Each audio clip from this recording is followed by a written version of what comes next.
Or you will be able to see it when we're back. Yeah. I'm excited. This is going to be so much fun.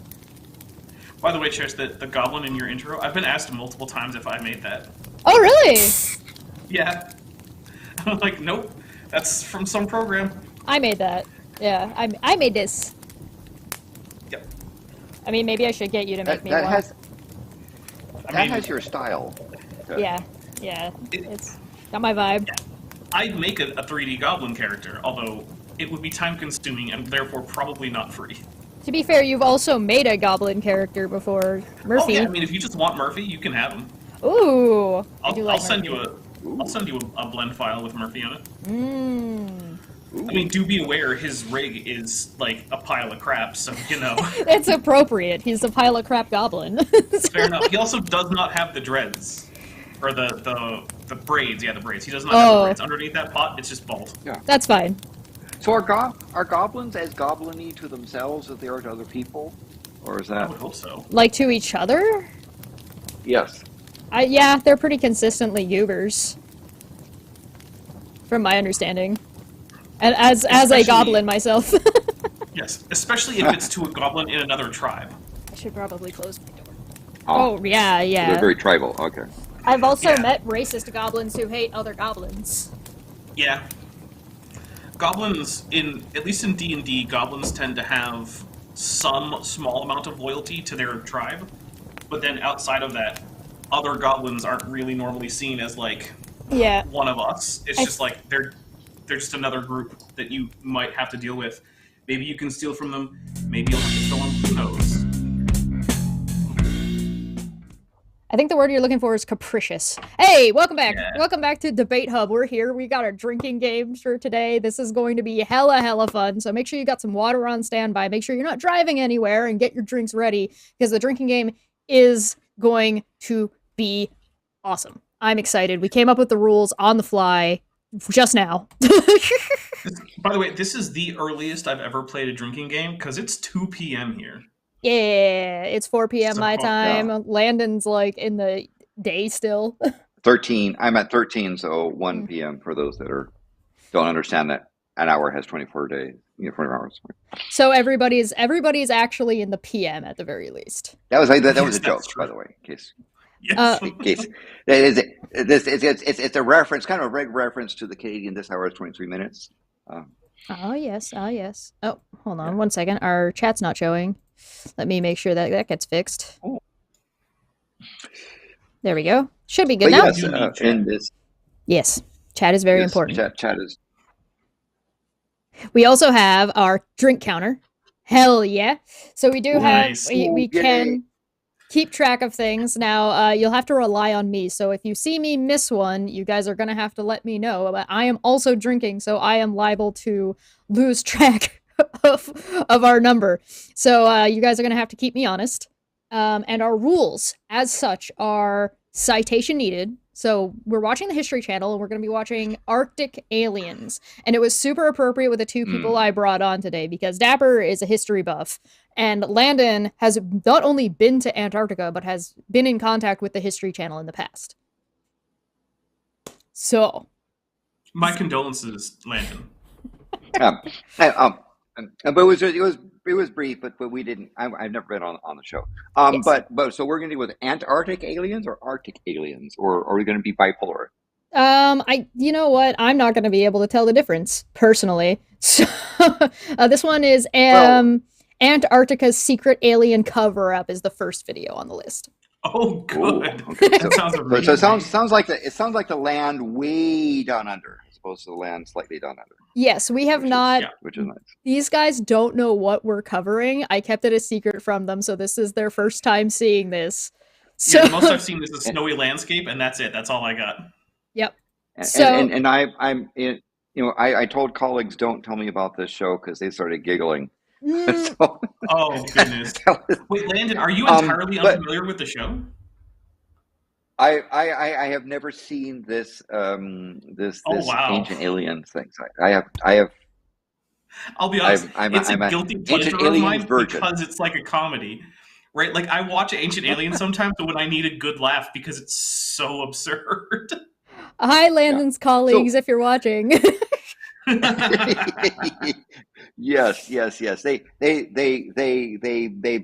They made vague, subtle references, but I told them keep it secret. So we have here, and by the way, good morning, good afternoon, or good evening, depending on your time zone and latitude from your astronomer guide to our favorite universe. And I have with me a number of drinks here that I have. And I'm starting off light stuff, homemade kombucha, right? Slightly fermented.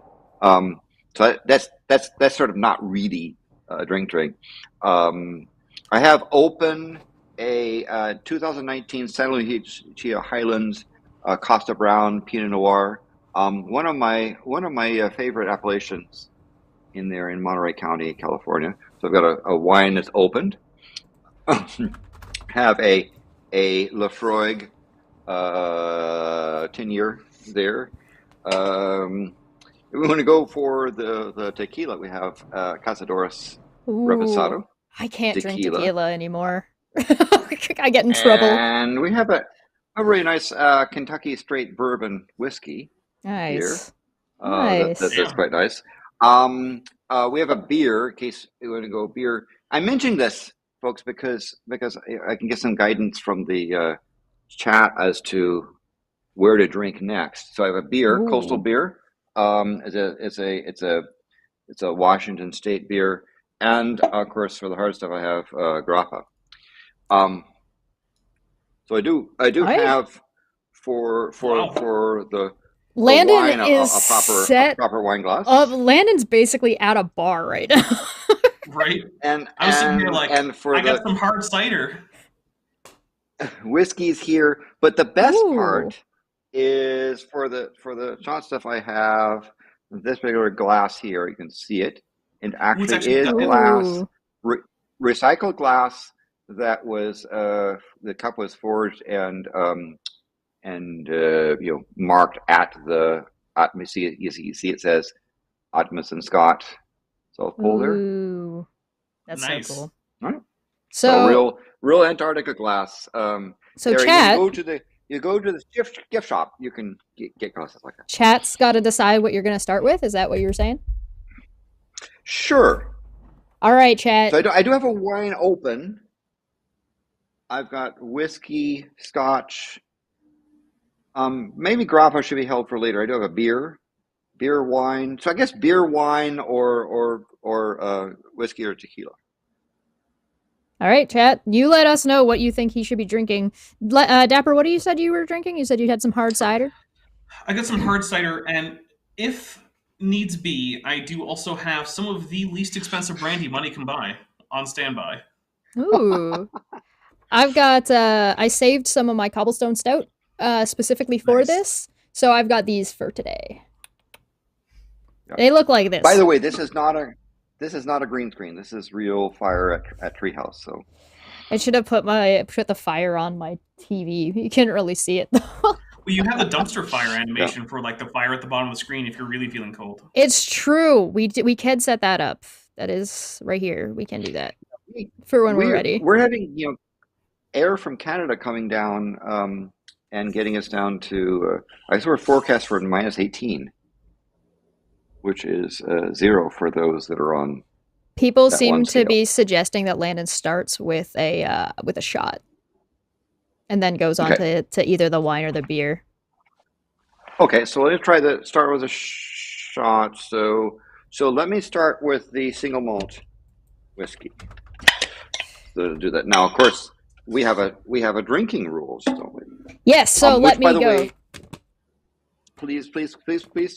Please describe the drinking rules. Okay, so our drinking rules are as follows. Anytime we utilize citation needed, as you can see right there, will be a drink. We also have anytime the History Channel decides to say something that's just really, really dumb. We have Landon Goes Hulk Node. Now, we're not going to stop to drink for that one. That one's going to be on you guys at home to be keeping an eye on Landon. And if you see him being like, what? Take a shot or take a drink. Yeah. Okay, because I'm not going to be angry and throw stuff around. It'll be like, when I was like, I'm going to feel like saying, no. Yeah, That's Landon's Hulk mode.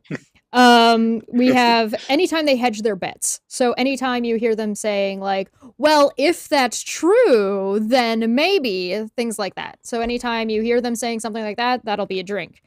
We do have a super chat option. So we're taking one from Kent with Bent from over on Dapper's channel. Kent with Bent is if you say AIG is a bag of dicks in your super chat, we're making a minor adjustment. We're saying the History Channel blows ass. So if you super chat with a version of the History Channel blows ass, we will all be taking a drink.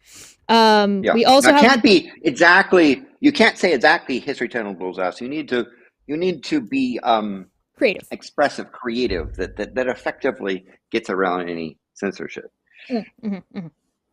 The next one is some researchers. So anytime they cite a source without actually citing the source, or anytime they're like basically an appeal to authority of someone they do or do not reference, where it's just like some researchers. It's like, oh great, who? Yeah, their favorite phrase is some researchers believe, or some researchers will say. And it's like, oh, great. So you found some guy who said a thing, and now you're calling him a researcher. That doesn't help. And we're also going to be drinking for subtle racism. So anytime they're like, oh, how could ancient peoples ever do this? Take a drink. That is our drinking rules. If you need to reference them, they are ancient people in Antarctica? Ancient, who knows? We'll see where we go. Look, I'm pretty sure we're just going to do the... I'm pretty sure we're just going to do the plot of Alien versus Predator, the first one, where they're in Antarctica. Hell yeah. The rules are in the description. Ancient people and Antarctica, that was a Hulk mode thing, so it should be 2. Yeah. Okay, that's 2. So we're taking a drink. There's a scotch. Cheers to start. Here we go, guys. Cheers. By the way, drink responsibly. Don't drink and drive. Know your limits. If you want to drink water or tea or anything like that, that's perfectly fine as well. Yeah, we're not going to force you to drink here. If you're not a drinking type, feel free to follow along with water and see how long it takes you before you have to go to the bathroom. All right. So go ahead. We should have more drinks on the counter. Oh, sorry. What are we at? 2? No. Yes. So this picture, by the way, it's difficult to know all. I don't know all of Antarctica by any means. It's like saying you see a poutine shack and you say that's in Canada and blah blah blah. There's so many. It's hard to say what it is. But this one has. I believe this is. I'm seeing this is a bay shot with glacier coming out. Unless of course it's inland and it's in the flat stuff. I'm guessing maybe.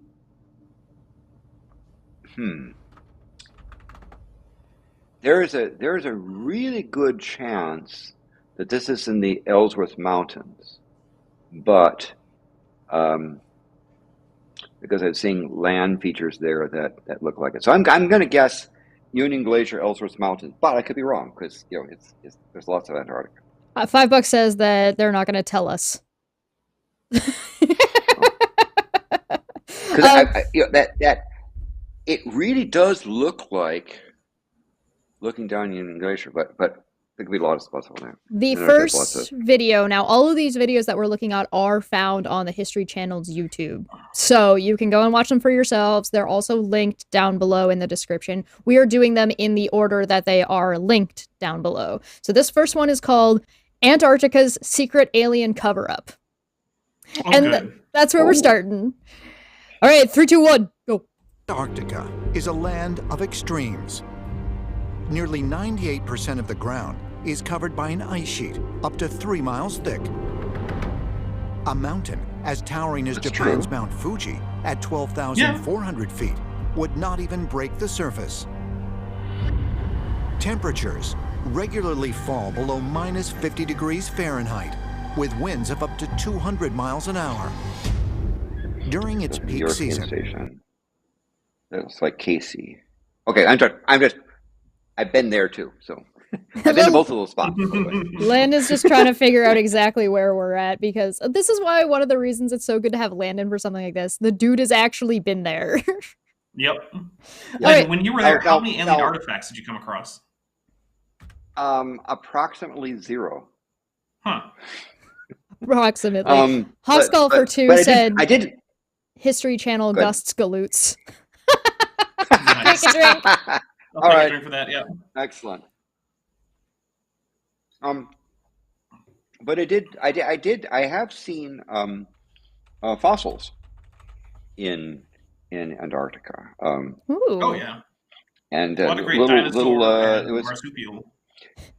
Yeah, a lot of little trilobite things and trilobite tracks and ancient sea stuff. Nice. Way up high at around. Actually, it was actually around 4,000 meters elevation. It was kind of interesting to see that you really got a notion of the Earth has changed, Earth has evolved. No, see, Landon, when you stand on a fossilized swimming under the flood. Yeah, of course. Yes, that was trilobites from the Great Flood of Noah. Is that number accurate for 4,000 scientists? Only 4,000 scientists. Well, the high time population in the summertime is usually somewhere around 1,500. So home for only 4,000 scientists, the only way you could say that is if you say there's 4,000 scientists that kind of rotate through. Oftentimes people go there for part of a season, or they go there for a year or two and come back. But I thought the typical population, summertime population, is somewhere around 1,500. And wintertime drops to only a couple hundred. So they're roughly accurate. Yeah. All right, let's keep going. It is home to over 4,000 scientists and military personnel. Antarctica is the last frontier. Wait.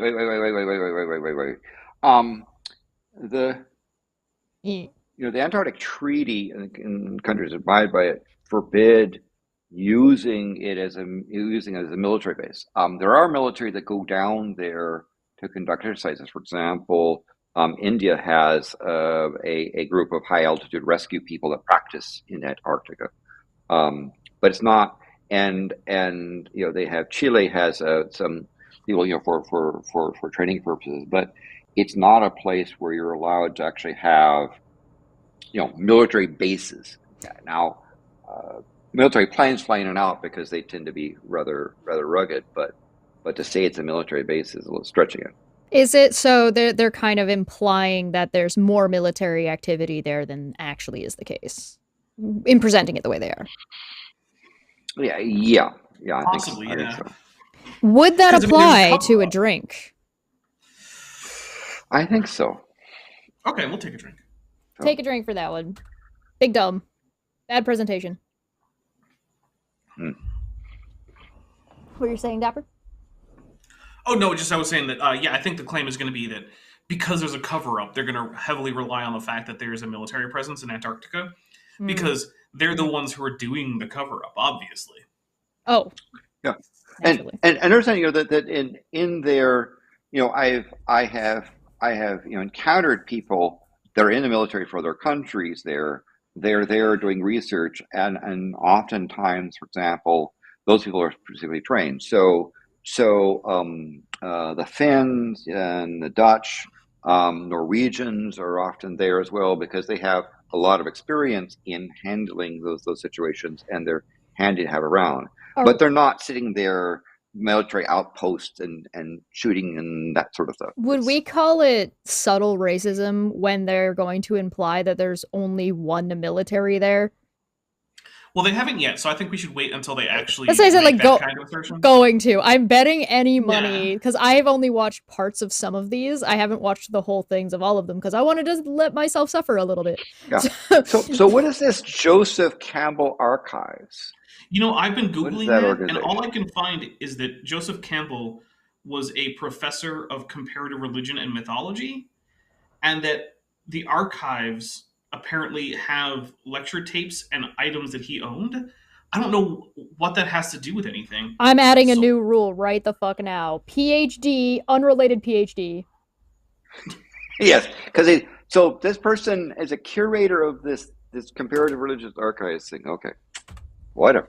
We're at 5. Take another drink, guys. Unrelated PhD. Okay. Right. Sure. All right. It's the last frontier. It holds our imagination. Old maps that said, "Here be monsters." The last remaining territory on the planet that could have such a designation is Antarctica. There's monsters in Antarctica. History Channel, Big Dumb. We're taking a drink. Yes, so yes. The great thing about this is, like, okay, so everywhere else where you checked for there be monsters, there weren't. But you know what? Maybe the last place, maybe this will be where we finally get the monsters. Yeah, maybe. It's always in the last place you look, right? No, historically, I thought it was always "Here be dragons," right? But so is that it varies? It varies. Yeah. So if you look at old maps, it varies on what they would put in, like distant or relatively unexplored areas. At least unexplored from the perspective of the person making the map, because you got to remember that for someone in Europe, China is largely unexplored, whereas for, a dynastic Chinese map maker, Europe is largely unexplored. So, but like it would vary, and a lot of the thing is, these were often less warnings and more like, hey, this section of the map is going to be boring because I don't have anything to put here, so I'm going to draw a fun little animal. Yeah, that's really what a lot. And then they sort of make. And this is the problem that map makers sometimes make things up. For the spots they Pope, don't know anything about, yeah. Who spoke ex cathedra, meaning he was pronouncing the word of God, gave to the Portuguese and Spanish the lands, in South America all the way down to the end of the earth, right? And they believed that South America was connected to Antarctica and all the way down to the pole. Now, apparently, the Pope was wrong.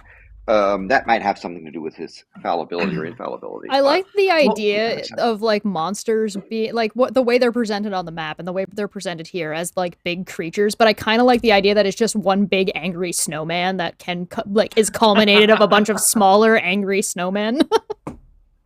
I do want to point out that in the interest of historical accuracy, I want to say that the division from the Pope of the New World between Portugal and Spain wasn't a theological decision and was also made before the doctrine of the Pope having an infallible ability to speak on matters of doctrine ex cathedra was defined. So just in case anyone... that is true. It wasn't a violation of the cathedra, but the Pope did pronounce that it was because the thing was challenged. And the Pope said, no, I'm right. So the Pope was basically brought in as a mediator to basically forge a treaty between two Catholic countries. The idea being that if either country went against the Pope, that would be spiritually dangerous for them. So the Pope becomes a reasonably handy middleman for a thing. But technically, he was not using any theological powers that he might have had. Sure. It is, however, one of the problems is that countries like Chile have as one of their provinces the Antarctica. They claim that Chile extends all the way to the pole, and so does Argentina. And actually, they those two spots overlap, even though they have a line, because they want to pull up that thing. Now, with the Antarctic Treaty, all the countries have pledged to put their territorial claims in abeyance, which means they're not abandoning their claims; they're just not pressing it.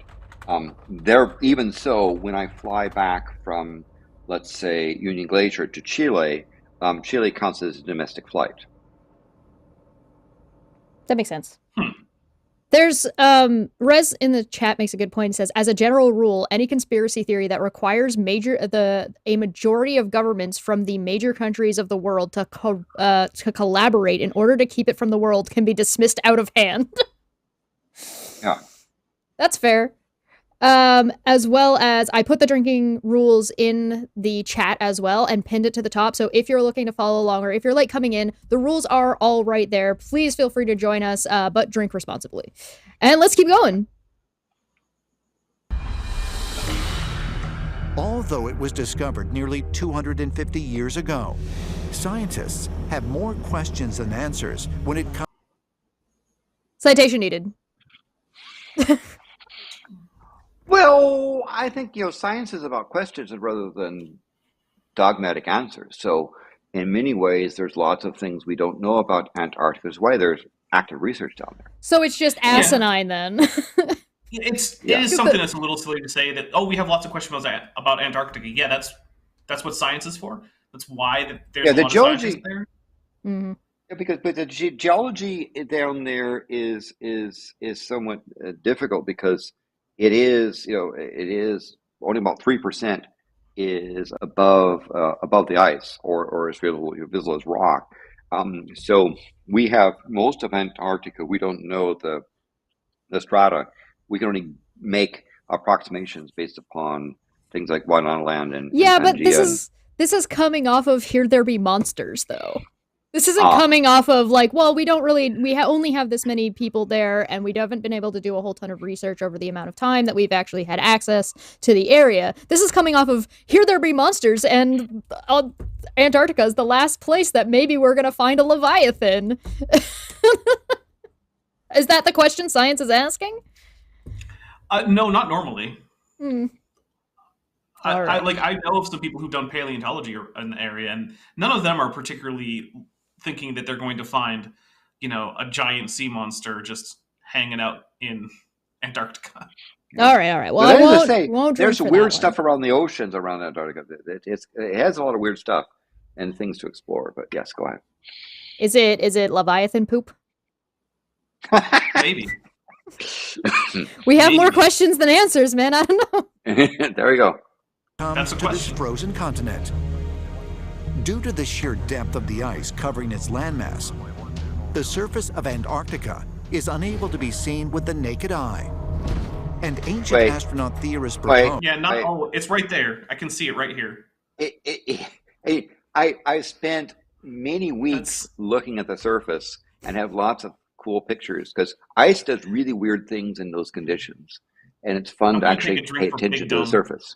I'm taking a drink for Big Dumb. What the hell are we looking at? Right. You can say, oh, the whole surface is buried under ice. Like, those dark spots are rock, my dude. Like, it's right there. Yeah, and even the ice, you have areas where the ice is being influenced by the land below, and you get interesting spots. But yes, and there's some amazing minerals down there as well. I even found a silver vein down there that was previously unknown. But given its proximity to Argentina, if you know what the derivation of the name, so forth, finding silver in that region was not unexpected because of the continents. Makes sense. No, Antarctica is actually invisible. These are just composites. This is an artist rendition. It's CGI, obviously. Yeah, when Landon went there, it looked like Landon, when he was in Antarctica, just looked like Wonder Woman in her invisible jet. This looked like the part of the Antarctic Peninsula is what they look like they're flying over. And also like to point out, all of these videos are somewhere between 3 and 5 minutes long, and I've got 1, 2, 3, 4, 5 of them. So it's like they're not terribly long segments. We're not like sitting and watching an entire episode of the History Channel, but we are 1 minute and about 10 to 11 seconds in, and we're at 7 drinks already. Just point. Yeah, I'm gonna die. Ooh. I had Kent with Bet yesterday, right? And ancient astronaut theorists propose that it is not just the geology that is hidden from ancient astronaut theorists. Does that count as some scientists? Yeah, that counts as like some researchers, some scientists. Yeah, that definitely counts. So, are they trying to say that these are researchers that actually have proposed some testable thing of a theory that has been tested and withstood a number of challenges and have risen to a high scientific standard?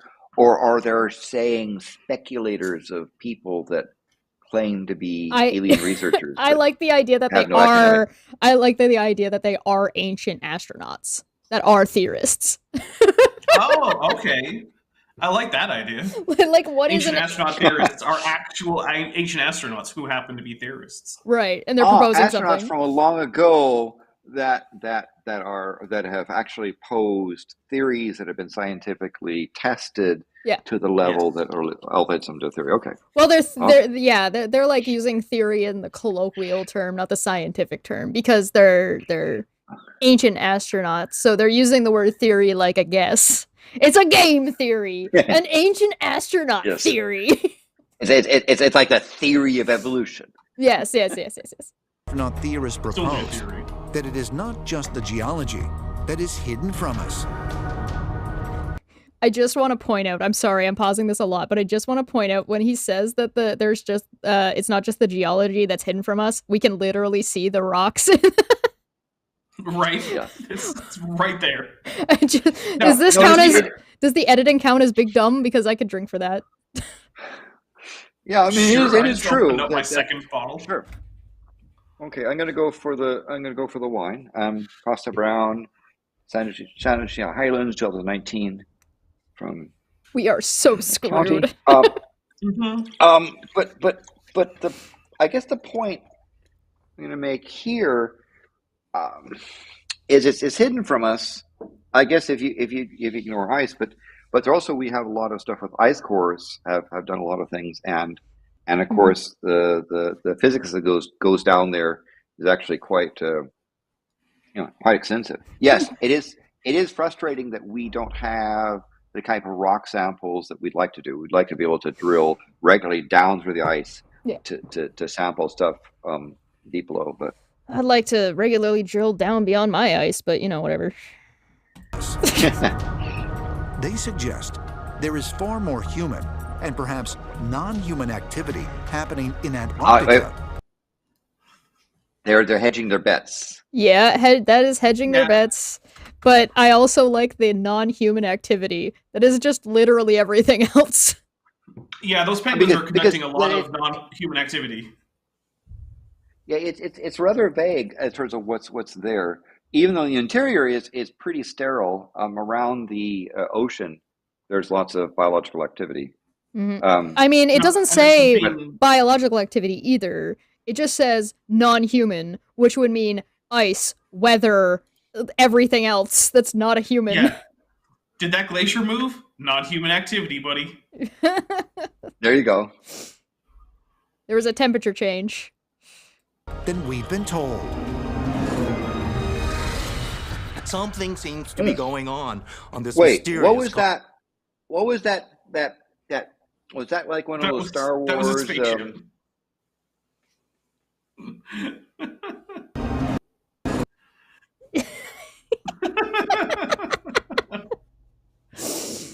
Guys, I think this might actually have been CGI.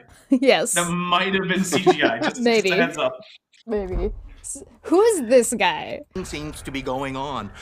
Oh, David Childress. Author, technology of the gods. So I'm vaguely familiar with Childress. I haven't read his books, but I've seen him here and there. And basically, he's a guy who goes around saying that basically every ancient deity is a misunderstood alien from the ancient past, and that they use their technology to both advance human technology, advancing it from clacking stones together to smelting copper, which I guess maybe we need aliens for that, but then also that aliens helped with their technology to build various ancient monuments, using anti-grav wands and silly things like that. So just to be clear, this was 2 weeks ago. This video came out November 24th. Yes, this is new. Experts believe there's more non-human activity happening in Antarctica that's being kept a secret. See more of this clip on aliens and lost civilizations. #AncientAliens. Oh, goodness. Kept a secret. Well, who's keeping the secret? Everyone. What is the secret? The aliens. The aliens don't want us to know they're there. Okay, we don't drink for this guy being a unrelated PhD, because he does not have a PhD. Yeah, as far as I know, no PhD. Yeah. On this mysterious continent at the South Pole. And it has been theorized by a... Yes. It's a mysterious continent at the South Pole. The South Pole's a point. Most of the continent is not at the South Pole, but that's a nitpick. But yes, I've been there to the South Pole to the point where I can put my finger on the spot. Landon's at the point that if somebody on the north side, he could make the Earth a sandwich. Number of people that Antarctica. Oh, sorry, that was a theorized a number of people, so we're gonna have to drink for that, but I'll put it back so you guys can hear it properly. Okay. And it has been theorized by a number of people that Antarctica is some kind of alien base. Rumors of extraterrestrial activity in Antarctica have circulated for years. If these accounts are true, and well, there wait a is... Hey! Just because they've been circulating for years doesn't make... Yep. Go ahead. If these accounts are Just because they've true... been circulating for years doesn't make they're a fact. Right. Yes. Right. So we'll roll that back again. As I said, yes. So let's do the... If we drink for the... If these things are true... Yep. Want to make it 13? Yeah, we're at 12. If these accounts are true, and there is, in fact, an extraterrestrial presence in Antarctica today, could it have been there for hundreds or even thousands of years? Sure, make it millions. Who cares? You're just making it up. Is that a citation needed point then? Well, I don't know, because it's not a claim. It's just hedging their bets. Like, it could have been hundreds. It could have been thousands. It could have been 2 weeks. Who knows? I feel like you would think that there would be a citation related if you're going to start throwing numbers out, right? Yeah. Maybe. Sure, if you want to do a citation. Whistleblower. We'll make it 13. All right. Vandalia for $4.99 said, so does anyone remember when the History Channel actually had shows about history and the Learning Channel wasn't shows about different families? Mm-hmm. Yeah. I remember back when the History Channel had history shows. Then it became just World War II history. And then it became like aliens, mostly. Yep. At least World War II history is history. Letty for 2 said the history the channel of history produceth a rancid gale. 14. Well done. Thank you. Oh. In July 2018, Linda Moulton Howe interviewed a whistleblower who offered to provide her with classified information regarding Antarctica on the condition that she not reveal his identity. Her source, a retired Navy SEAL, who she identifies as Spartan 1, provided her with details of an ancient Why not Spartan 117? Just go for it. So when I was researching to find, like when I was looking around to find videos of this, they made reference to this guy in other videos. And I'm not sure if they're going to come up in another video I end up watching, but I went looking for like military operations by America in the time frame that they gave, because they give enough details that you should be able to find this person if you went looking. Right? Not a single fucking thing. I couldn't find anything related to any kind of military activity in the area in the time frame that was given that had anybody that was even remotely close to the position that this guy says he was in. And I'm kind of betting that the position that he said was kind of just a bullshit position. So, you know. Like the guy who says that he worked on like alien turbine engines at Area 51, and he for some reason was given a dossier about like alien philosophy and cultural like ethics or something, despite not being allowed to like even look at other parts of the spacecraft. But like, here's a dossier on philosophy from aliens. It's like, also like super bizarre because there's a degree of like, well, of course there isn't a military operation listed because it would be secret. And it's like, no, their specific operation would be secret. The fact that they were there under a different heading at the same time frame would be listed because, again, it's not just America. Other people would know they were there. All right, sorry, that's one guy just bothers me. Sorry. Seems to have visited during his time at the South Pole. At that time, my rank was First Lieutenant Commander, Naval Special Operations. Yeah, that's what he says his rank was. First Lieutenant Commander of Special Naval Operations. First Lieutenant Commander doesn't mean anything. That's not a rank. See? There's not... Big Dumb. First and second... Yeah, we're taking a drink for Big Dumb. Big Dumb. Okay, so first and second lieutenant are terms in the Navy branches of the military, at least in the U.S. I can't speak for anyone else. and they are the lowest 2 ranks. So their second lieutenant is when you're at the lowest officer rank, and then you become a first lieutenant, and then you go on to be a captain. Lieutenant commander is an 05 in the Navy, so it's after that.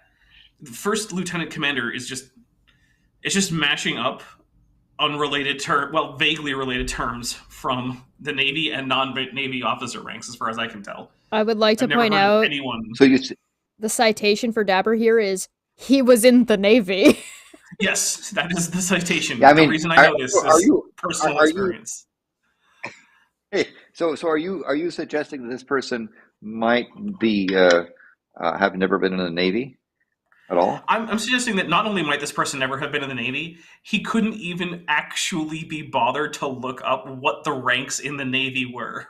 Not even him, the but the woman who interviewed him as well. What did they say exactly. her name was? I don't remember. I've forgotten it already. Linda something?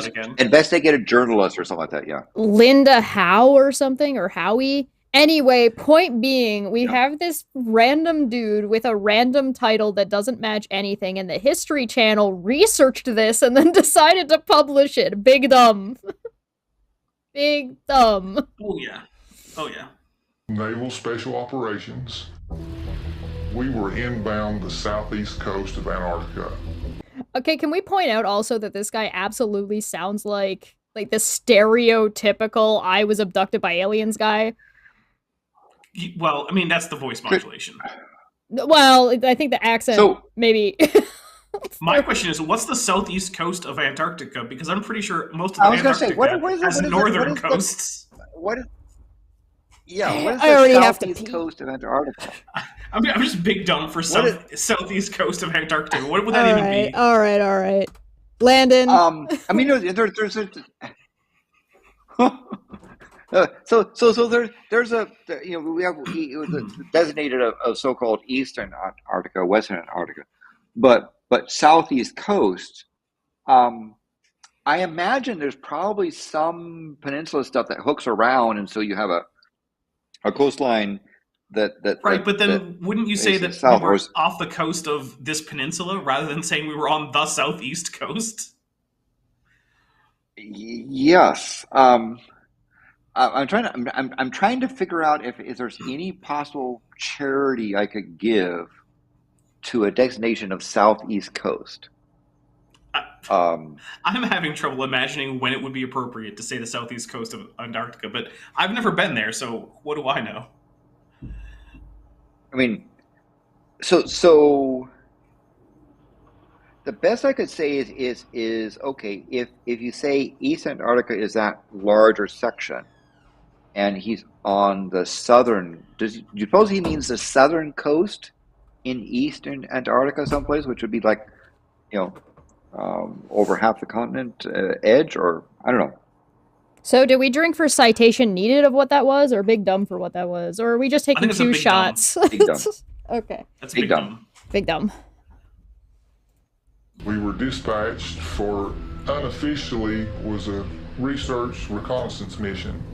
Officially, it was to find a certain individual. What's a research reconnaissance mission? No, pause. Hold on.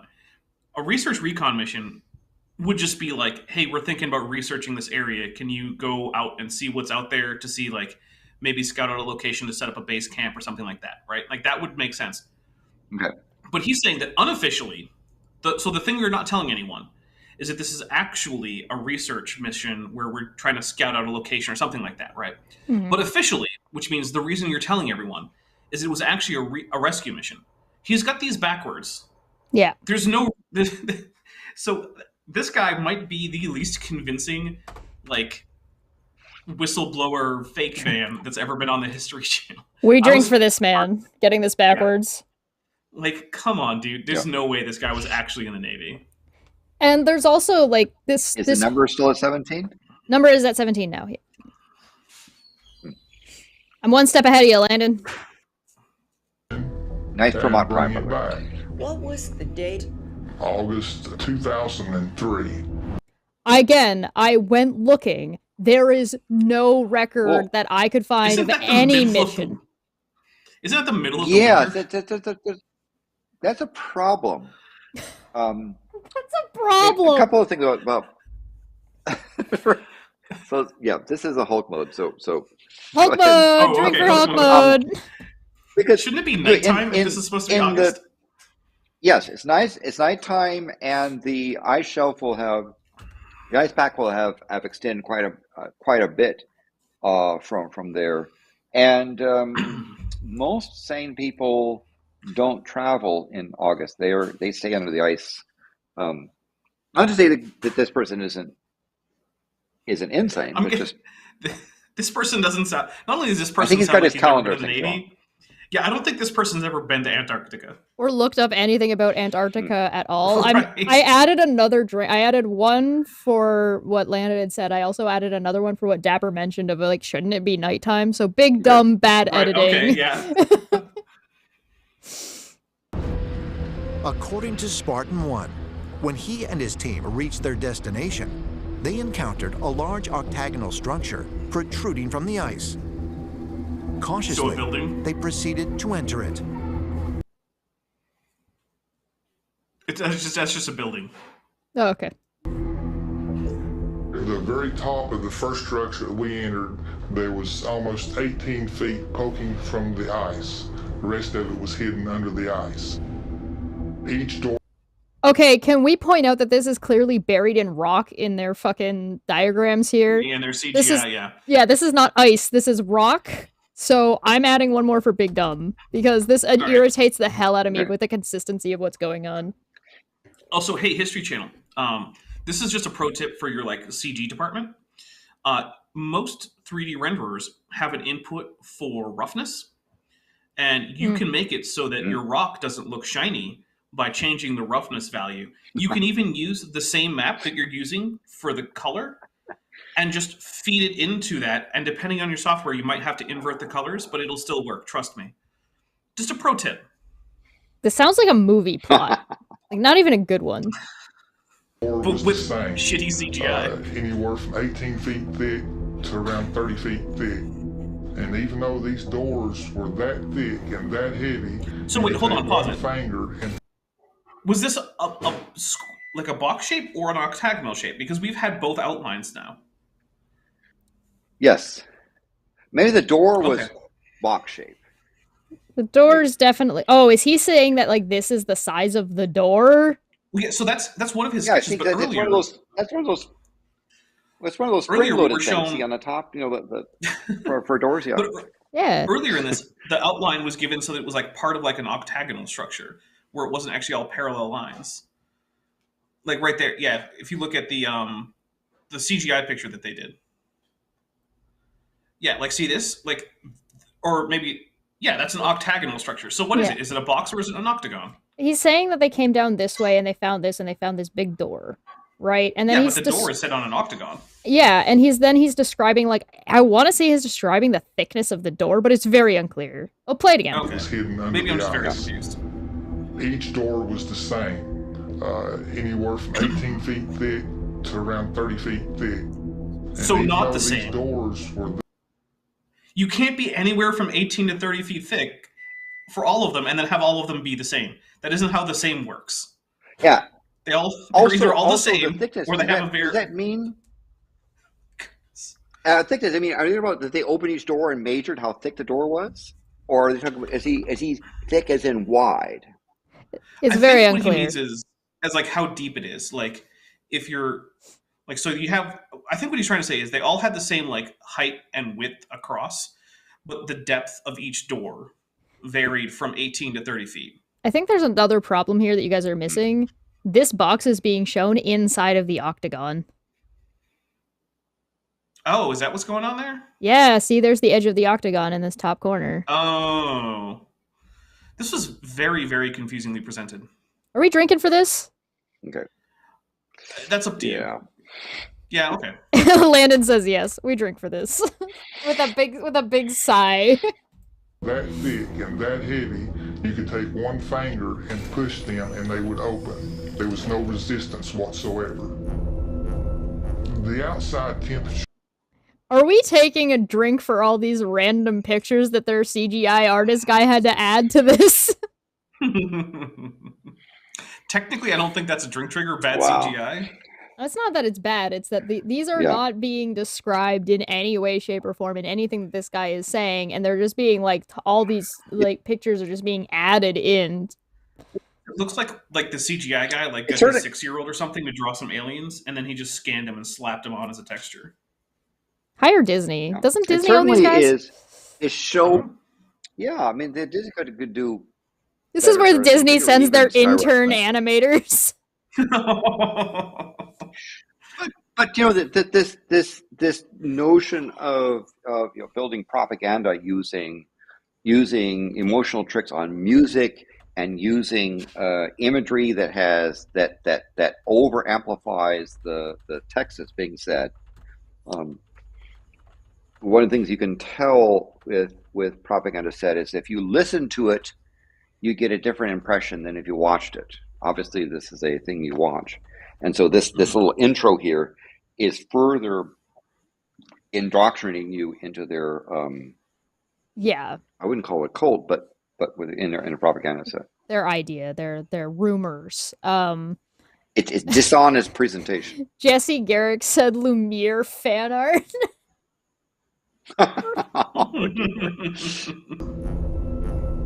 The outside temperature was at least 40 degrees below zero.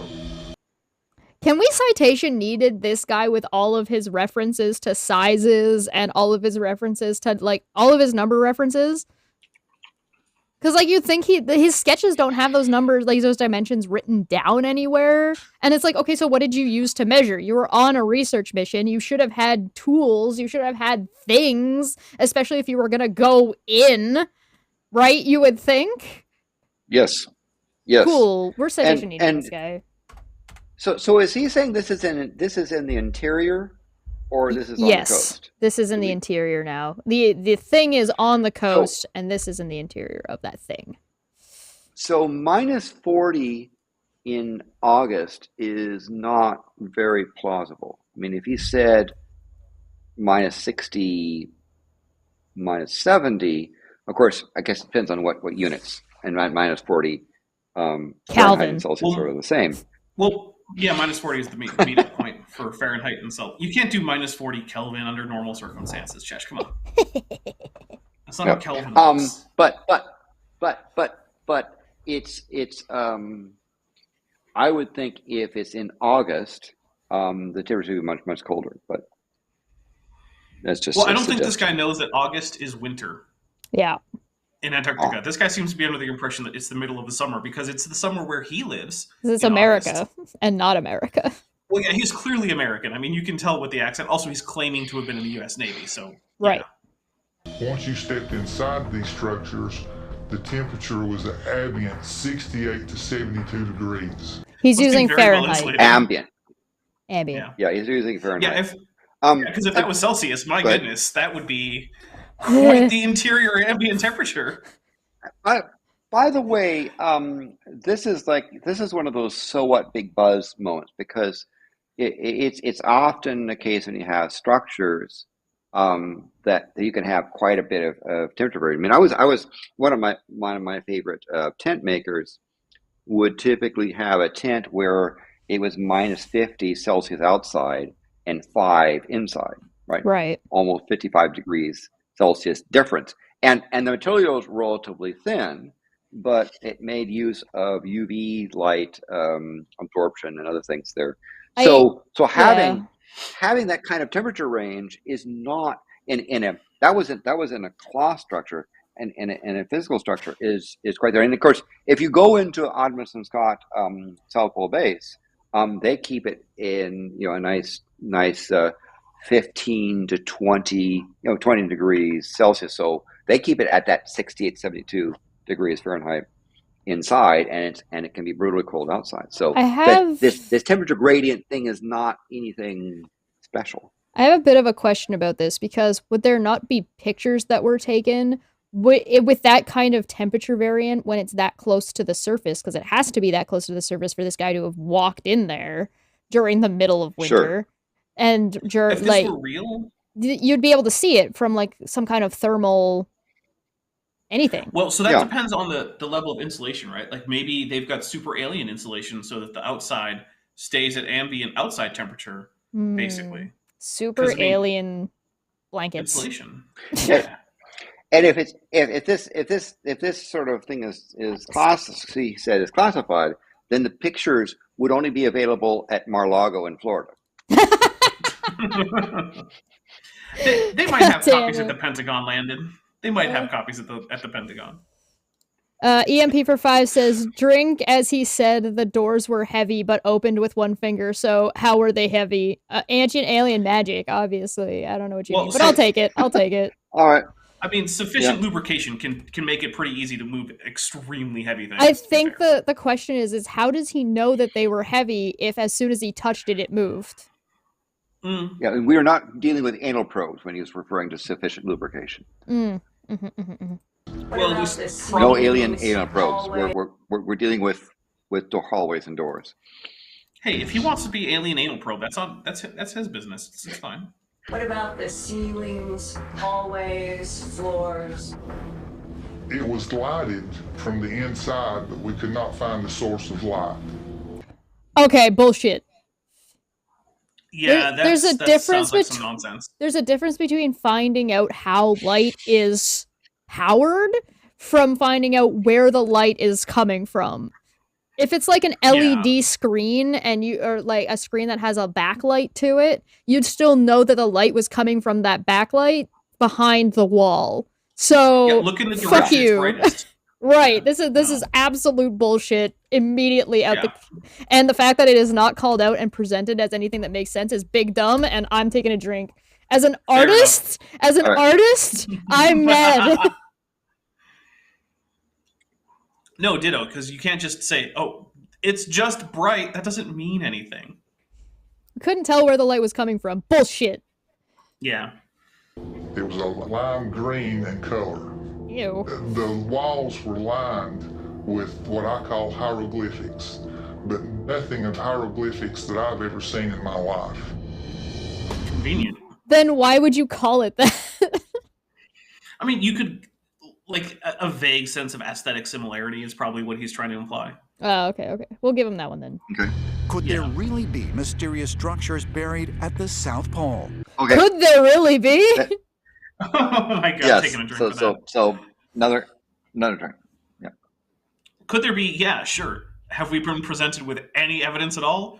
No. No. No lemon pledge.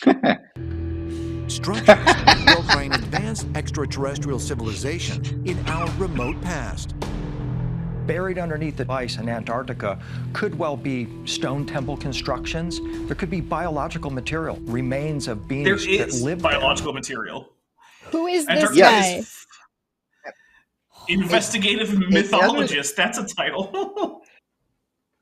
What does that even mean? Author. What are you? That's one of those things where it's like when they said you could be anything when you were a kid, they said you could be anything, so you decided to make up a job. I'm an investigative mythologist. Oh, okay. And you seeing this? Oh, yeah, that's probably some kind of like he grabbed some kind of amulet from like some ancient culture and decided to have like a replica made or something. He went to a costume shop and found some costume jewelry. Hey, you know what? Some costume. He can have whatever sense of fashion he wants. I'm okay with it. I need Hypnotoad. You know what, man? All hail Hypnotoad. Poor Landon. Investigative. Okay, so here's the thing, right? Antarctica has been encased in an ice sheet for longer than the human species has existed. Mm-hmm. So if the idea is supposed to be that aliens come down to communicate with humans and like either genetically engineer humans to make them better servants or whatever, or they're giving them technology, or they're helping them build their pyramids and whatnot. Okay, there is no period when humans were around and Antarctica was ice-free for them to do this in Antarctica. So unless he wants to claim that these are actually just the aliens building things out of stone, which would be kind of weird, since presumably they have better technology than just make it out of stone. Like, this is just not a realistic option here. Yeah. So I guess the question for you, Dapper, because it's not in my area. Turns out when you say human species, I'm questioning about the time frame, because Antarctica kind of went into the deep freeze around 2 million years ago, or so. And by deep freeze, meaning in terms of the circumpolar ocean really drove the temperature down in the continent. It certainly was cold. I mean, it was like it got to be, Canada Great White North cold even before then. But the deep plunge occurred actually simultaneously about when the South Pole reached the coast of Antarctica as it slid down. So where when you say human civilization, if you say roughly 2 million years, would that be? So 2 million years ago is right around the start of Homo erectus as a species. And this is the first hominin species that we know of to have had a major presence outside of Africa. And we don't have any evidence of them making it to the Americas, certainly. And we also don't have any evidence of them making it to Australia or most of like the Micronesia area. So they're primarily, in some cases, we have some island, like they made it to Java and a few other places like that. But like, we don't have any evidence of them in Australia. We don't have any evidence of them in North or South America. We certainly don't have any evidence of them in Antarctica. And they were not building stone structures, right? As far as we can tell, they probably weren't even building like hide lean-tos. They were probably mostly living in caves, which is where we find a lot of their fossils. And hence, the Appalachian caveman. Right. Sure. They did have fire. Okay. But there wouldn't have been much in Antarctica at that point to burn anyway. So I know, but because by that time, any sort of tree material would have been mostly buried. The Polynesians. I think you broke Chesh. I'm sorry, go. Ignore me. I'm sorry. I'm stuck on there wouldn't have been a lot to burn in Antarctica at that time anyway. I mean, that's a fairly definable. No, so I think that Polynesians probably. When they talk about the White Islands, right? The best estimate is that the Polynesians, when they went south, encountered icebergs, but probably did not reach the point where they got to land. That would be surprising. There's no evidence that Polynesians made it into to land, but Polynesians are probably aware of icebergs, particularly if you had a particularly extensive ice flow out, and some large icebergs broke off. But even so, they would have been, because if they went, New Zealand being the sort of the southern part of the Polynesian pyramid, all the way up to Hawaii, they could easily have gone south and encountered icebergs and decided there wasn't much there for them to land on, and came back. Yeah, and also, I mean, some of our oldest like stone structures built by humans, like we're talking like 10,000 years ago on the outside, as far as like that's the oldest reasonable time frame that we have for any stone structures, beyond just like you found a cave to live in, which I guess technically is made of stone, sure. So between 2 million and 10,000 years ago, Antarctica, for some of that time, is just becoming increasingly just covered in ice, and it gets to the point not too far into that where it's just a bunch of ice and glaciers and barren mountains. And aliens. So, well, and aliens. But if we're going to say that there are human stone temple constructions, when could they have possibly have been made? Like, there's a reason no one lives there even today with modern technology. Mm-hmm. And by no one, I mean I just say very few people. Yeah, only, and you have to be special trained with special equipment. We only reached the South Pole in 1911, and then it took to 1957 before we came back there. So it's a difficult spot to go to. And I would think that 2 million years ago, your ability to get to the coast would be very difficult to do because you would have encountered pack ice and other things that made it quite quite difficult to get there. So yeah. Anyway, there wouldn't have been much to burn in Antarctica at that time anyway. Constructions, there could be biological material, remains of beings that lived there and could still be there. It could be the greatest reveal in all of human history. Oh, wait a minute. That could be. There was one of those. It could be 26, and that is the end. Who knows? That is the end of that video. I hope you guys found the History Channel very informative for their little clip video that they put together. I love this little profile shot of Giorgio Tsoukalos. Tsoukalos? I don't know how to say his name. He's the wild-haired alien man. Yes. This is the one you've seen from the memes. Aliens. I'm not saying it was aliens, but it was aliens. Okay, so the next one we have is unidentified stunning Arctic UFO sighting from the History Channel Season 2. Okay, so we're on the other side of the planet now. I'm going to go to the bathroom and be right back, so... Yeah, bathroom break for Landon. Lou Elizondo is on his way to interview a former U.S. Air Force officer willing to speak about his UFO sighting for the first time. Okay, hold on. This isn't a drink trigger, but what are the chances that this guy is actually a former U.S. military officer? Because that first guy definitely wasn't. Yeah, it's we're at least a 50-50 chance. Okay. Thierry said that History Channel could be very informative.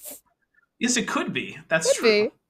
The alleged sighting took place at an Air Force base with nuclear weapons and a long history of strange encounters. My name is Daniel Gibson. I'm a retired Air Force major. Major Gibson, thank you very much for taking your time. Okay, well, that's a real rank. It's a good start. So, we have a real rank. You have a good start. He's not first major or something. Yep. Today, I'd like to start by asking you, what inspired you to come here today and why now? In the fall of 1995, I was stationed at Malmstrom Air Force Base in Montana, right outside of Great Falls. Malmstrom is primarily a ICBM missile base.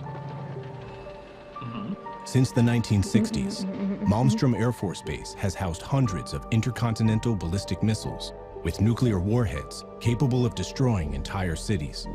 I really hope you guys are enjoying the ambient music in the backgrounds of this. If you haven't like noticed it yet, it's like a horror. Yeah, it's great. Yeah, I actually kind of, I'll be honest, from like a musical standpoint, I kind of love it because like I like the minor key slow piano music. I like that stuff. So like, you know.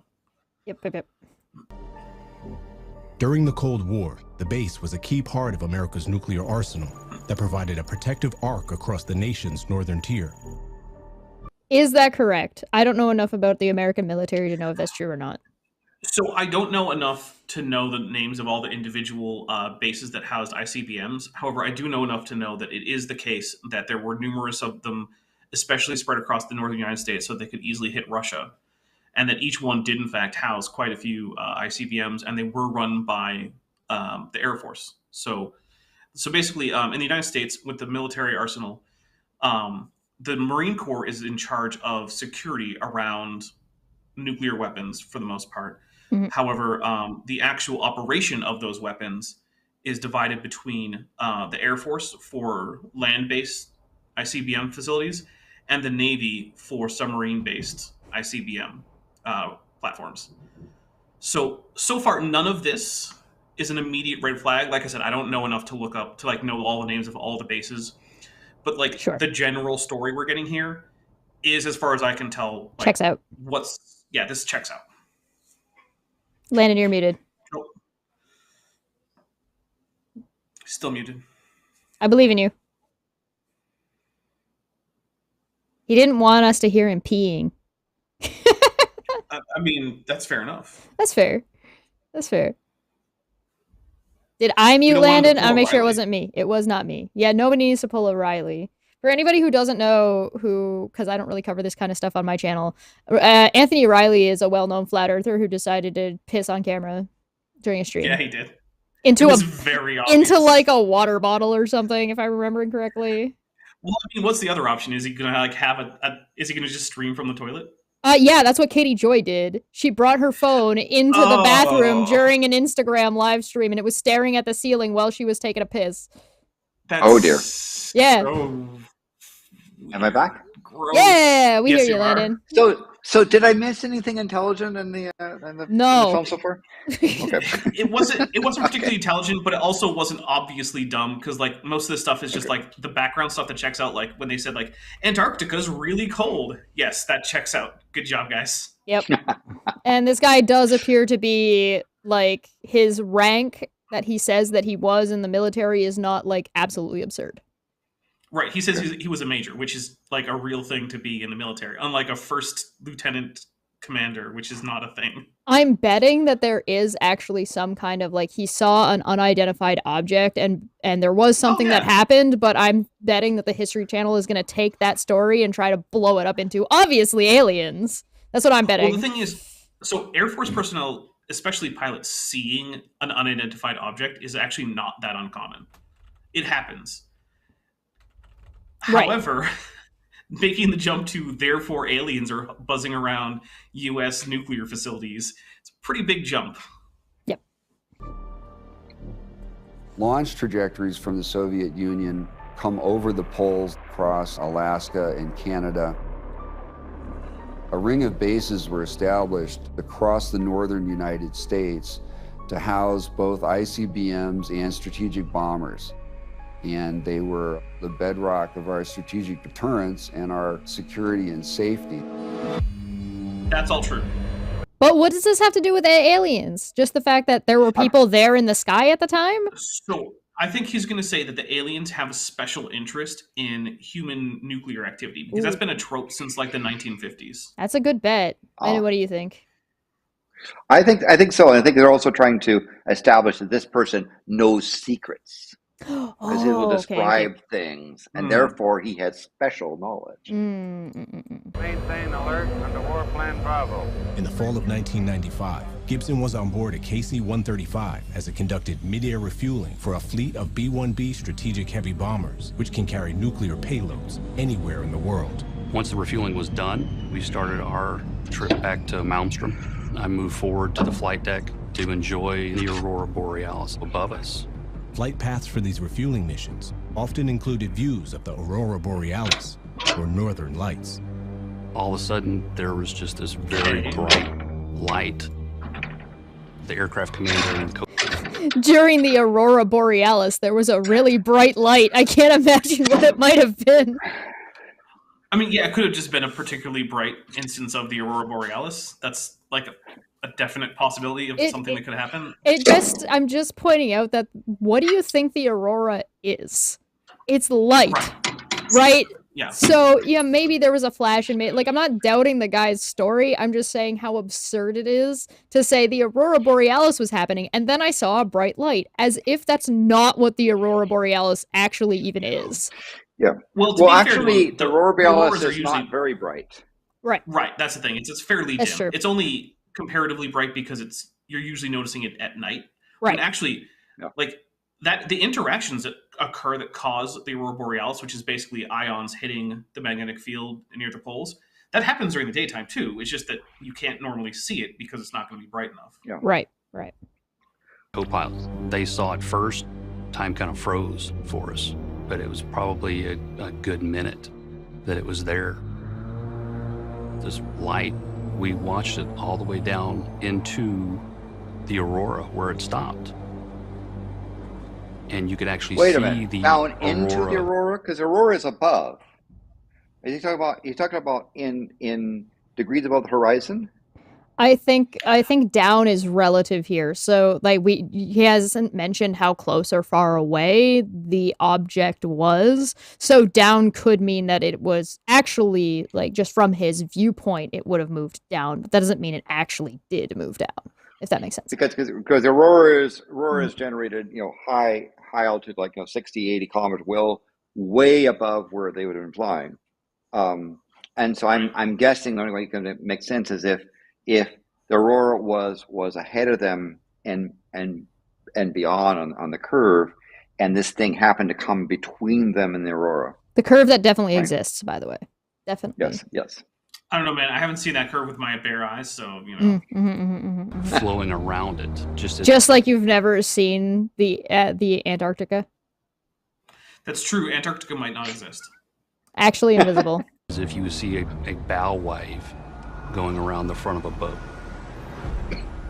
The longer the object stayed in the aurora, the brighter the object got. Okay, I'm calling citation needed because I want a citation that it was actually in the aurora and not just from your perspective aligned with it. I'm drinking. Sure. Drinking for that one. This is fine. And is this a particular case where what he's seeing is a satellite overhead and entering into sunlight? It sounds like it could be a satellite. It could even be like a chunk of rock from space that's now falling through the atmosphere. It starts falling, and when it's way up in the stratosphere, it's not encountering a whole lot of friction, so it's only either catching sunlight or maybe it's getting some shock heating that's causing some glowing. But then as it gets lower, the amount of friction is increasing, the amount of shock heating is increasing, causing some incandescence, which is now getting brighter. It's already at nighttime. You're already primed to have, your eyes very sensitive to light. Mm-hmm. So nothing about this so far has been inconsistent with at least a couple of phenomena that are. He's also given 0 distance indication. We do not know how far away this object is. It could have been way far away, or it could have been really close. For all we know, it was like a spot of like condensation on the window that was actually just catching the light in a weird way, and then was just floating around that area. Noticed that. I'm not giving this guy any fucking benefit of the doubt about anything. But I will say that the fact that he's not giving distance indications means there probably wasn't anything on his instruments or on any ground-based instruments. Right, at best. Yeah. By the way, I'm going for a smoked stout beer now. Ooh, you're with me now. But, yes. And then it just shot straight up. Okay, that would be inconsistent with a meteorite. Yeah. So some people would say you're obviously confused. You saw a planet or a star. That was in none of the things that any of us said. But he said those were some people, so wouldn't that have been a drink thing? Oh, yeah, that's a drink. That's a drink trigger. Some researchers have said people, maybe. It is nice to not be the one keeping track of the drink numbers. I'm glad we have a counter. We had no doubt in our mind that it was not a star or a planet. So what? I had no doubt in my mind of this thing. Okay. A star or a planet, but again, many other things could be the case. There's other things besides stars and planets out there. Here's the thing. Mysterious things are spotted in the sky. Like, that's just a fact of reality. People see things in the sky, even highly trained people, that they can't readily identify. Not knowing what something is not a good reason to say it was aliens. Yeah. Because it Which is entered our obviously what's going on atmosphere. here. It was in the aurora borealis itself. Now he's making a definitive statement, so... Yeah, I'd like to know how he knows that. Because I would think if you were Air Force, in the Air Force pilot, you'd be trained to understand the difference between it's in the line of sight of something and it's in something, right? Right.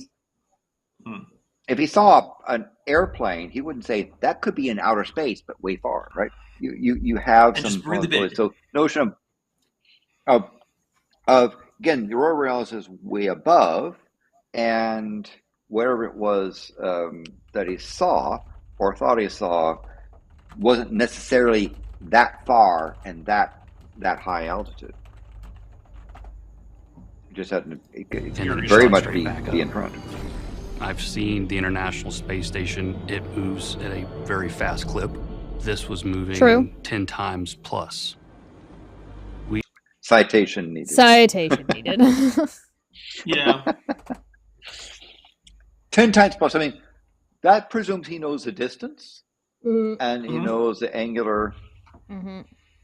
Well, he could be trying to say that the angular velocity was 10 times what he's used to for the International Space Station, but that still doesn't mean much if we don't know the distance. Right.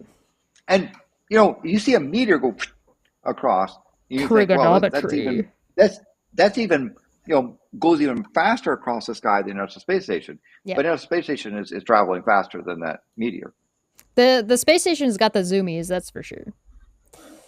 We all had the same reaction. It was almost a stunned silence. None of us had seen anything like that before.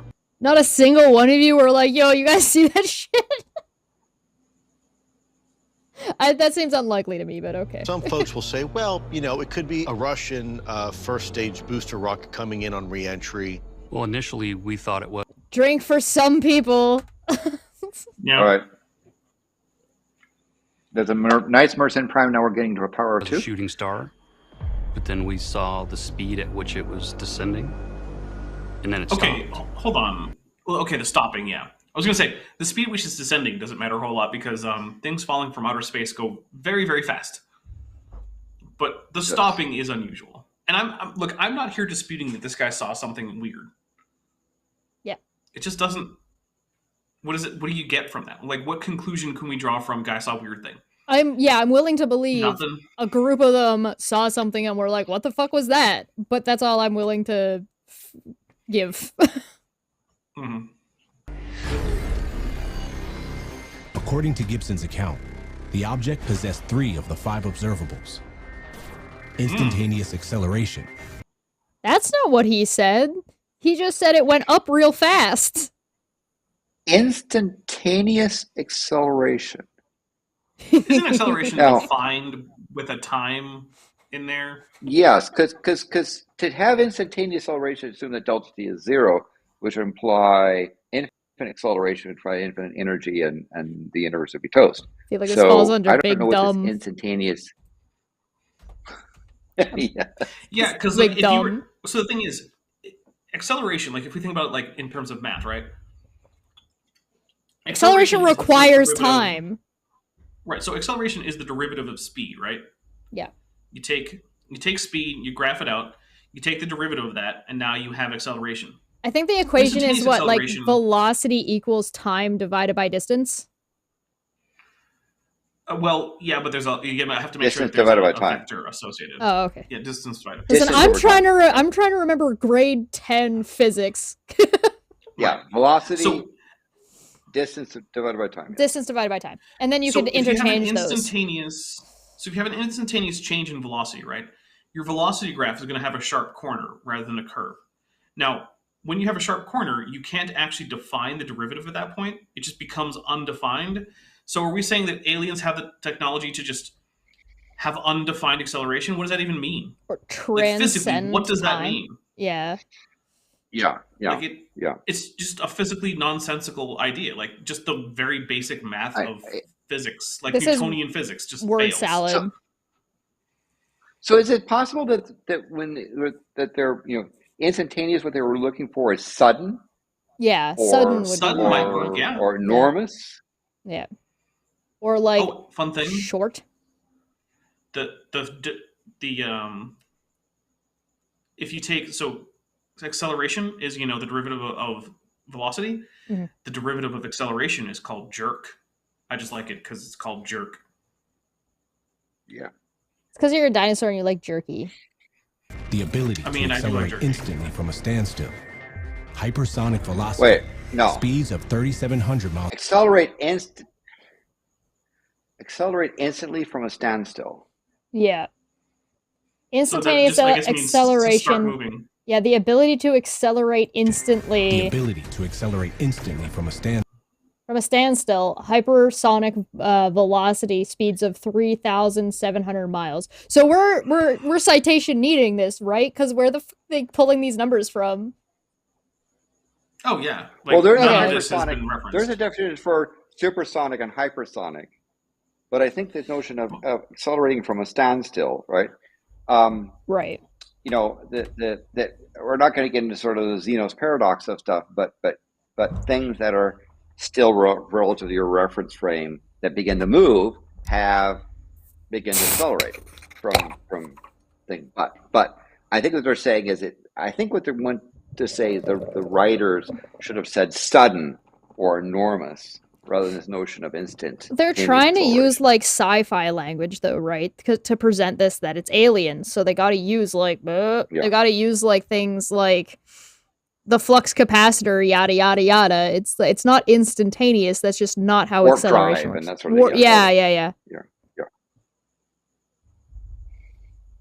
Standstill. This is really good stuff. Hypersonic velocity, speeds of 3,700 miles per hour or more, and transmedium travel, the ability to move through air, water, and the vacuum of space.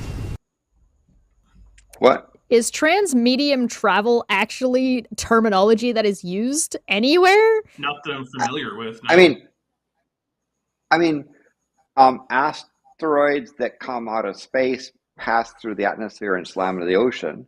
Sure. So that would be space to atmospheric to like our level of air to space and then potentially to water and then to deep like ocean. Earth. Theoretically, yeah. Yeah.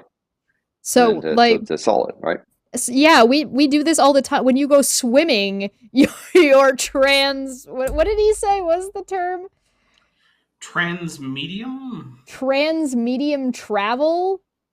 Yeah. Transmedium travel. If you go diving, you're transmedium traveling because you've gone from air to water. Yeah. Like that. This is meaningless.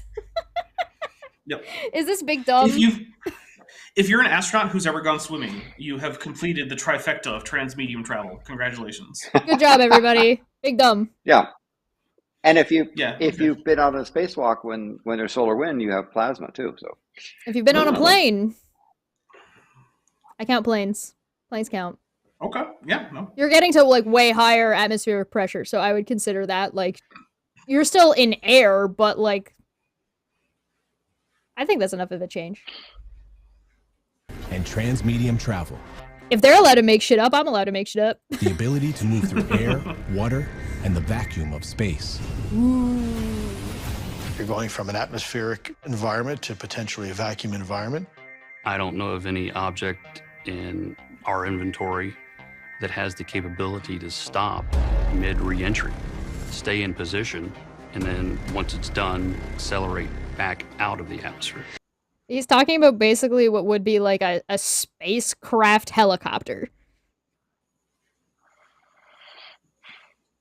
I mean, I guess in terms of capability, kind of. Yeah, but again, he doesn't know the distance of the thing, so... Is it a fallacy... He's presuming... Yeah, is it a fallacy to say, well, I don't know of anything in our inventory that is capable of doing this? Because maybe there is and he just doesn't know about it? There could be, but like what he's describing are things that like... aren't possible. If they are the way that they're being described, are probably not physically possible for anything to do, which makes me think he's misinterpreting what he saw. It also doesn't really make any sense. Like, okay, so we're talking about like coming down, stopping, and then re-entering. We can go up, we can come down and stop, just not halfway through, and then re-enter, but we don't re-enter, we have to start again. We have to start from point zero of entering. So he's talking about a spacecraft of some sort, that what they're trying to get at, is that it comes down, it came down part of the way, stopped, hovered there for a little bit, and then took off again. But it didn't make any kind of indication of a launch. It just moved. Right? There's no indication that, oh, there was a larger flare at the bottom of it, and then it took off. It just instantaneously took off into the sky and was gone. Yeah. Okay. Sure, yeah, we agree with him that he doesn't know of anything in the inventory that can do that. I agree with this. I don't know of anything either. The G-forces would kill a human being. Whatever. To Elizondo, Major Gibson's sighting is part of a pattern.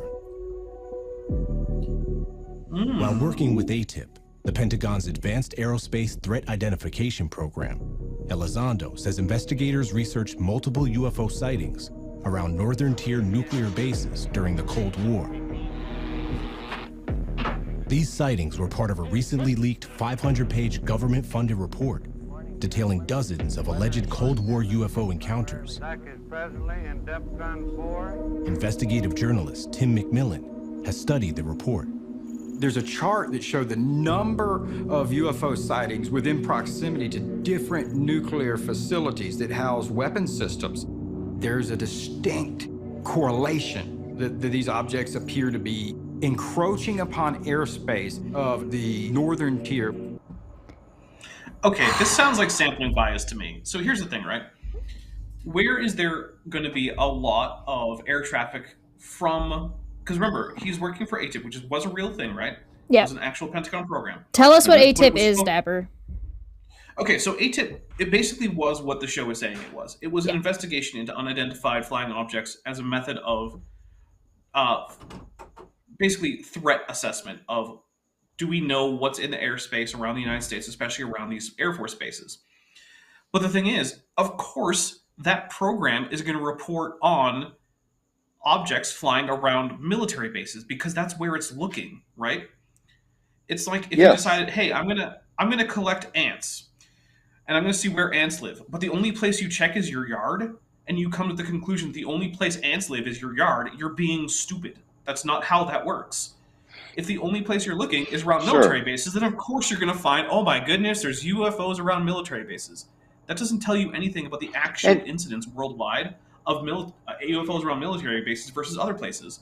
It's where there's the most planes for the one thing. Part of sure, and it also is the case where it's a place where military might notice things. In the area, they watch bases for a reason. Yeah. It's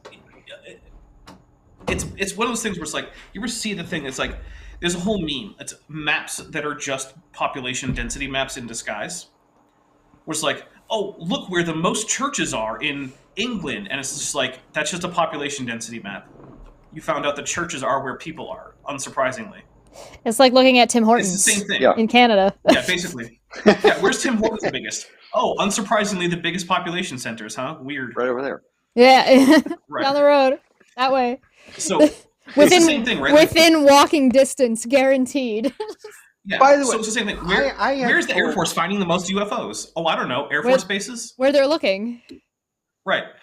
Surprise. By the way, on Tim Hortons, I had hoped that there'd be more consistency in Tim Hortons, but I found that some Tim Hortons are better than others. Oh, yes. Some Tim Hortons have. Oh, yes. Well, it's a franchisee situation, so different owners. It used to be more because when I saw ratings about Tim Hortons, I was wondering. It's not consistent because they sometimes have different menus and things. It used to be more consistent before it was bought out by Burger King. Is that what happened? That is what happened. Yes.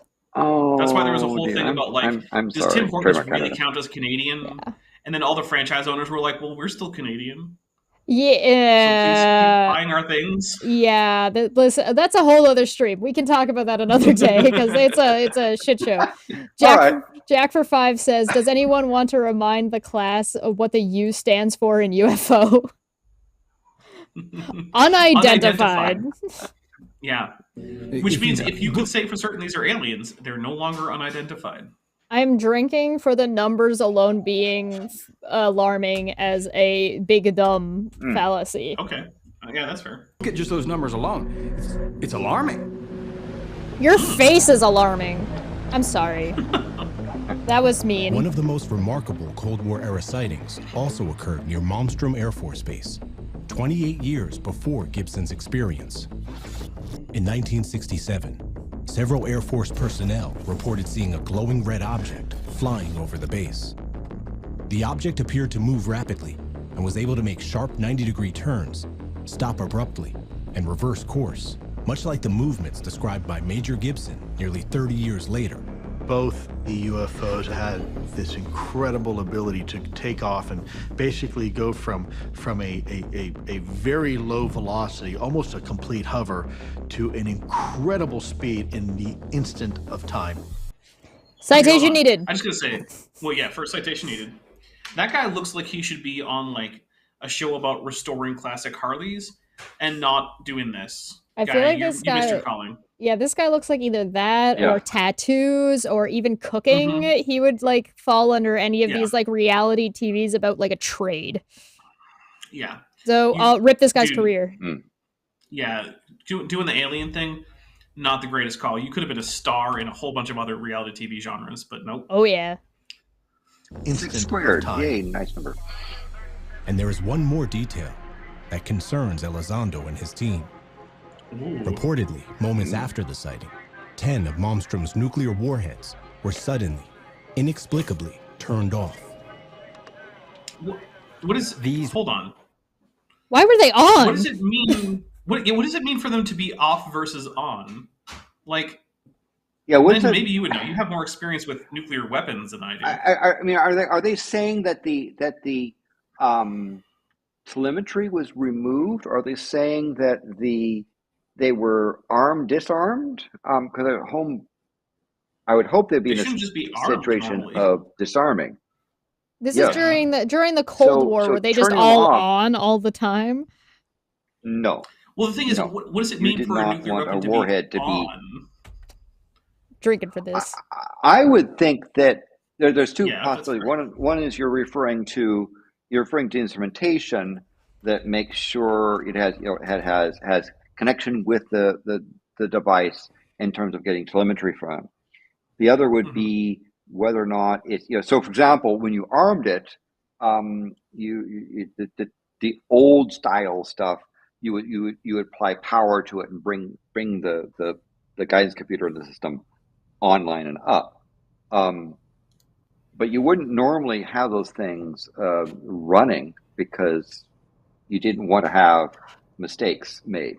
I'm going to go out on a limb and say that I need to add something to my memes, and it's got to be a Phoenix Wright objection. With the audio. Okay. Weapon systems had been shut off. Weapon systems have been shut offline. Systems. Shut offline. What weapon systems? Like telemetry, guidance? Again, I'm trying to think about what is it. They disconnected the missile from its power source. They turned off the power source that could power up the missile. They turned the safety on everyone's guns. Hey guys, so for those of you in chat, in case you didn't know, nuclear missiles just don't have just a power button that you can press. That's not how it works. Vandalia for 5 said, so what are Dapper and Landon debating each other on? It sounds like they agree. Oh, no. Debate Hub is not always about debates. Debate Hub is about a different kind of debate. I'm not sure we'd be able to disagree because we're not even sure what it is they're saying. Right, like this is just like, what's the claim? You can't just turn a nuclear missile just to off. There isn't a switch that says off. The claim is aliens. That's the claim. Right. I mean, missiles have different sets of stuff. I mean, just take a look at typical rocket they launch into space for a space probe.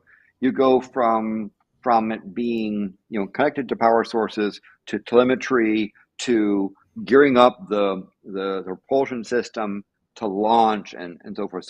So being on is sort of like saying, what does it mean for an automobile to be on? I like the idea that the aliens saved us from nuclear war that America was about to start because they had all of their weapons and all of their missiles and all of their nukes armed and pointed somewhere, and aliens were like, maybe don't. Okay. It freaked them out enough that they were like, oh shit. This is only vaguely related, but in the 1984 Godzilla film, oh god, in the Japanese cut, there's a accidental almost nuclear launch from a Soviet ship of a nuclear weapon. Because they were primed to shoot the nuclear weapon at Godzilla.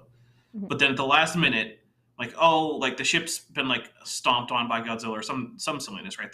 And this one lone Soviet guy is like, no, we have to stop the launch. And he's finally managed to get there, turn the key to off or whatever, and then he dies.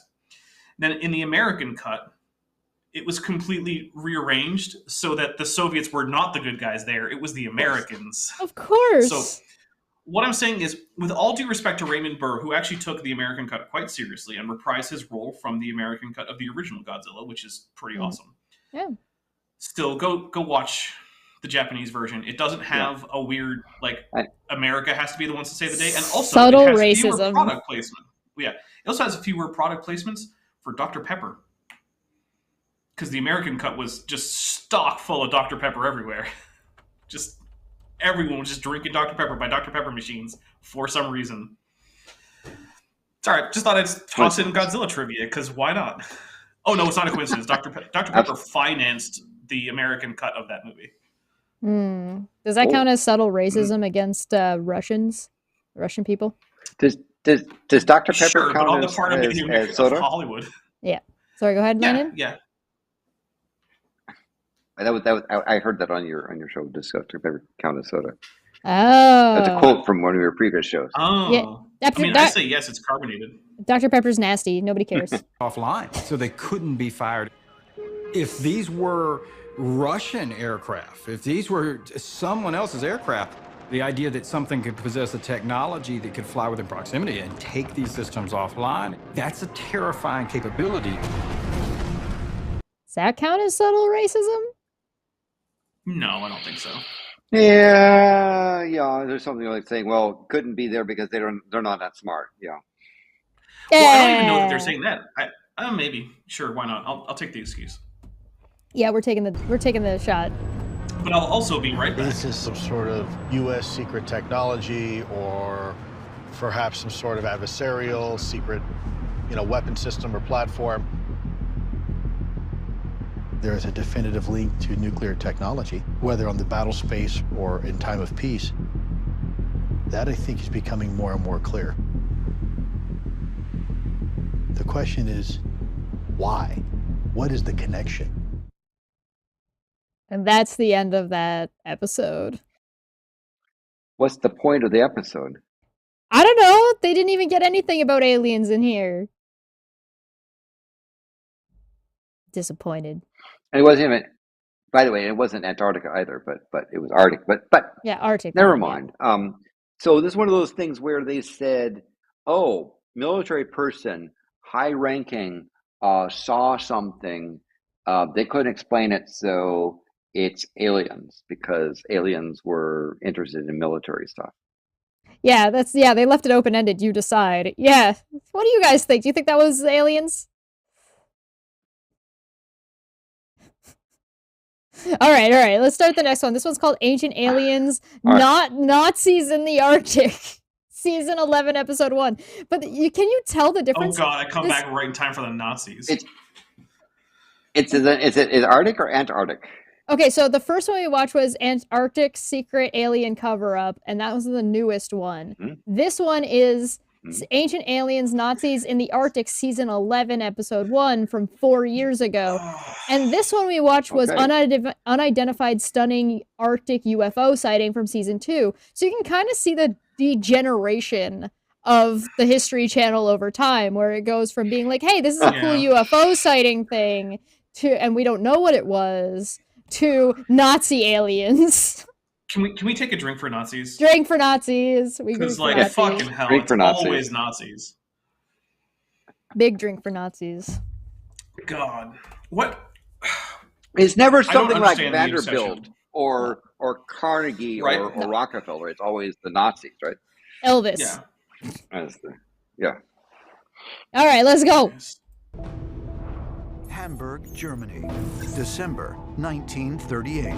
Hamburg, not Hamburg. 4 years into Adolf Hitler's reign as Führer, he is beginning to establish his total dictatorship by taking direct control of the German military.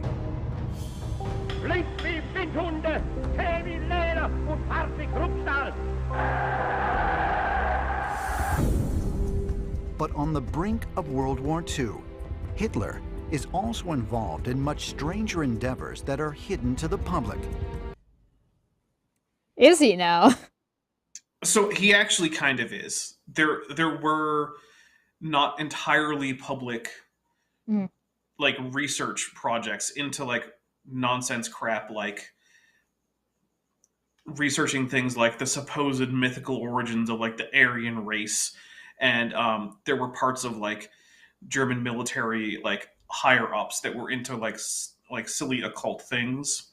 The thing I find odd about this, though, is that they're presenting it as if it's a bizarre thing that the oligarch will do, but you see that all over the place. There's plenty of projects that a government takes on that the general people don't know about, because when the general people find out you're doing this, the general people go, "Why the fuck are you spending our money on this?" Yeah, and to be fair, that's a lot of what this stuff was. Right. For one thing, the Nazis funded all sorts of archaeological excavations in an effort to try to uncover the lost Aryan roots of basically every civilization. Right. Turns out it was all nonsense. There's no such thing as the lost Aryan roots of various ancient civilizations, but they wanted to find it so that they could pretend to be the inheritors of this or at great least ancient lineage. Find something that would justify what they were saying, whether or not it was accurate or not, or 100% or not. Oh, that's one of the things. And I know like that a lot of I know that inaccurate analysis was done. Right.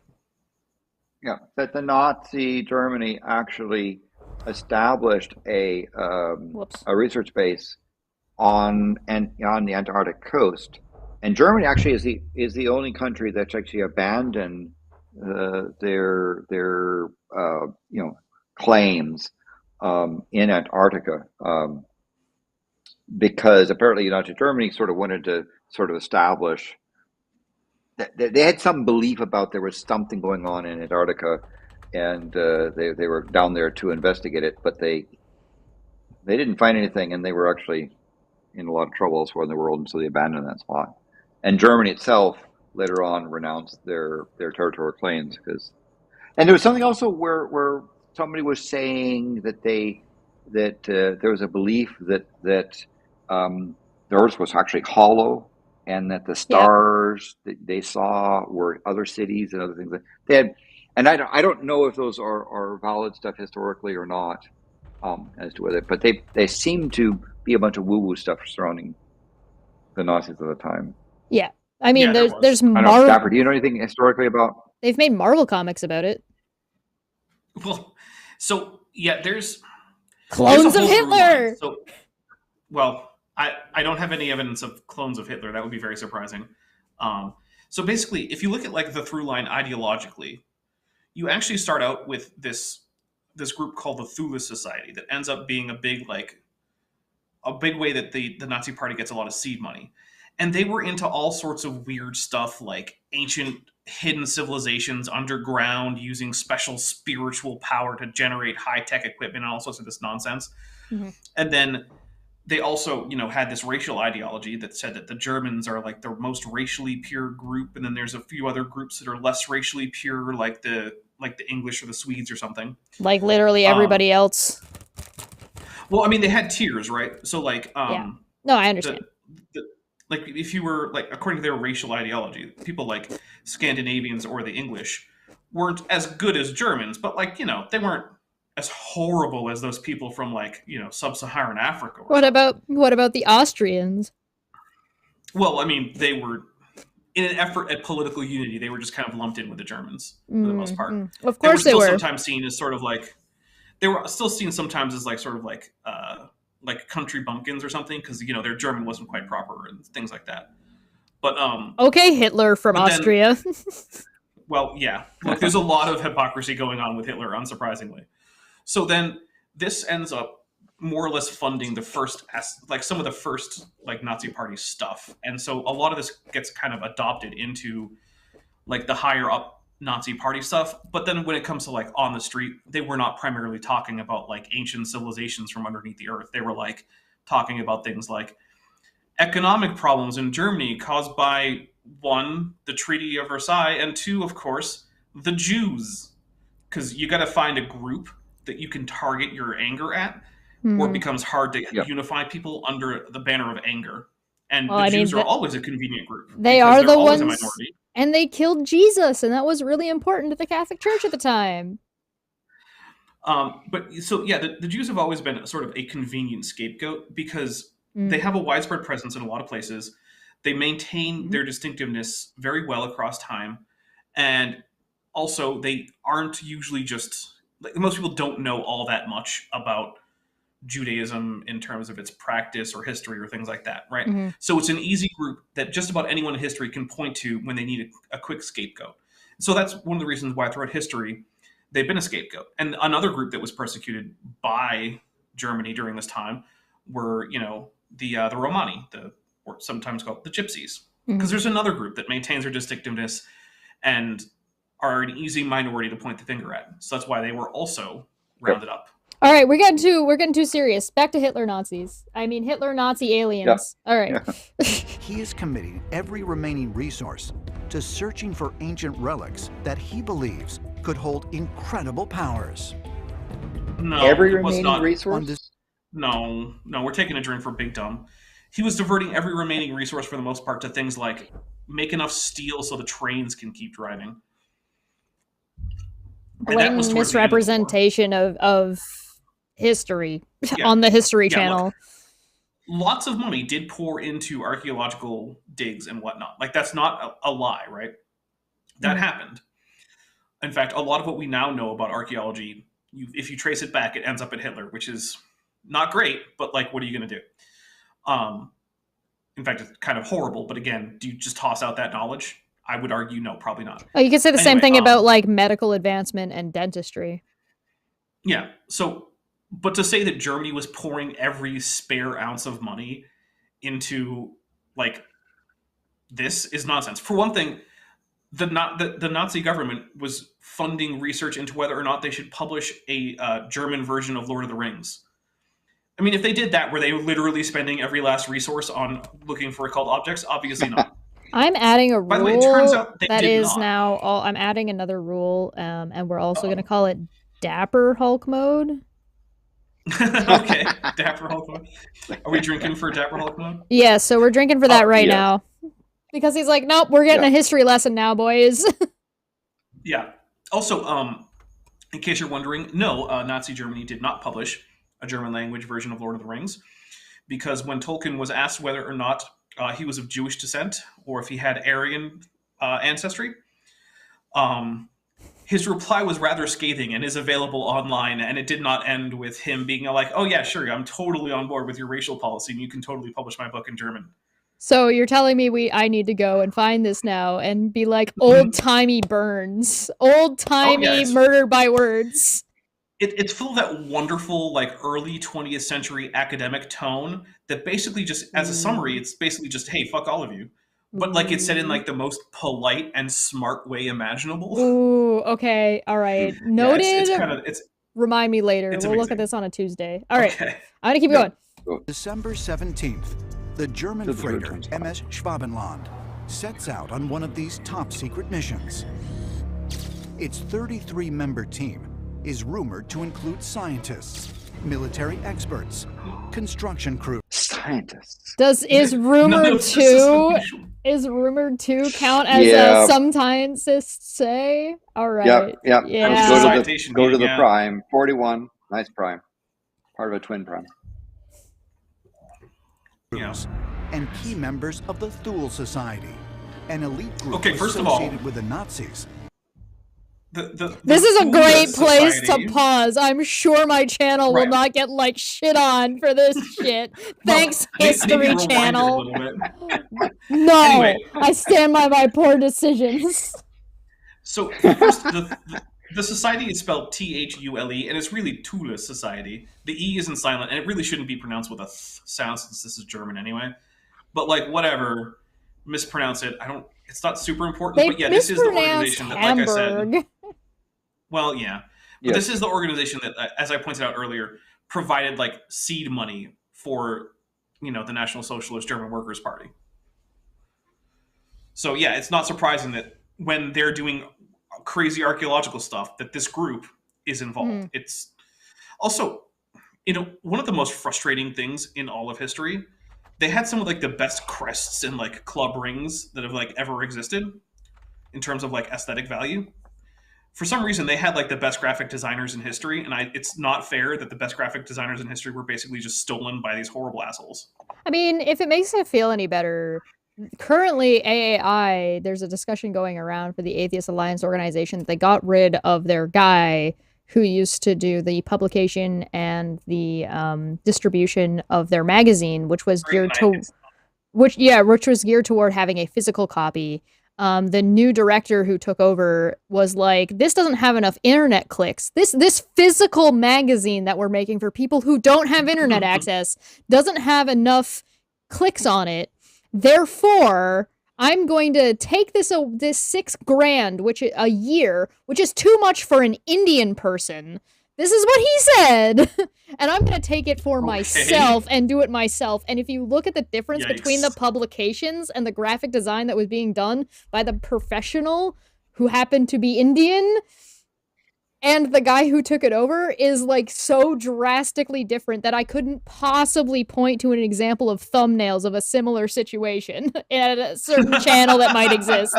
Manya for 5 said we need emojis or stickers for Landon or Dapper for chat here, please. Okay, so we need to make Dapper, do you want to submit one of the ones from your channel to this channel? Yeah, sure. I have an emoji of like, my face that I can. I know that you have one of mine. I'm pretty sure, so we can trade. And then we need I do have at least one. And then we need to come up with one for Landon. So we'll talk about that. But I'm gonna get this Nazi symbol off my fucking screen. That focused on mysticism and the occult. 32 days later, they arrive at their destination, Antarctica.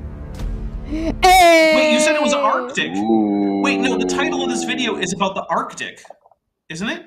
Yep. Yeah, so Arctic. Yes. That's the why opposite. Are we in Antarctica? Antarctica literally means the opposite of the Arctic. Goodness, yeah. Dumb statement, yes. Wow. Yeah, that's the epitome of big dumb. Yeah, if you want to learn more about what's going on with AI, me and Manya are going to cover it on Dumb Fact Friday because we got in touch with this ex-director guy, so look out for that. The Nazis themselves were fascinated by ancient civilizations and legends of vanished super races. Yeah, that's true. Wait, he said races as in plural, though. Were they looking for multiples, or were they just looking for one? I mean, they'd be happy if they could find one, but if they could find two, I'm sure they'd be happy with that too. Not if they were black. Well, they would presume that they wouldn't be, right? Because of course the ancient super civilizations have to be white, obviously. It wouldn't make sense for them not to be white. Definition. So are we at subtle racism yet? Oh yeah, sure. Well, it's like on the part of the Nazis, but like sure, why not? Cool. Yeah. Now, although the Nazis weren't very subtle about Nazi their racism. Germany. Yeah, that's true. Nazi Germany did have an Arctic base that they established, but then it's talking about lost Arctic home. So which are they being bipolar here, or what's? We are. We're bipolar. Drink for bipolar. What I'm getting is the History Channel just doesn't know the difference between the North and the South Pole. That's a problem. Big dumb. Mm-hmm. Yeah, that's they didn't know the difference between southern winter and northern winter either. So right, consistent. We were there in August. It was nice and daylight time out. Was it? I can't. It was such a temperate climate. A nice sunny August day in Antarctica. That they thought that the Aryans had come from. 211's times They 4. were looking all over the world, and that included Antarctica. Yeah, they were jumping back and forth. They were like, homes in Arctic, in Antarctica, in Arctic, in Antarctica. Okay, hold on. This is a U-boat. This is not the ship that we were shown earlier. Uh-huh. This is a submarine. Yeah. The ship we were shown earlier had an aircraft launching from it. That was not a submarine. Manya for 5 says, Chesh, I already have an idea for the emoji for Landon. Landon and his eyebrows. So like the angry Landon. Nice. The Thule Society actually believed that there were mystics or channels who were able to communicate with these beings who claimed to be either extraterrestrial in origin. Wait, I'm pausing so we can read his thing. Michael Sala, PhD, author, Exopolitics, Political Implications of the Extraterrestrial Presence. That's a PhD? Yeah, that's going to be an unrelated PhD at best. Yeah. Hey, here's the thing. Before you can write a book about the political implications of the extraterrestrial presence, maybe you should demonstrate that there is such a thing. It's kind of like saying, like, I wrote a book about the political implications of the existence of, like, Asgard. Because Thor's totally real from the MCU. I am a PhD in the Dungeons and Dragons, gods, and mythos. Okay, thanks. You're welcome. Chesh, you say that, but I bet you could actually get a PhD in that. I bet I could actually write a thesis talking about like the alignments and how they apply and like the political like realm of the wheel of alignment and their associated gods. Get that degree from Patriot Bible University. I'm changing my Twitter handle right now. Exopolitics, is this person, where did they get their PhD in? Do we know? We have to look them up. That's a great question. Yeah, I don't know. Dapper, can you look that up? I'm busy changing my Twitter thing to Michael Sala to Chesh PhD, PhD, and I'm gonna put. Actually, hold on. I got this. Chesh PhD, squiggly line, a PhD squiggly line, D. What would it be? D&D. What would be a good word for it? It would have to be like political. Political. Gods. Okay, so there's the inner planes and the outer planes. So it'd be the outer planes poli-sci. There we go. That's a thought. So just for suggestion, when I finish my beer, I'm going to look for a rye, even though I have lots of other things here because someone suggested a rye. So next, perhaps yes. Oh, okay. Hold on. So this is PhD in history of Russian politics. Poli-sci. Poli-sci. Yeah, I've got his IMDb page. That's basically the only thing I can really find for him for the most part. So this guy's got dick all, is what you're telling me. So he's a producer known for The Cosmic Secret, The Day Before Disclosure, and Deep Something, probably a porn parody. Because, it starts with deep, so I'm just assuming. PhD Deep Lore. All right. Deep Space. Okay, well, that's only maybe a porn parody. Maybe. All right, so we drank for this guy, yeah? All right. To be either extraterrestrial in origin or claim to belong to this civilization that lived in Earth's interior. Oh, so they're either outside of Earth or they're like in the middle of it. We don't know which. Wait, if they're inside Earth, doesn't that mean they're from Earth? Yeah. Because there's some people that believe the Earth is actually hollow, and we're in the inside of a sphere. Right. And so there's. But they're being bipolar but, again. But the indigenous people of Australia sometimes believe that the stars up there are hearth fires of their ancestors. So That's still a better guess. I would be more willing to believe Simba and Timon at this point. At least Simba and people that came before, the kings of the past live in the. Oh, I thought they were fireflies that poked holes in that big black thing. Like I was just. Okay, so by the way, it does look like this guy has legitimate credentials in international politics, specifically in conflict resolution and U.S. foreign policy. But then at some point in the 2000s or so, he just took a hard turn into weird alien crap. Okay, but to be fair, has been there ever since. We're not saying their PhD is illegitimate. We're saying that their PhD is not applicable. Right. So his PhD could totally be a thing that exists that he earned and he worked for. Good for him. What the fuck does it have to do with political implications of the extraterrestrial presence? Well, okay, to be fair, as a poli-sci guy, it would have something to do with that if he could demonstrate that such a thing existed, which he can't. Right. Exactly. All right. So again, by the way, I apologize, Roxanne, about suggestion of a beer, not rye. But somebody else in the chat was saying, PhD in government from the University of Queensland and MA in philosophy from the University of Melbourne in Australia. Oh. Sorry, TM Canada, Maple Leaf. All right, I have play.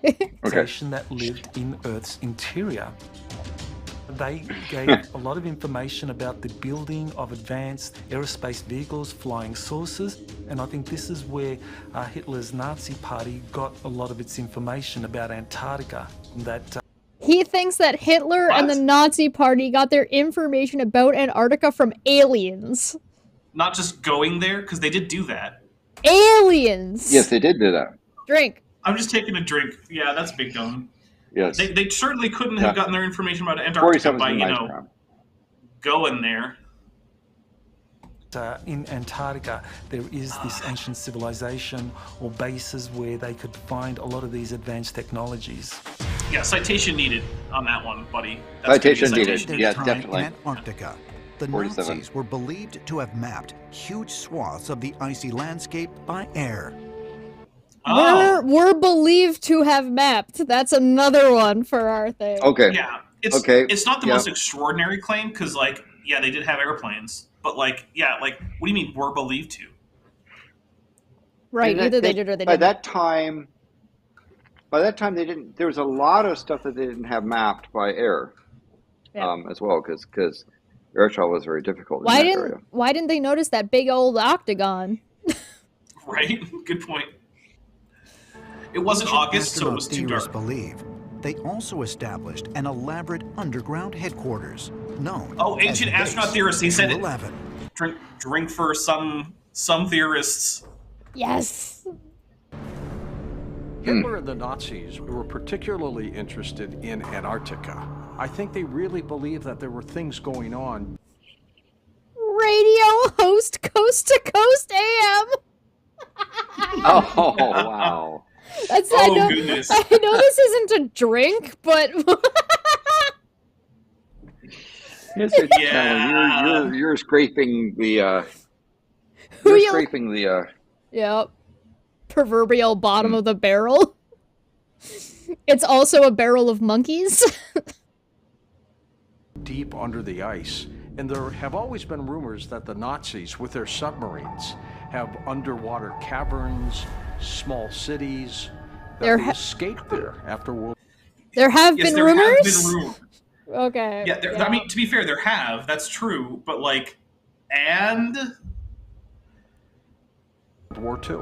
So if you look up Base 211, you'll find sites, luminous sites such as UFOinsight.com and AncientCode.com and Jellyfish.news and other things. It's a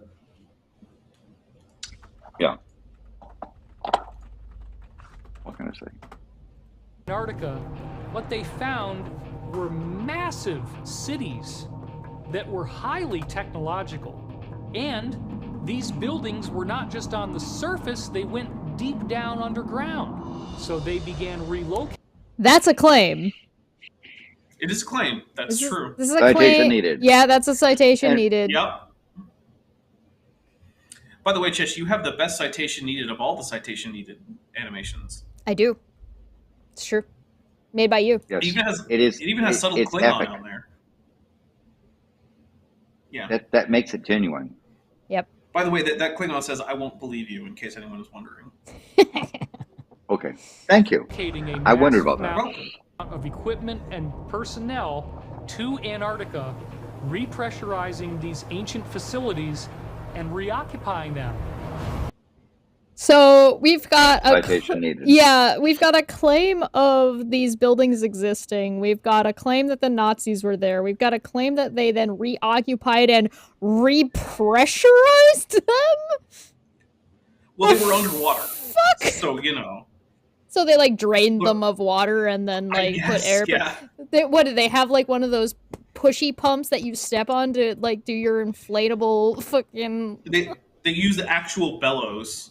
like it's the Middle Ages. This is a drink. Here's the thing, right? Like this is cool stuff if you want to do like a Castle Wolfenstein sequel set in Antarctica. Like okay, that's cool. Bring all this stuff in as like world building. Yeah. Another Doom game, but instead of taking place in like red fire, it takes place in like blue fire ice. That'd be cool. Sure. Yeah, that's neat stuff, right? But like that doesn't mean we should be taking this seriously as an unevidenced claim about history. Right. Like, no. If you want to say that this thing is real, find the base. Mika says repressure. It sounds like those water guns. We know. So like when you pump them up. we know where the base was, kind and of. we know the region that they were. Yeah, they traveled around and had maps in. But of course these things are somehow not found now. I don't understand why we have this one from 2018 that is talking about aliens in the Arctic and Antarctica specifically, but then when we go to the Antarctic aliens, they don't make reference back to this video. Like, they don't make reference back to say that this was the same place. They don't. So there's just a bunch of varying alien structures in the Antarctica that nobody really even knows anything about. Except for these researchers who have it on some kind of authority, apparently. Allegedly. Yeah. Okay. They just can't tell. They can't tell you who though, because it's like Second Captain Alvarez from the United States Navy Force. At the end of World War II, the U.S. government launched its Halo 3 Griff. own large-scale mission to Antarctica. And I'll point out, by the way, if you look at the map of where the Nazi base was, the Nazi Germany claimed a area called Swabia, which is essentially if you take the prime meridian and you go down and reach the Antarctic, coastline, it's in that region, right? So from here, is that on the right of the map? Yes. So the line is going to the right, in the middle, right there. That's see that blob there. That's what they called Yugoslavia. That was the area that they explored. And the first expedition was actually in there around it was 1938, 1939. Alfred Richter, German Navy, proposed that spot, and they went into that region. So I guess if you're saying the so-called base of aliens, but that's also area where it's called Queen Maudland is a larger region of that area. I don't know. The History Channel provided something that's completely illegible. But can't read this map. But yeah, you can tell where it is because I can see all the geologic features, and I can see areas that were explored. Yeah, when I say illegible, I mean I can't read any of the numbers on this. I can't read that this says Antarctica, even though I'm probably pretty sure that it probably does.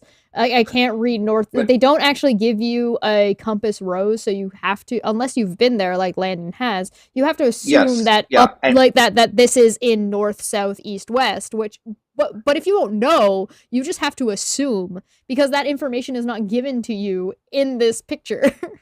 Yeah. If you know like the coastlines and the deep, so forth, you know the outline of what's called the continent. It's fairly obvious. But the problem is that most times what most people see the map of the world is a Mercator projection, where Antarctica is a little window dressing at the bottom, the fringe at the bottom. Yeah. You're not just used to see it from this direction. But if you are, in fact, in my garage, I have like it's about 4 meters by 5 meter size. It's taller than I am. Yes, it's several Cheshes in size. Scale mission to Antarctica. Operation High Jump deployed 47. Yeah, so we're back to Antarctica now because we keep jumping back and forth. Yeah. Look, the Arctic and Antarctica, they're basically the same place. It's both cold there, so they must be nearby. Yeah. 13 ships. But even in flat Earth models, they're not the same place, right? So are you telling me that the History Channel is equivalent or worse than flat earthers in this regard? Because I'm drinking for that if that's the case. They're going donut Earth, where the North and the South merge. Yeah, on a center I ring think in the middle. We're drinking for that, Big Dumb. I think in terms of their. All right. Cheers. You think in terms of what they're landing? Yeah. By the way, what is that vehicle? Someone who knows aircraft. What kind of vehicle are we looking at? That's a helicopter. It's a U.S. helicopter. It's U.S., right? This is not a German thing. So No. So they're saying aircraft number of seaplanes. So why are we looking? That's a U.S. military helicopter. Why are we? Mm-hmm. We were talking about Nazi Germany. We've made a massive jump to something called Operation High Jump in Antarctica rather than the Arctic. So they're talking specifically about this American mission, but they kind of jumped without any connecting the two. It was a bad segue, basically. Okay. Its own large-scale mission to Antarctica. Basically, the History Channel just compared the Nazis going and looking around Antarctica to America going and looking around Antarctica.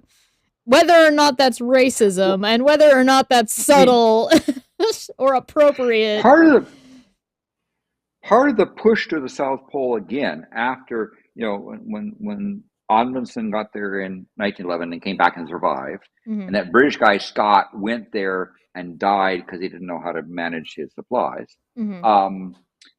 There wasn't a return to that spot until 1957.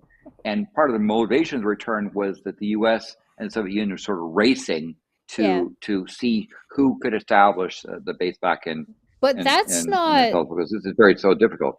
That's not what the History Channel is saying, though. The History Channel is saying that the reason that Nazis went and explored Antarctica was because aliens told them to, and now Americans are doing it. So why are the Americans doing it? Are the Americans doing it because the Nazis were told by aliens to go check it out? I think the idea is going to be that the Americans are there to investigate the Nazi presence because they suspect that the Nazis were in cahoots with the aliens. So are we getting? The US is in cahoots with the reptoids, obviously. I'm on board with the idea that that the History Channel is American propaganda, so America is always the good guys.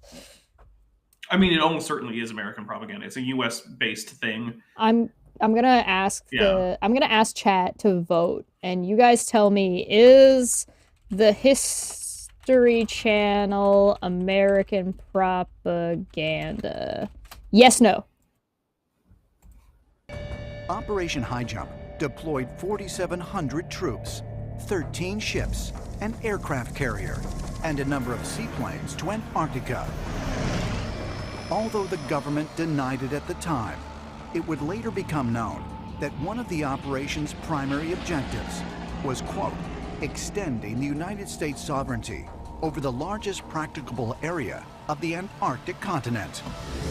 So to be fair, I did go and confirm high jump was a thing that exists. You can go and look high jump up. This did happen.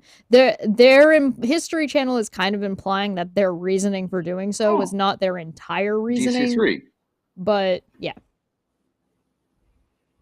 But I mean, there was sort of that push, and the Soviets ended up establishing a base at Vostok, which is the sort of they thought was geographic center, where the U.S. Established it at Admiston Scott. Admiston Scott. Sorry, my Norwegian is not very good. And that was the end. That's where they ended it. Okay. They were like, Nazi aliens, also America went there, the end. What's the conclusion? There is no conclusion. There's no point. Maybe there were alien Nazis, and then the U.S. went there.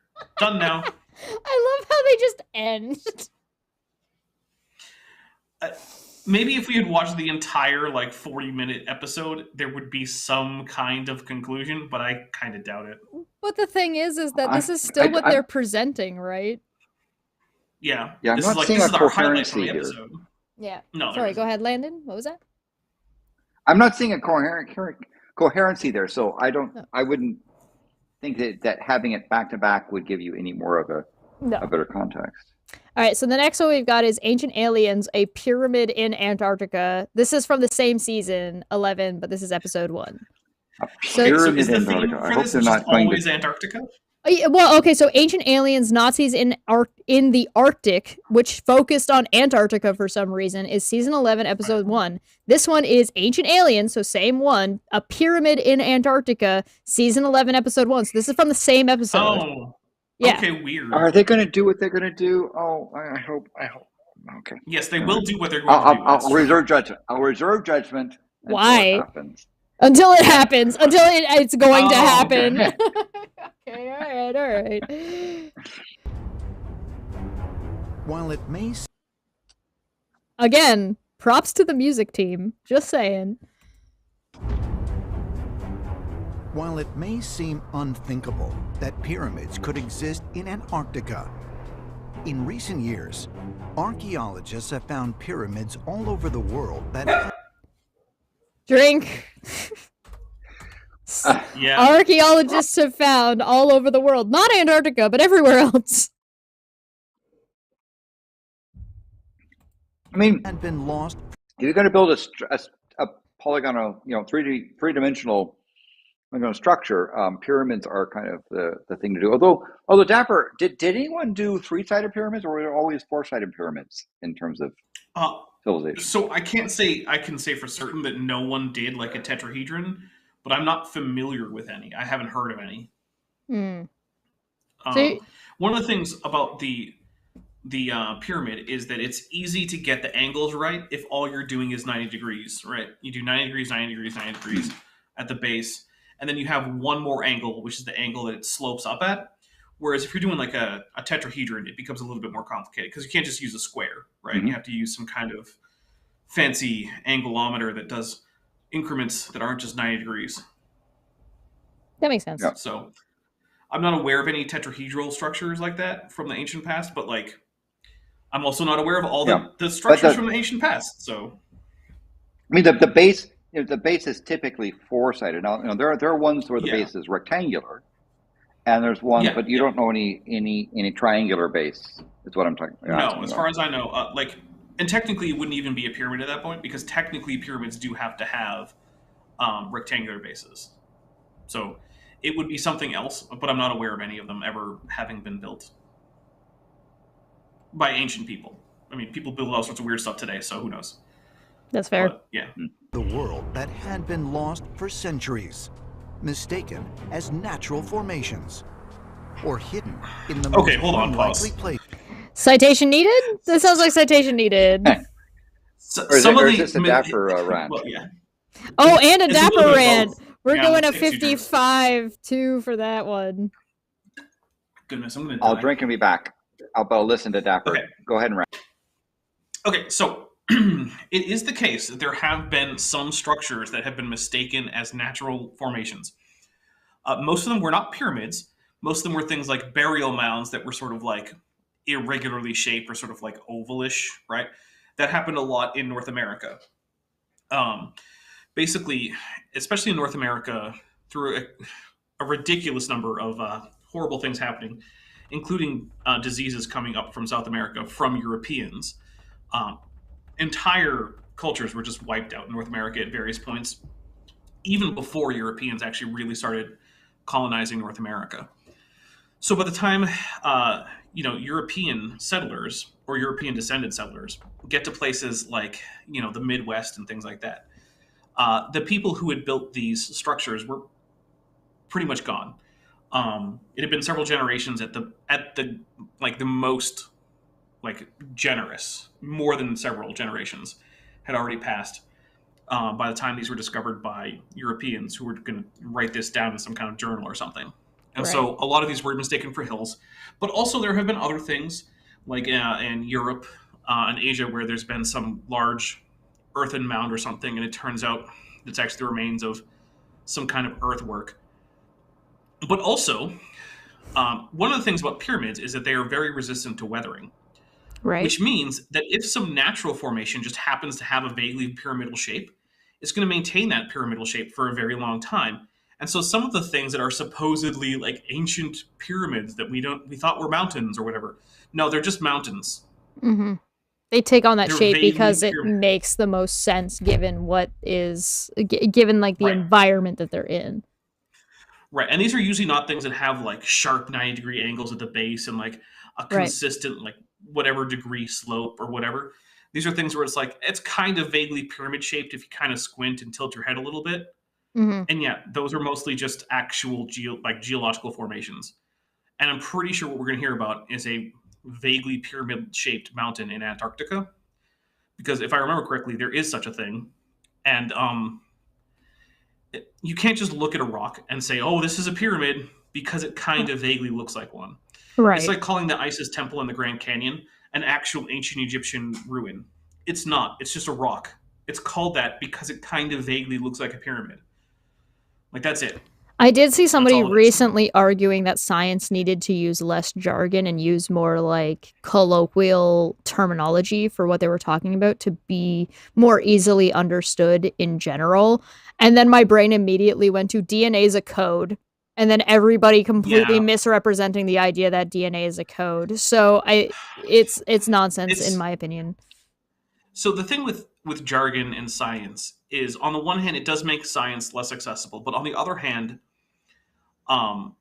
usually when you're trying to publish or something, right? Like, you can be rejected for being too long-winded. And the thing is that scientific jargon enables scientists to communicate precisely and concisely. And those are both important. Right. And so if you get rid of jargon, then you have to start carefully describing everything in layman's terms. Yeah. And like, look, like I'm fairly familiar with things like, vertebrate paleontology papers.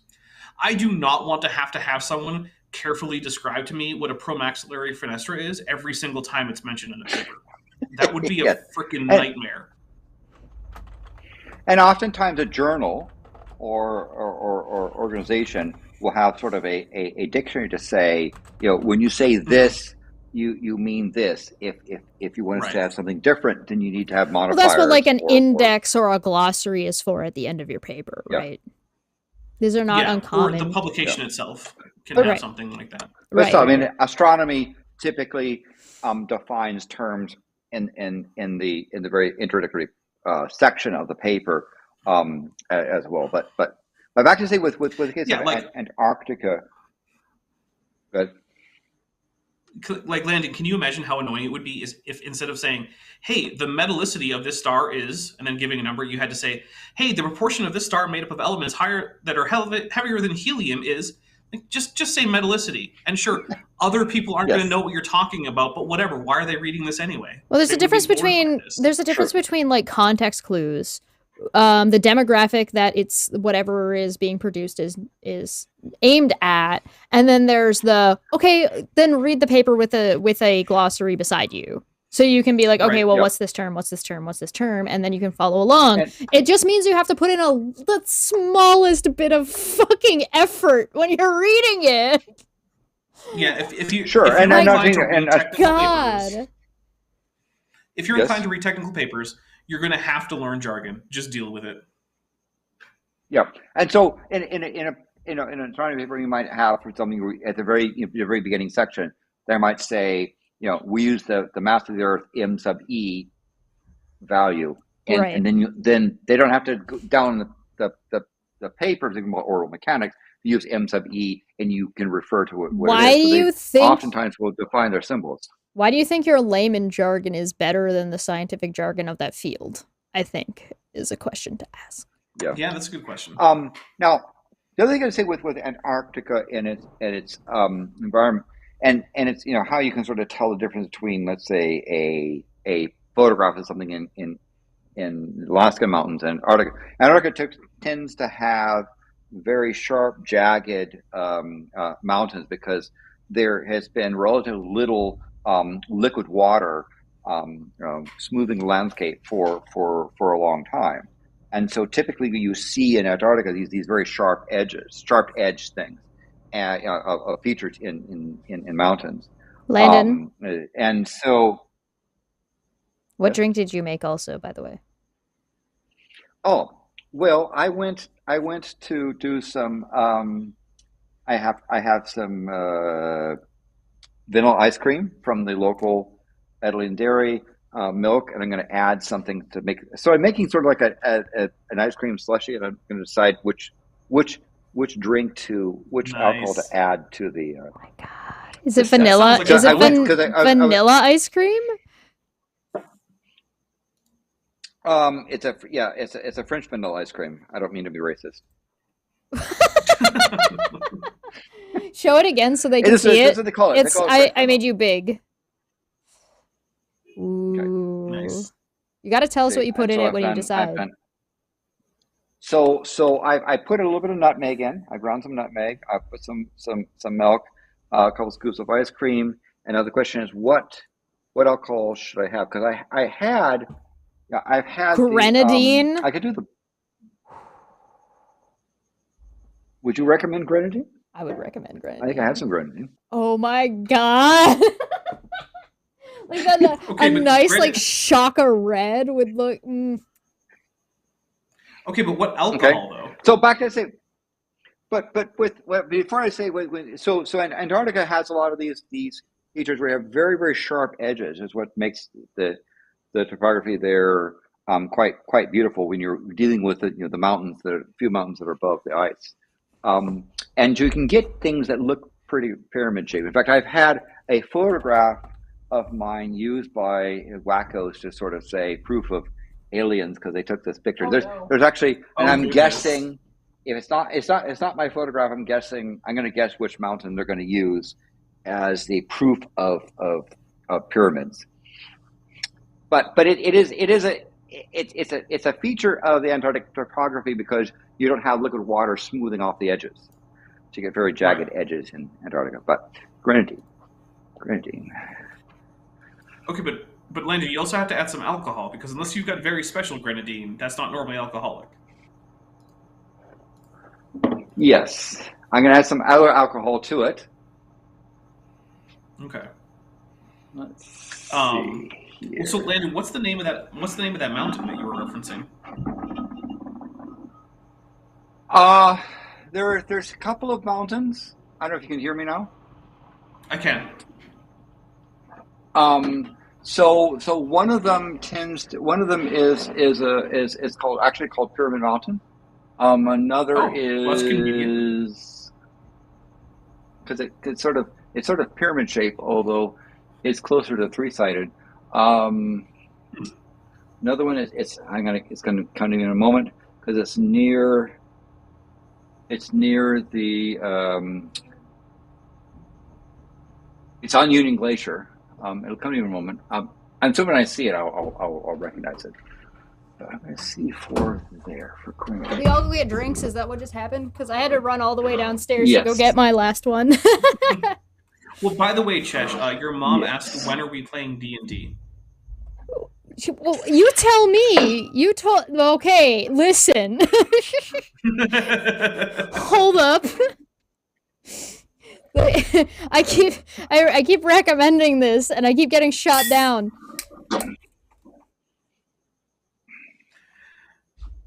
Hold on. And by the way, speaking of what I have, when we're talking about the D&D, and I have Chesh and Dapper on there. Your long-standing campaign that went away, that sort of went on pause as your DM produced a human larvae. Only one human larva. And very successful, and very, very cute, as I understand. Accurate, yes. I haven't seen it, so I don't know about that. I just know that she produced a human larvae. Oh, if you ask her for pictures, she'll probably send some. They are adorable. But my question is, when does the campaign resume? My mom is yelling at you to put vodka and Kahlua in your drink, and she says no to grenadine. That's a good question. I wish I knew. Yeah, we're not sure yet. I will see to Chesh's mom. Now, we did do a Christmas one-shot, which I absolutely recommend you watch. It is a bunch of us being Christmas ghosts, and we accidentally killed Scrooge, and now we're trying to save the world because apparently killing a Scrooge destroyed the world. So you definitely recommend checking that out. It was with Katie and Abby, who were on the channel on Monday.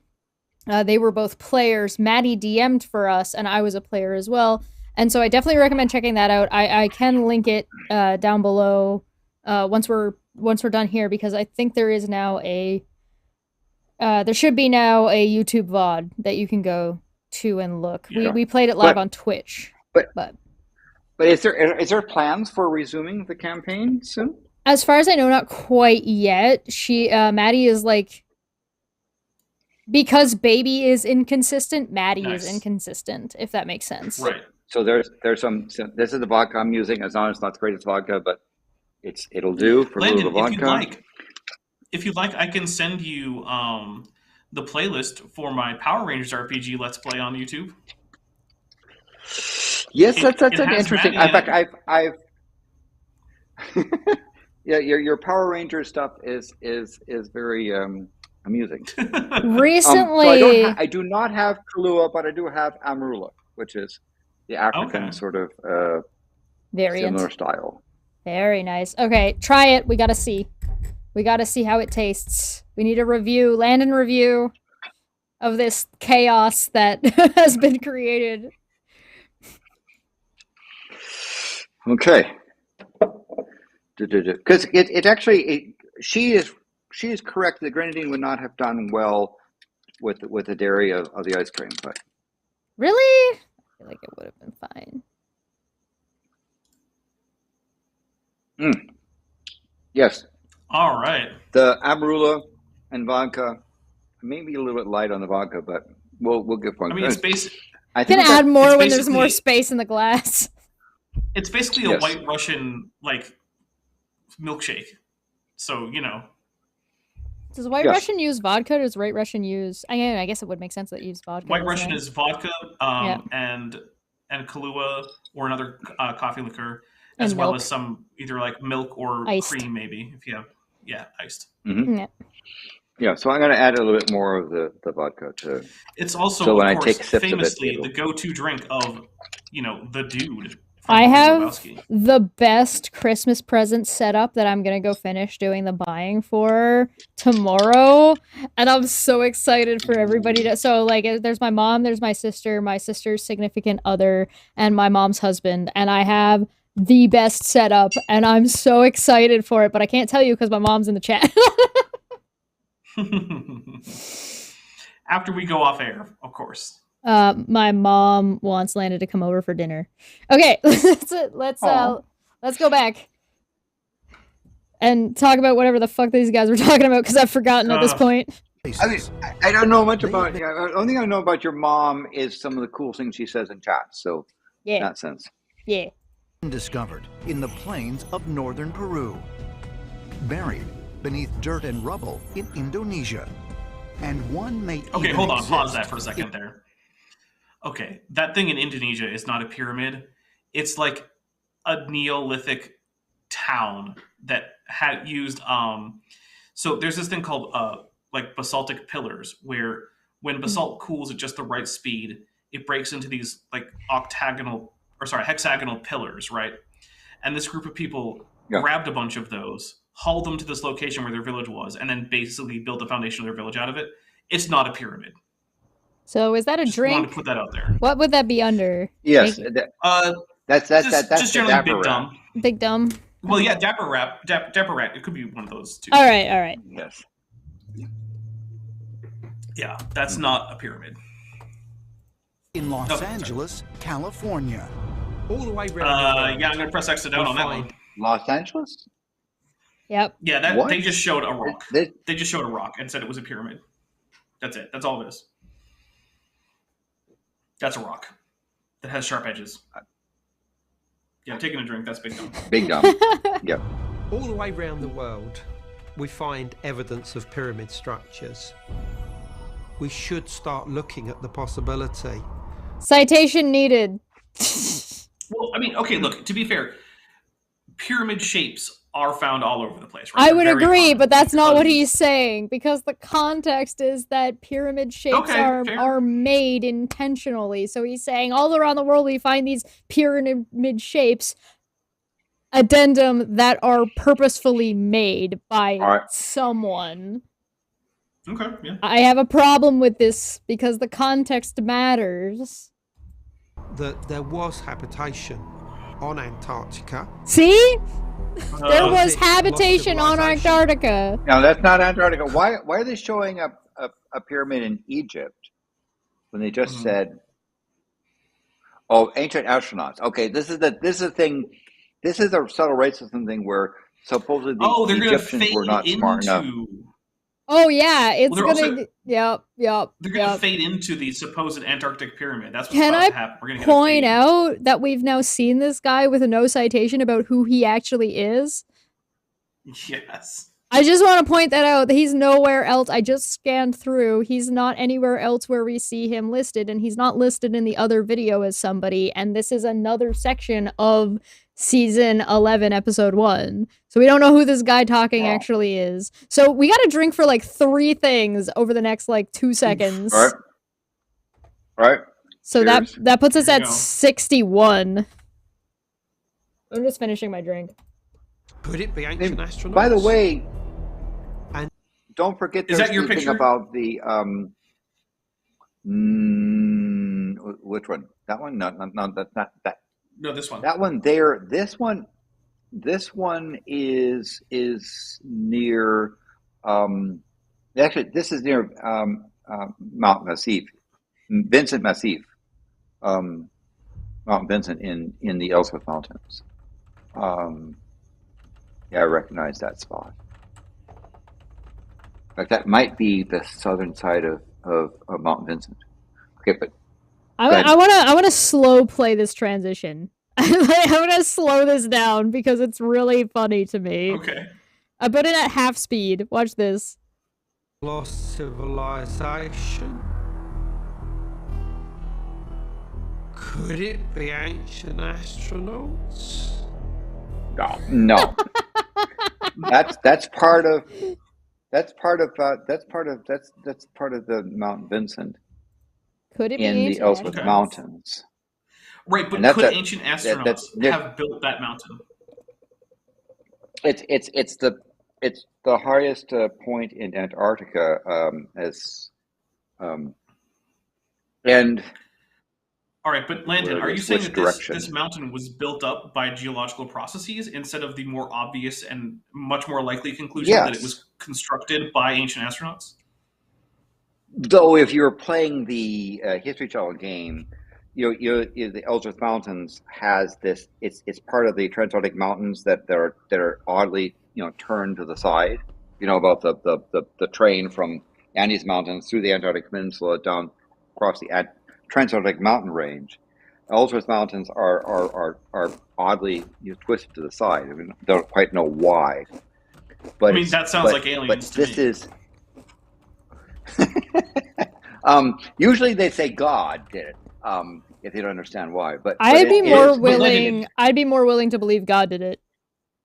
No, but Landon, but first, okay, Chesh, what you might not understand about ancient aliens. Shut the fuck up.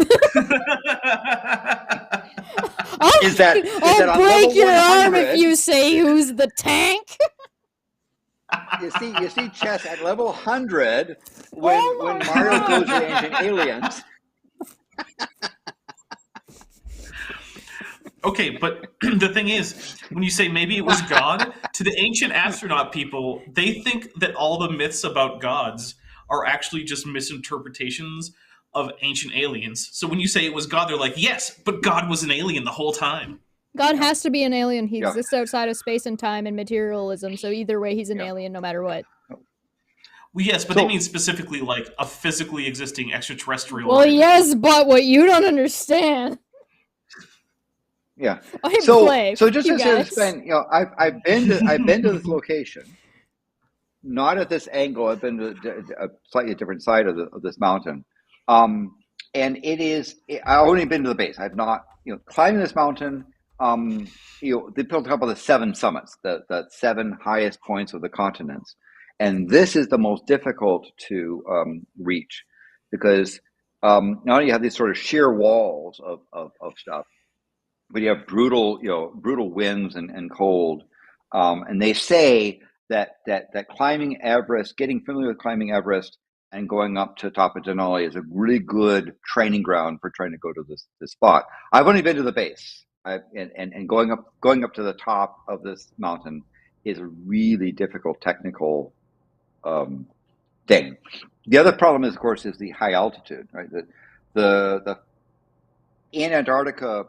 The the actual air pressure is lower because essentially the atmosphere bulges at the equator and flattens at the poles due to the centrifugal force.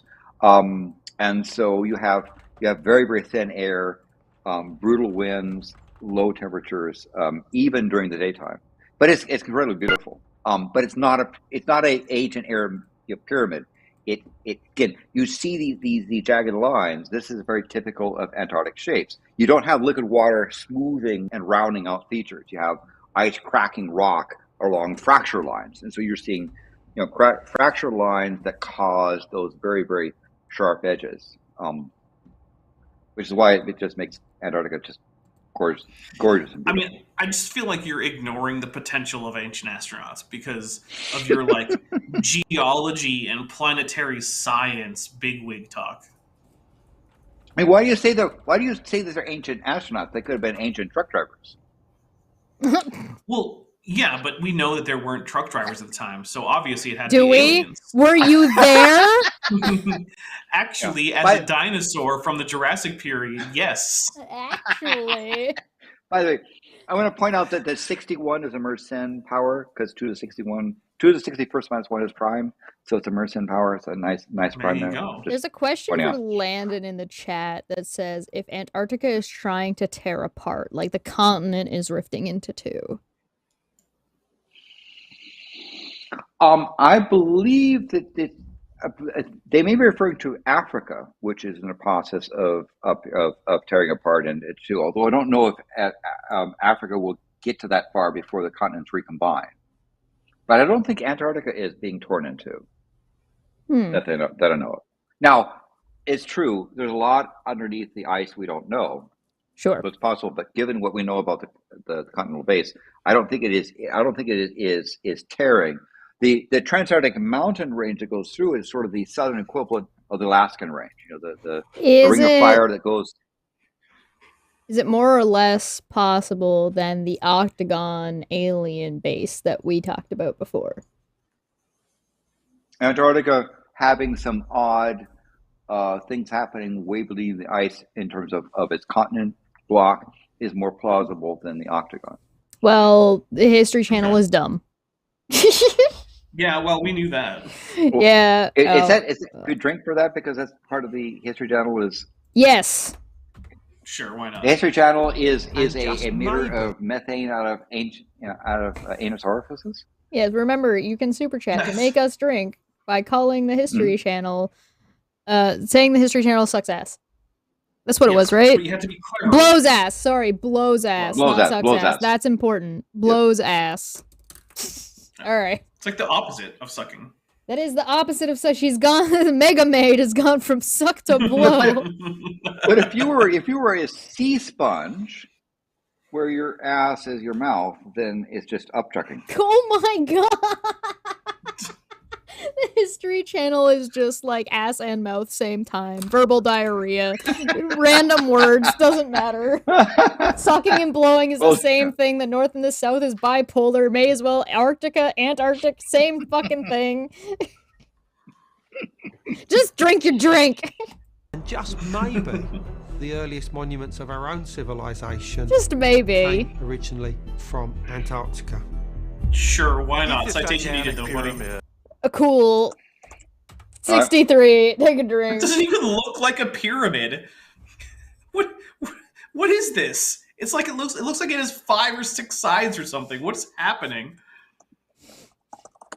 Oh no. You can't just find anything that gets smaller towards the top and then just be like, it's a pyramid, boys. It's not how anything works.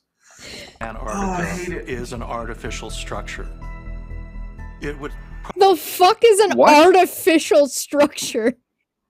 It's one made by humans or aliens, I suppose. Oh. Okay. Yeah. I mean, that's the idea, right? It's made by artifice, which is some intelligent thing has constructed a thing that would not normally be there without their intervention. Okay. Probably be the oldest pyramid on our planet.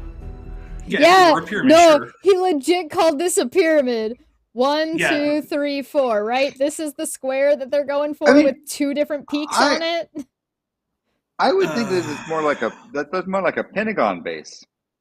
Yeah, I'm yeah, seeing 1, 2, 3, 4, 5, right? That's what you're looking at? Here to here, here to here. Yeah. The fact and that it's it's not curved. even regular angles. Yeah. Right, it's curved. Like, the angles aren't all the same. Like, everything about this says, like, hey, man, you're just suffering from a huge dose of pareidolia. That's it. That's all that's happening. Nothing about this is actually very pyramidal when you actually dig into it. Jack of Hearts sure, says... it has some sharp angles. Yeah, but it's also got 1, 2 peaks at least, if not a third one in the center. It's like boink, boink, boink, boink. It's like the whole thing is... if you were to flip it upside down and take the negative space out, it would look like the McDonald's golden arches.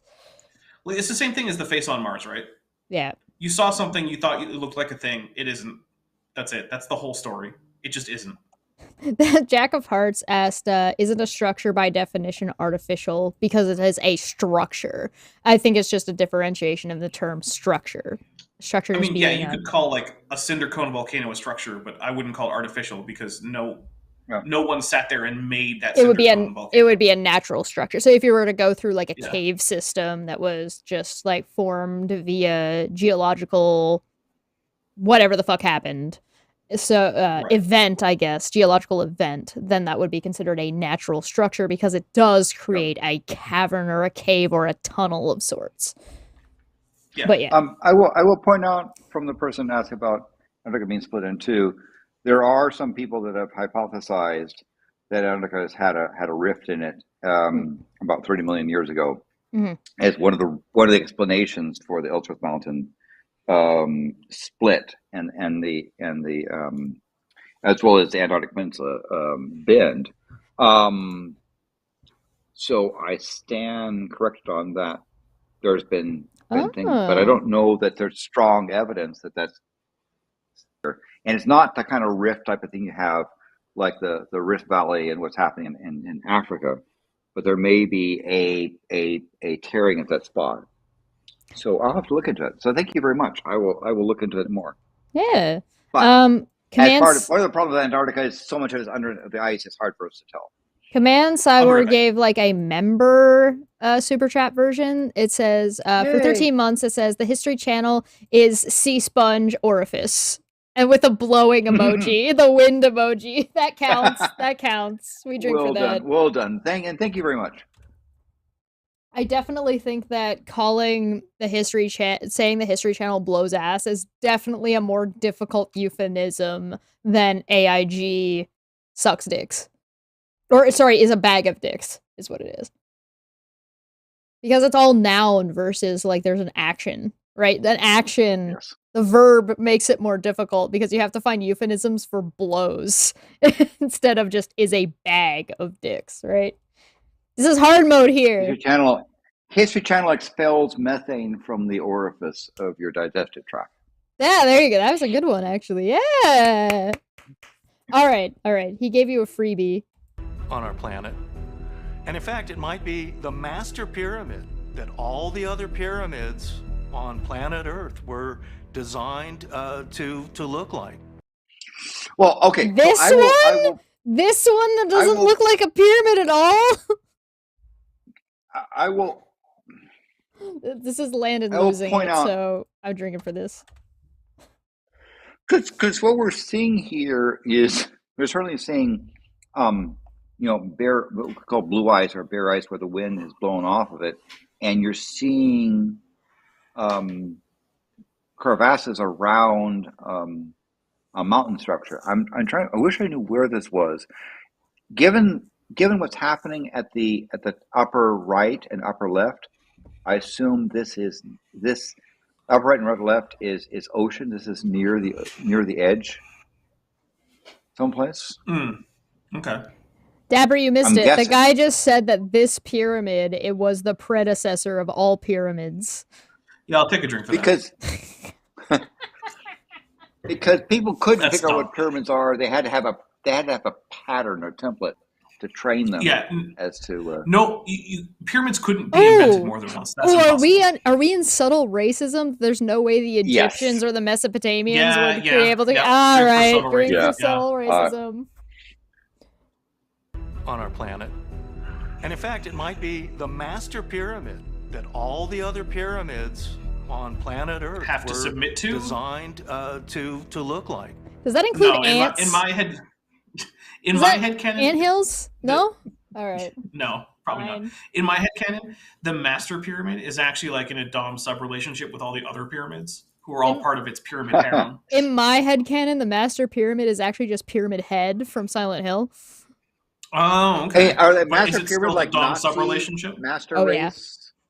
Master No, race, I'm going Master for Pyramid? I'm going for like a kink scene thing where the Master Pyramid just wears a little bit of extra leather, and then the other pyramids have to submit. I don't know But what. they have a safe word, so it's okay.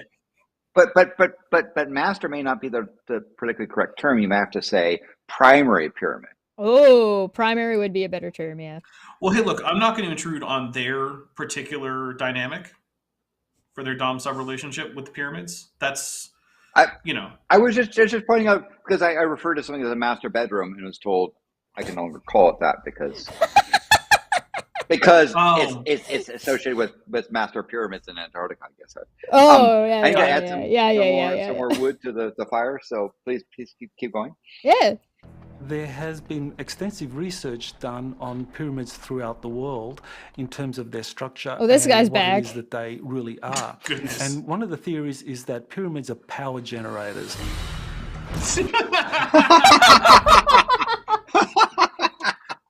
Yeah, so that's a stupid. Big dumb. Oh dear. Big Tell you what, dumb. buddy, you get a big stone pile that is pyramid shaped to produce power without having any of the things that pyramids don't have, like power generators, and then sure, maybe they generated power. Until then, yeah, I'm going to press X to doubt on that one. Can we talk about real quick how we're intending on talking about fusion and advancements in fusion generation on Saturday? Oh, yes. Nice. Where I'm planning on talking about that. Yes. Given how much we're drinking tonight, we're probably still going to be hungover by Saturday. Seriously. By the way, fusion is only like 30 years away, and it always will be. Hey. Fusion is actually closer than 30 years now, which is nice. And I've been to the ignition facility, although in earlier form. But we'll talk about that. So now for the next 30 years, fusion will be 20 years away for the next 30 years. Oh, there we go. Maybe I would say 15. Ooh. Oh, wow. Hints for Saturday. I have play. Look at this guy. And so if you have these pyramids strategically placed around the world, wait. Is this wait. Is this I know that example in Terry Pratchett's novel about pyramids, you had pyramids flaring. Is this one of those drawings from that?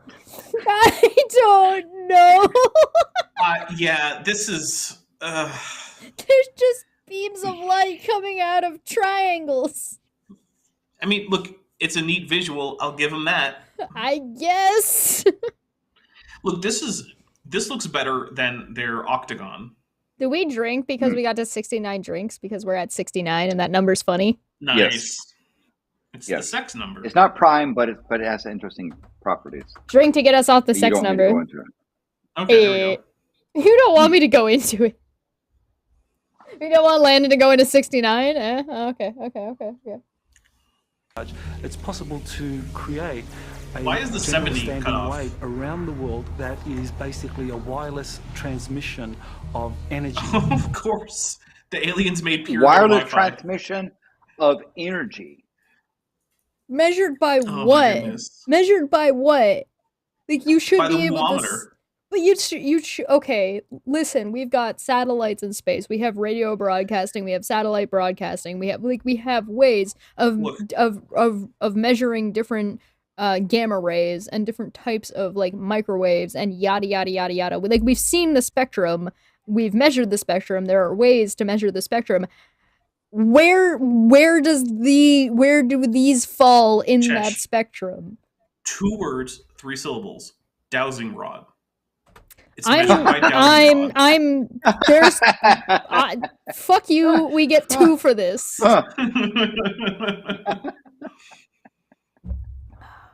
God damn it.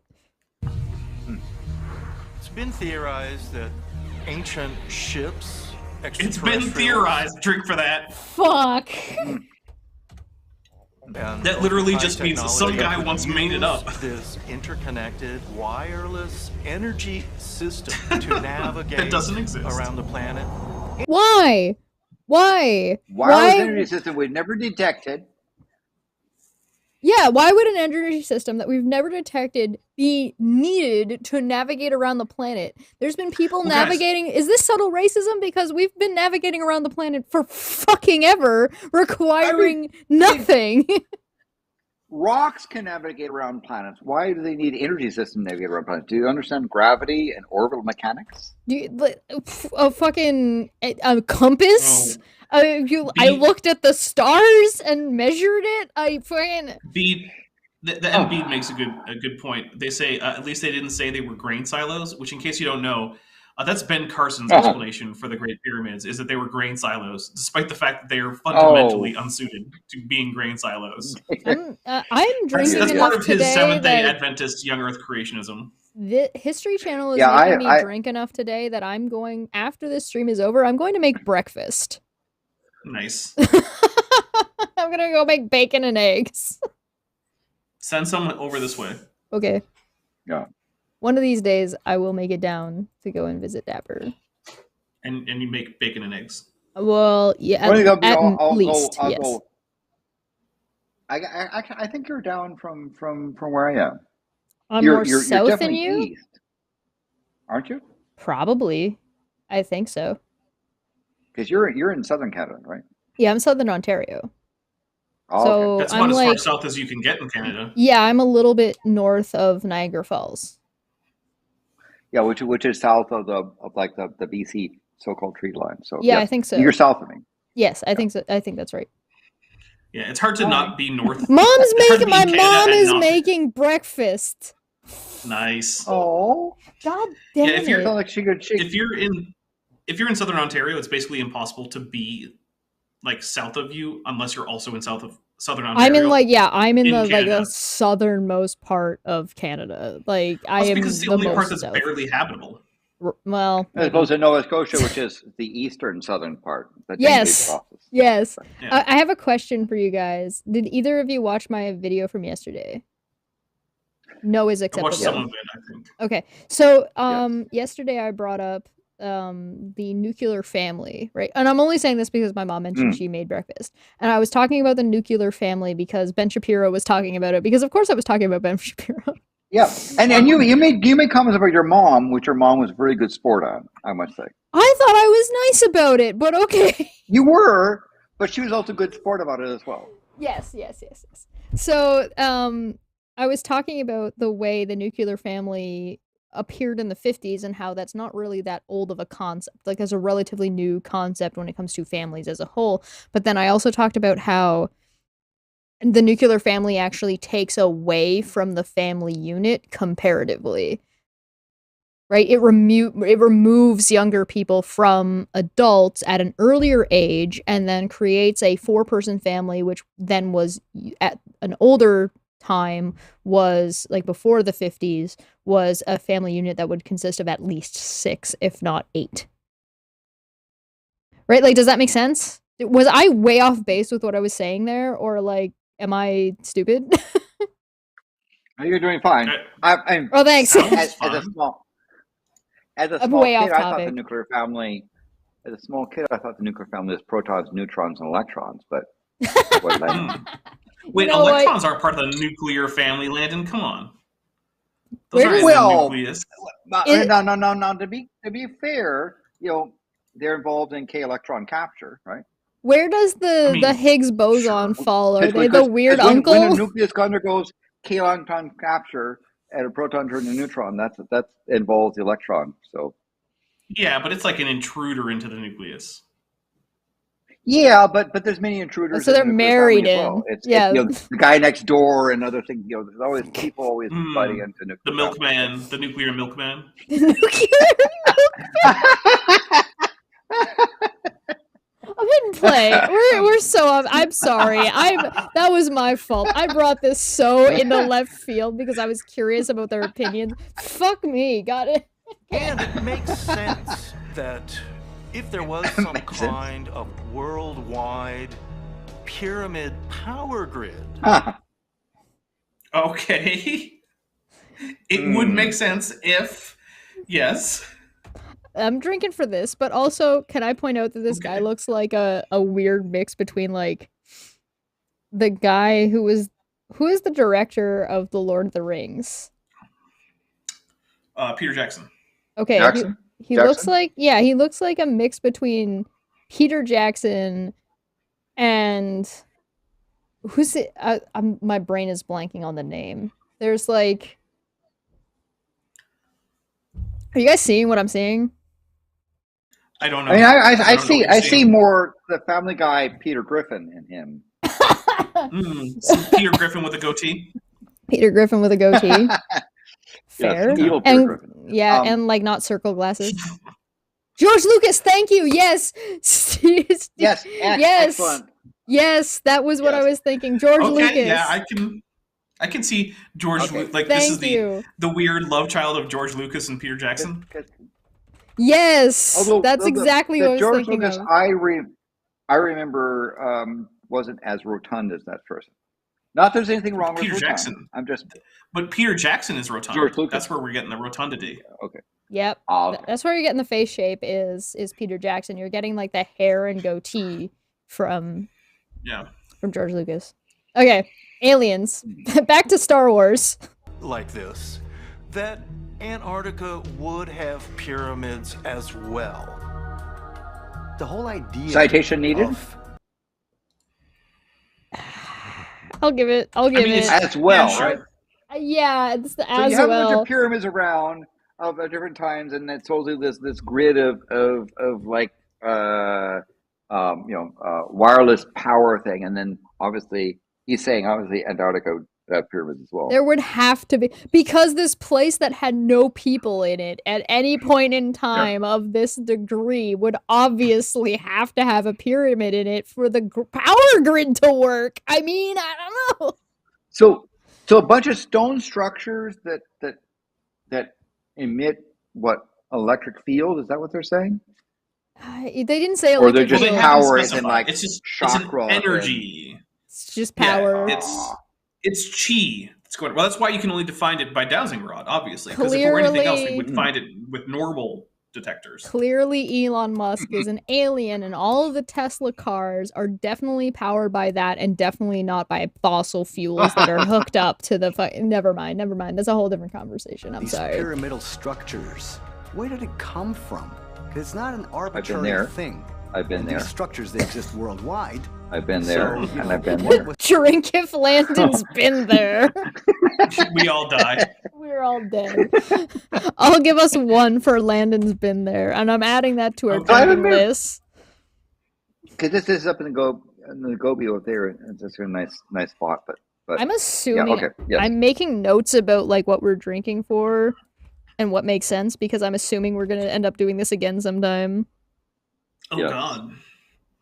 I'm gonna have to start charging Chesh for my booze.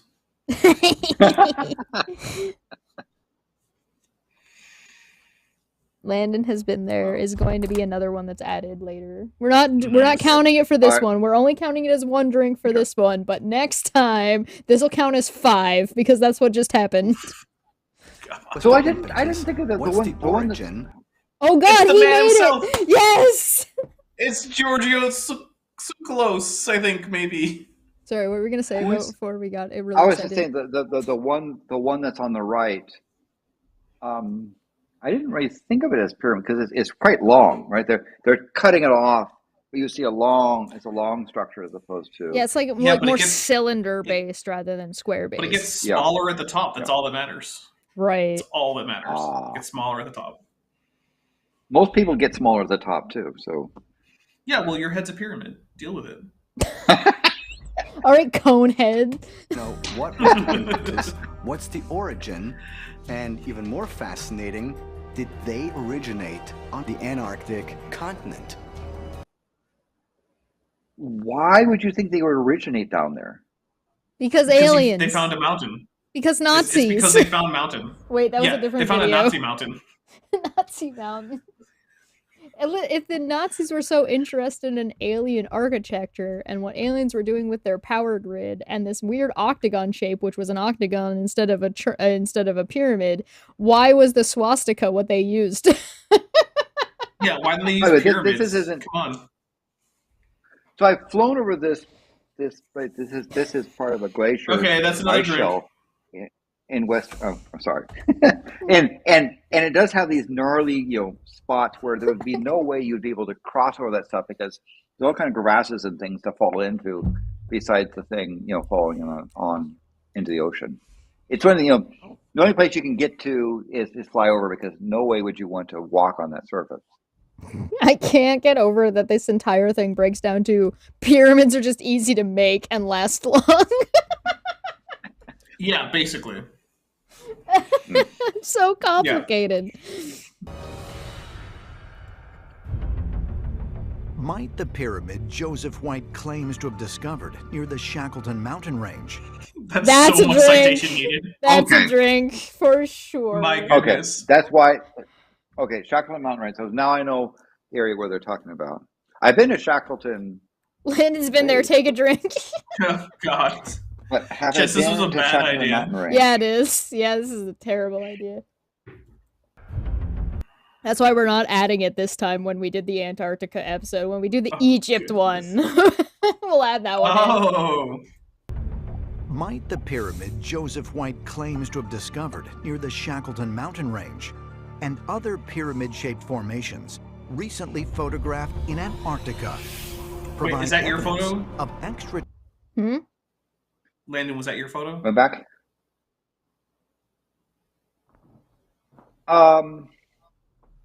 That's not my photo. Okay. But I've seen that. Because, my goodness, if they use one of your photos, we're taking a drink for it. Oh, yeah. Yeah. So Shackleton Mountain Range is near where I've been, but not... I've not been to Shackleton Mountain Range, so sorry. I can't claim. Not that one. That other one, but yeah, formations recently photographed in Antarctica provide evidence of extraterrestrial visitation to our planet. The photographs show that there's extraterrestrial visitation to our planet. I love this. Could they? Because that's hedging our bets. That's another drink right there. We're drinking. There's no way. Could they do this? Yeah, sure, maybe, but they don't.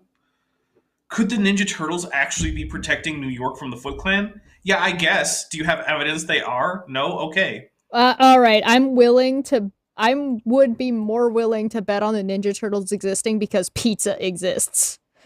In the remote past. Question mark? And if they are. Oh, okay. I'm having a problem with the annotations at the bottom here, all right? Listen to the way this is stated versus read with a question mark. All right, we don't have to drink for this, but I'm just pointing this out because this bothers me. Of extraterrestrial visitation to our planet in the remote past. That's not a fucking question.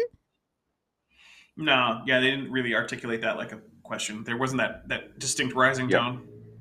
Photographed in Antarctica provide evidence of extraterrestrial visitation to our planet in the remote past.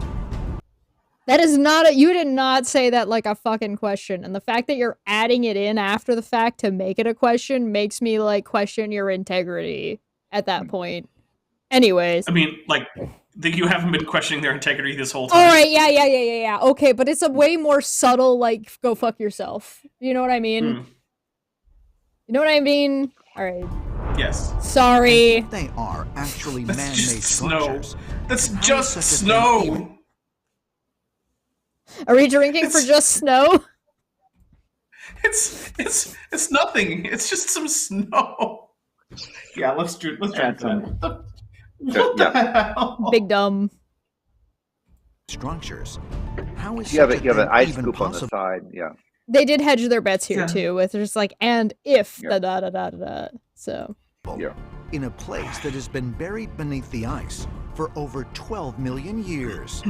Why is that such over a specific? 12 million. No. Yeah. Right. No. Go. 12 million years. mean, if you can go back 12 million years, Antarctica would have been in sort of southern latitudes that are more equivalent to Canada. So not buried in. I mean, yes, they probably had ice ages during that time, but not completely. So no. So no. Over 12 million years. It's an odd date to pick. I just don't know why they're picking this Landon number, rant. and I feel like this is a Landon rant and a citation needed. Yes. Because, like, you're just dropping this 12 million years on us based on what? Why are you saying 12 million years? Yeah, that doesn't sound right to me. But what do I know? I'm just a dinosaur who lived through it. According to ancient astronaut theorists, Antarctica. Ancient take another astronaut drink. theorists. Yeah, that's a drink.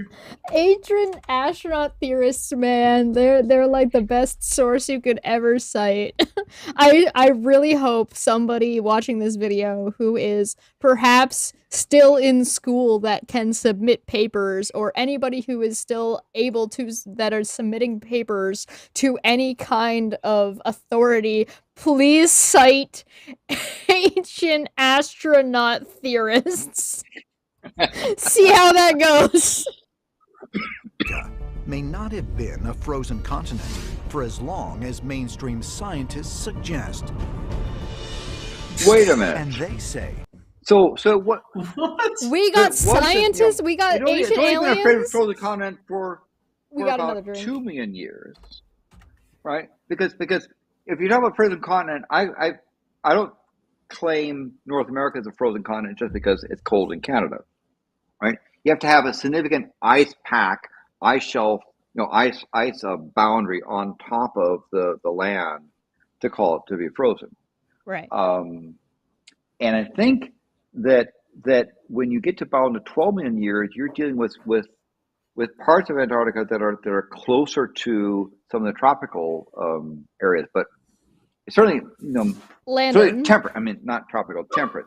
Is the map we're looking at showing the Arctic and Antarctica right now? This is one of those old maps. Terra Orvis. Well, I don't know what the fuck I'm looking at. It says Terra Australis. So you're seeing the North Pole and the South Pole, right? You're seeing when it's one of those things where they sealed the globe into two spots, right? Okay. That's what I thought I was looking at. And so you're seeing. This is the Orontius Phineas map. Yes. So the Orontius Phineas map was. I don't remember the exact circumstances of it, but it's from the 16th century. And the thing is, during the 16th century, we don't have any reliable reports of anyone actually having found Antarctica. And if you notice, it's not the right shape. It's closest to Madagascar, which is not true. Australis, it says which just means southern land. Australis. Yes. So, which is part of the thing the Pope said was land down there, so. So basically, Terra Australis was a hypothetical continent that was thought to exist because there's this long-standing idea that the Earth has to be sort of balanced. It can't have gigantic there's swaths no of just continent ocean. in the north, so therefore there's a continent there's no continent in the north in the Arctic Ocean, so therefore there's one in the southern. Yes. Chat's killed me. I'm dead. Now, at the time, because no one had been there, no one knew what to put for Terra Australis. There was just this idea that there should probably be something there. So what you're seeing is basically just made up once you get past Africa and Asia. And even that, if you're looking this is not the most accurate of things. Even if you're looking, there's an unbroken landmass going all the way around to Canada. There's no Bering Strait or anything. Yeah, that's and not the how other thing the is world that, looks for in the north. example, where the text is, right? The of the speech to text is that is down where the text is, where they say and where the thing says and they say proof can be found in examining. That is Africa. No, down. Move over to the different spot towards the center, Africa and bottom center. Yeah, that's Africa. Yeah, and as you see, there's the Mediterranean. Madagascar is above it. India is up. Up along as you move along the coast. India is probably there or the other spot. There's probably well, actually, you see in Europe, the far right, Finland. you can Yeah. In the far right, you actually see what's actually the tip of further down, like the bottom right corner. Yeah, there's a little. You can kind of see it. There's actually that's South America. That's the tip of South America. That's basically touching Antarctica, which, by the way, isn't how it works. So that's part of the Pope giving the land all the way to the end of the earth. Yeah. Well, I mean, this map isn't directly related to that, but it is sort of the same time frame. At the same time frame, yeah. Yeah. If anybody is watching in the future, I definitely recommend you drink every time. Like, I can't read this map, and then I'm the one being like, this is what they're. This is definitely Madagascar. I don't fucking know. but actually, one interesting thing is I'm trying. Tying into what Landon was saying about the division of the world between Spain and Portugal. If you look to the up and to the left of where it says Terra Australis, you probably can't read it on this YouTube. No, like still in Terra Australis though. There's a little text right. Mm-hmm. Still in Terra Australis. You go down. Down. Onto the actual Terra Australis landmass. Yes. Yeah, right there. There's a text. Yes. That actually says Brasilia Regio, which means like the reign of Brazil. So yeah, there's still this idea that like that's Portugal owns this area. I'm trying my best, sir. That's why it's. Yeah. So I'm also a pretty good map aficionado. So you know, it was when I went to the Vatican to do some stuff for the Vatican Observatory, and they gave me a tour there. When I went to the Vatican, said Landon.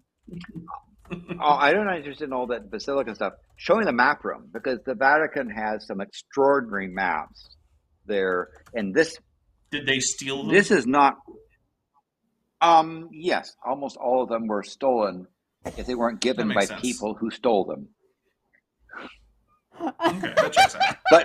But the map room in there is extraordinary, and I highly recommend going there. Why am I here?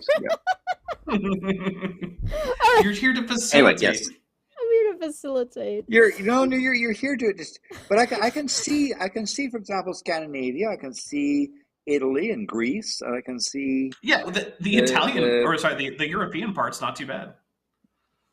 Yeah. Where's the Arabian the Peninsula boot? has sort of a weird shape. Where's the boot? Down to the right. The boot is above 80. If you go to 83, go a little bit lower. No, go to just above 83. Right there. Just so down just a tiny bit more. Oh, is that little itty bitty bit? It's so small. It's so tiny. Adorable. All right. It's so cute. It's so cute. Proof can be found by examining a 500-year-old map depicting the continent without any ice. Surely they knew what they were talking about. Yeah, some guy made up a continent and didn't draw what would ice be indicated by on that map? Like it doesn't. It also shows like Russia being ice-free by this definition. Listen, great question. Next question. I'm gonna hit play. Fair enough. And get your drink ready, because watch this. Just trust me for a second. The end. Oh my god. Yeah, what? Fine. I'll take a drink. What? Guys, the Phineas. Now I'm gonna mispronounce this. I'm gonna make sure I get this right. The Orontius Phineas map doesn't show ice anywhere. Saying that it doesn't show Terra Australis with ice, I mean, it doesn't show ice in Siberia or northern Canada either. Yeah. Like there's no North Pole ice. There was some extraordinary maps. Alien Con LA History Channel. Oh. Yeah. Sorry, go. Maps, there's extraordinary maps that I saw in Tripoli, in Libya, in the Libyan Museum, that had stuff with fairly detailed things around the southern part of Pacific Ocean with Antarctica. That presumably might have been because of the Polynesians having sort of knowledge about the general region down there, but not inhabiting it. There's a lot of stuff that you could see in sort of those ancient maps. that people, traveled around and had ideas about. But again, beyond the coast, they just made it up because obviously they didn't land or go into the interior. So, yeah. Oh, right. Yes, Chesh is gone, so we had to map. fill in the gap. Yes. Yes. See if you can get your thing with Maddie back, because I like your character too, Dapper, on that. But by the way, I would folks, love to get that. Be sure to check out Dapper's channel. There, he's got some really interesting stuff. If you think this is drink worthy, you could see some of the stuff he reviews. He perfectly subjects himself to some of the most challenging concepts. Dumb shit. Dumb shit. Concepts. Yes. All right, Landon. Concepts. Concepts is a very concept is actually overly generous because much of it doesn't actually form coherent thoughts. All right. Much of it is literal nonsense. Like when that whole sequence of stuff when you did Kent Hovind's so-called thesis. Oh my god. Citation needed. All right. Oh. We've got tell me how you guys are feeling, because we have been live for a while. If you're good to do one more, the next one is about 3 minutes and 30 I still have seconds fire long. behind me, so. All right, you're good to go for one more. Let's do it. This one's from 2 years ago. All right. Okay. Ancient How many text. goddamn seasons have there been? Ancient texts from Plato point to the existence of Atlantis. No, they don't. Which could be Antarctica. Coming from space and freezing underwater. So what? The entire continent came from space? No, just the Atlantis part. But they just said, which could be Antarctica. Atlantis is Antarctica. And then it came from space. Because Pluto said so. Allegedly. Plato, objection, hearsay. What did I say, Pluto? Now, Pluto... You said Pluto, yeah. Oh, my bad. I've been drinking. Pluto is a dwarf planet, which dwarf planets are planets, just sure. Is not Plato. But also... Are we confirming that Pluto is a planet? Yes. Well, it's also the Roman you god want of the Landon, you want a Landon rant on Pluto? Yes, I want a Landon rant on Pluto. Like, are we getting that right now? Because I'll set that up. So here's the thing that the IU wants to embarrass itself about every 10 to 20 years, and so it comes with this straw thing about what's the definition of a planet. And some people said, well, there's prescriptive and descriptive. Let's have planets be described of what they are. Other people said, no, planets are where they are. So people like Alan Stern came up with a fairly definitive model about what a planet is, its properties, and how you could test it. And a whole bunch of other orbital people said, no, we want planets to be defined by where it is in its orbit, because we're only thinking about orbits. So there was disagreements, and they said, okay, we can't decide this stuff. So everyone go out and enjoy the town. They're in Prague, and so people went on to Prague, and at the final session, when there was about 400 people left out of the many thousands, someone said, "Hey, I want to propose a definition of the planet as a body that has to orbit our sun and has to clear its orbit, whatever clearing means, vague references." And so this notion of Pluto being demoted was because a couple hundred people out of many thousands passed a resolution which wasn't actually technically legal under the terms of how the IU is supposed to operate, and then said the only thing that can be a planet is something that orbits our star. So it was so parochial that it only dealt with objects orbiting our star. So things orbiting other stars, that's the most stars of the universe, weren't considered planets. They're exoplanets. Now eventually they've moved. Yes. Well, exoplanet was not even a term that they allowed. There were planets and then things that were not planets. They didn't allow any. So only America or not America. Yes. Yes.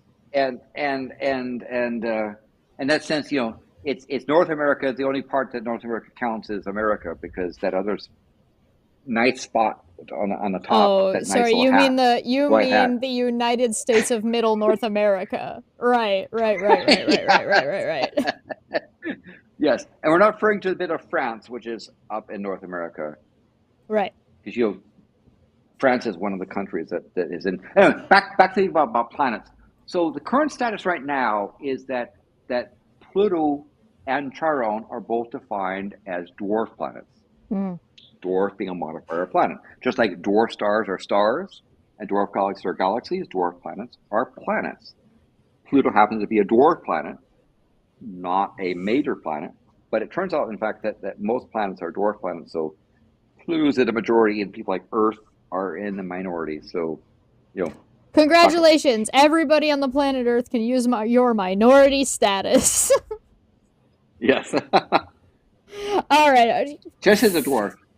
I heard you're a goblin dwarf. Okay, so technically, with the way the laws work in Canada, I am half an inch off. To be fair, we could arrange a half inch is modifiable. Oh, absolutely. I am about half an inch away from having disabled parking status. Oh man, you gotta shave that half inch off. Right? Well, you know, when you grow older, you shrink. Yeah. You get shorter. Yeah, don't bring that up to my mom. She's getting a little bit grumpy about it. Accelerate that by just sanding your feet down a few inches. There you go. Mom, get your bunions checked. I presume the dwarf status as far as the height is defined by centimeters, not inches. Yeah, okay, so the interesting thing about Canada is we're kind of stupid. And so we interchange our measurements all the time. So if we're talking about an individual, like a person's height, we do it in feet for some ungodly reason. I don't know why. But if we're doing like measurements for baking versus measurements for cooking, those change. And then sometimes if we're doing measurements in like length or like distance traveled, it switches back to metric. It's all over the place. It's absolute chaos up here. Oh, that's why. Because when I was applying for Nexus and I wanted to know how high I was, my height, I said 185. Yep. And they were like, what? Who was a Canadian thing looked at me like, what? Yeah. For some reason, like. And I thought that was odd. Yeah, it is. We are just absolute chaos up here 24/7. Some things we use in metric, some things we use in imperial. Some things are just like a really good example is there was one time I was working on a machine when I was working factory and I needed to pull the back off the machine and there were 4 different measurements of screw that were put into a machine. The machine was Chinese built and it had 2 different measurements for each screw, but then half of the screws were in metric and half of the screws were in imperial. Yeah, it's stupid. It wasn't on purpose, it was just whoever put it back last time they took it out didn't pay attention to what screws went into it in the first place. It's ridiculous. It's dumb as shit. Everything. Canada is absolute chaos because we cater to what Americans use, but like from... Sorry, trademark Canada. We cater to what Americans use in a colloquial sense, but use metric system in a technical sense. Does that kind of, do you see what I'm saying? So like when you talk about how tall you are, it's generally colloquial. You're not talking about like your measurements to a doctor. You're talking about what it means to somebody else. But your weight would be in kilograms or pounds or stones? Pounds. Because you're talking about... Okay, so if you're talking about a person, you're probably doing the weight in pounds. But if you're talking about like... What about a puppy? Right. So you're right. If you're talking about like a dog to a doctor or a dog to a person, or if you're talking about... Like if I talk about how much my dog weighs, if I'm talking to people, I'll probably say my dog weighs about like somewhere between 110 and 120 pounds. But if I'm talking about like... the weight you need to be able to lift to be able to do this job, that will change. Like it will suddenly, it will be in kilograms. Yeah, it's so weird. It's so It should be in weird. kilonewtons because kilograms is technically a measure of mass, not weight. It absolutely There you go. changes depending on where you. It absolutely changes depending on where you go in Canada. If I go buy a bag of rice, it is not in pounds; it's in kilograms. No, there was a time when I remember that we bought petrol in imperial gallons, not liters. Yeah. Okay. So we see if you're going to go get gas, it will not be in gallons. Which it will is be petrol. in right. It will be. She's not talking about gas as in gaseous thing. We're talking about I'm talking like car liquid gas. Yeah, liquid. Yeah. So if you go and buy gas, you're buying it by the liter. If you go and buy milk, you're buying it by the liter. Right? So you'll get 3 bags of milk, which is 3 liters, which is 1 liter per bag. Notice she said bags of milk yes. because in Canada they have milk in a bag. But it's not everywhere. It's not everywhere. Southern Ontario specifically has it. If you go out east, it's in like a tub. Right? It's in like a little, it's got like a little handle on it, and it's I think like they call a it tub. a jug. Yeah, well, yeah, okay, it would be a jug. And if you go out west, it's also in jugs. So there's only like this section of Canada that uses it, but it's the section of Canada that interacts the most with Americans, which also don't use bags. It's absurd. It makes no sense. And I made the host so mad because when it was presented with a milk bag, I knew to put it in the spot and then clip the corner. Yeah, you put it in a jug. Yeah, you do not want to cut it while you're holding it because then you'll get milk all over. Right, and you also don't pour it into the jug because that's the other thing. We have a jug that holds the bag, which you then open the bag. You don't like open the bag and put it into the jug, which you also could do, but then it would leave it open. And if you leave it open, milk gets that weird crusty film on the top, which is why it stays in the bag. This just sounds like a milk jug with extra steps. It is, kind of. I mean, what's the difference between clipping the end versus opening a cap? So what does this have to do with Antarctica and literally fucking nothing? No. We've just gone Chesh is just trying to avoid the History Channel.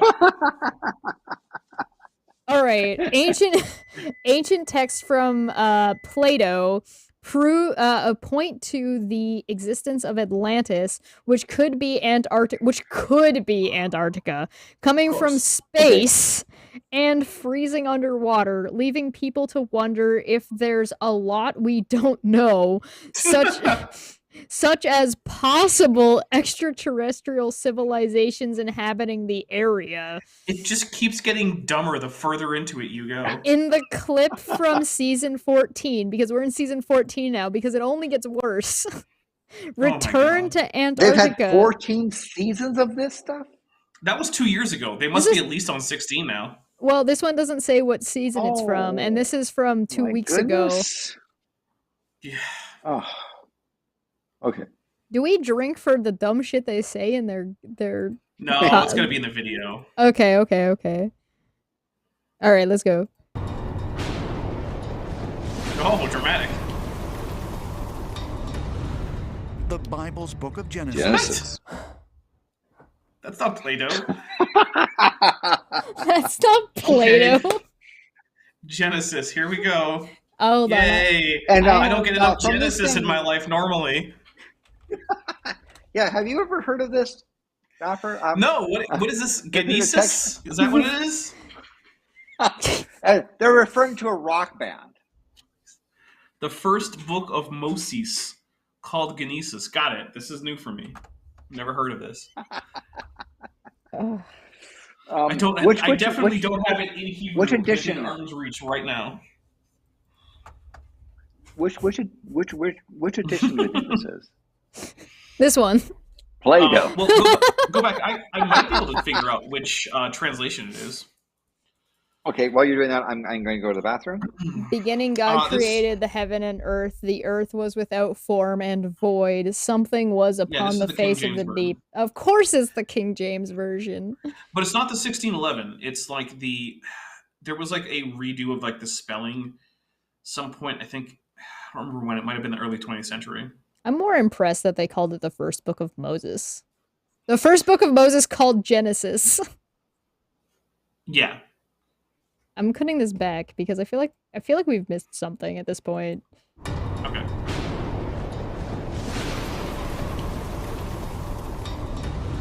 We did not. We missed nothing. We missed some No, thunder and lightning and then just Bible verse. Does this count as big dumb as using the Bible as a historical reference? Awesome. Well, maybe they're not doing that, so we have to wait and find out. The Bible's book of Genesis. In Okay, chapter 6, that's the thing. verse 9, begins the story of Noah and the flood. Okay, so the revision, by the way, is from 1769. Most people read the 1769 revision. The big changes are there's some standardizing to the spelling. There's also the 1769 is usually not printed with the Apocrypha, whereas the 1611 was. It also brought the use of S into only having short S rather than having the long S, which was standard over in 1611, but was falling out of favor by the 18th century. So that's not a rant. That's just a thing that's true. It counts. So, Okay, so this Noah flood. Have you ever heard of this, Dapper? I don't know if you've ever dealt with it in your channel. No. I never deal with flood craziness. It's not a thing I'm familiar with. I just don't know what this has to do with Plato and Atlantis and Antarctica, and it's really bothering and space. Well, let's see. Let's find out. Hit play. I don't want to In know. which God sends a great deluge to rid the earth of sinners and start anew. Okay. Different Music's versions good. of this same story exist in nearly every ancient tradition around the Oh world. my God. Citation needed. Citation needed. Citation needed. Citation needed. Okay. Citation needed. Okay, here's the thing, right? Well, first, what we're seeing is an Islamic depiction of Noah. Yeah, that's dependent on Genesis. This is not an independent attestation of the Noah story. So I'm taking a quick drink here. Hold on. Yep. And that's a first. Is that size given the people size? Is that size of the ark? Are you similar to what asking? the Bible has? Are you So what's going asking on? if this picture is to scale? So what's going on here is what's called a hieratic scale. The idea with hieratic scales, well, actually, this isn't even a depiction of Noah's Ark, but whatever. The idea with hieratic scale is that more important people get drawn bigger. That's just what it is. I'm bothered by the this it's- isn't even a depiction of Noah's Ark, but okay, we can move on from that as if that's not important. So, well, here's the thing, right? Just count up how many dudes there are. Noah's Ark should have 4 dudes, Noah and his 3 sons. Every single person on here is a man. 1, 2, 3, 4, 5, 6, 7, 8. The So you boat's- found 8 people. The boat is also a turkey. Well, yeah. Which, interestingly enough, is it a turkey or the a bird chicken? turkey. Well, I think that's a good question. It could be either. Turkeys in the old world, turkeys were first heavily cultivated by Turks, hence the name, actually. So if it were a turkey, it would make sense because this could just be a Turkish bit of art. Yeah, so But you anyway, would expect 4 dudes and you would expect 4 wives at least, if not more, but everybody predicted or depicted in here are men. And there's 1, 2, 3, 4, 5, 6, 7. 7 of them when you should see 8 people in total, 4 of them being women. Not so this 8 also- of them being men. Noah's Ark isn't supposed to have sails, so there's that too. Because remember, it's not supposed to Right. be sailing anywhere. It's just there to float and not sink. That's all it needs to do is just not sink. Which It's probably by not going to be able by to do the that, but dimensions it would fail, and by the dimensions and, And- by what it's made out of, it wouldn't work. yeah. And But I here's the thing, assume right? that no one else in the world was clever enough to build something that can float on for several days. That rafts or things were impossible. Well, you need to This float is the for almost only- a year, Landon. Almost a year. Yeah, That takes God. well, I mean, considering some of the critters that show up in like Hawaii that raft over things. Ignoring the critters, don't worry assuming about that. nobody ever lived on a coastline that could have already Yeah. potentially had a boat that was available. But the other thing is, Noah's the first boat. There are flood legends from all over the place, right? But many cultures don't have a flood legend that is anything like Noah. And most of the flood legends that are supposed to be somewhat like it are only vaguely like it. Like, oh, there was a big flood. Well, yeah, that's the whole point. It's a flood legend. So my Well, the mom other is thing is- asking, Dapper, before you go forward, my mom is asking for clarification. Is the picture that we're looking at right now the Genesis arc or a depicted thing from a different religion? And I think that's what you're getting at, is this is not a depiction of the ark. It's a depiction from another religion of something else. Well, so this is an Islamic picture. So whoever we're seeing, there's still going to be people who are going to be taking seriously the idea of Noah's Ark, but that is not what they're depicting in this picture. This is an unrelated boat to Noah's Ark. Right. But as a rule, Islam does accept Noah as one of their prophets, and they do believe in some kind of deluge. So do we drink for Big Dumb for using bad graphics again? Because I feel like this is a consistent thing with the History Channel. They use graphics that are inaccurate to what they're describing, which is bad, and they shouldn't do that. Yeah. Yes. So, or I guess if this is the Ark, it's a very inaccurate rendering of the Ark from whichever Muslim artist did this. Sure. Sorry, I interrupted you though. Please continue. Oh, right. So basically, the frequency of finding flood myths correlates strongly with cultures that tend to have floods around them. So, for instance, there are Chinese flood myths. Well, guess what? The major rivers in China will flood occasionally. There are flood myths from Mesopotamia. Well, guess what? The Tigris and the Euphrates can flood sometimes catastrophically. But you don't find too many flood myths from, like, just south of the Sahara, where there aren't that many floods to happen. So a quick question then. What the fuck does this have to do with Antarctica? And Landon, how many floods are in Antarctica? Well, right now there tends to be very few floods. However, there's been times where it's gotten above zero. And ice has sort of melted, but not flooded. So it's been a while since Antarctica has had floods. So zero. Yeah. Approximately none. Okay. All right. Now, if you're talking about at the coast where you had a tsunami and a wave crashes against it, you could have an inland flood a little bit, but not very much. I'm asking the chat real quick. Do you guys think we're gonna break 100 drinks? We're at 88, and this is the last video, and we're 30 seconds into this. Do you think we'll get 20 more? Less than 20 more? I don't know. Let's find out. Let's find out. We only need 12 more to hit 100. Yep. Going back 5,000 years, we have... Hey, we got a reference for this guy. William Henry, author, investigative mythologist. The fuck is he's the guy from before. Remember? He's the one with the jewelry store necklace, yeah. Yeah. Or the costume jewelry. Right. We're not going to drink again for this guy, right? Okay, yeah, not again. We already did. Okay. Going back 5,000 years, we have sacred texts that tell us there was an antediluvian civilization. Citation needed. Yeah. Tell us there was? No, look, there are. If you look at things like the Epic of Gilgamesh, which is about that old, then yeah, there is an idea of a pre-flood civilization of humans who angered the gods by doing something or other.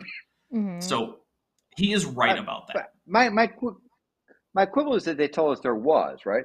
That's assuming that what they're saying is true, as opposed to tell us about, right? If they said he is assuming that there's, he's assuming that it's right, but it is the case. He is technically right that these texts do talk about civilizations before a worldwide flood. I think so. Technically, he hasn't said anything untrue yet. I think he's just giving credence that perhaps he shouldn't.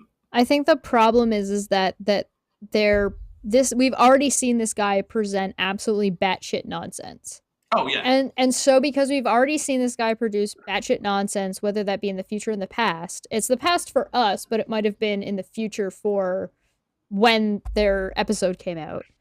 We've got a problem of this guy has credibility one way or another because he said an accurate thing, but if you didn't study this, you wouldn't know what he's saying is accurate, and it's not what the episode is about, if that makes sense.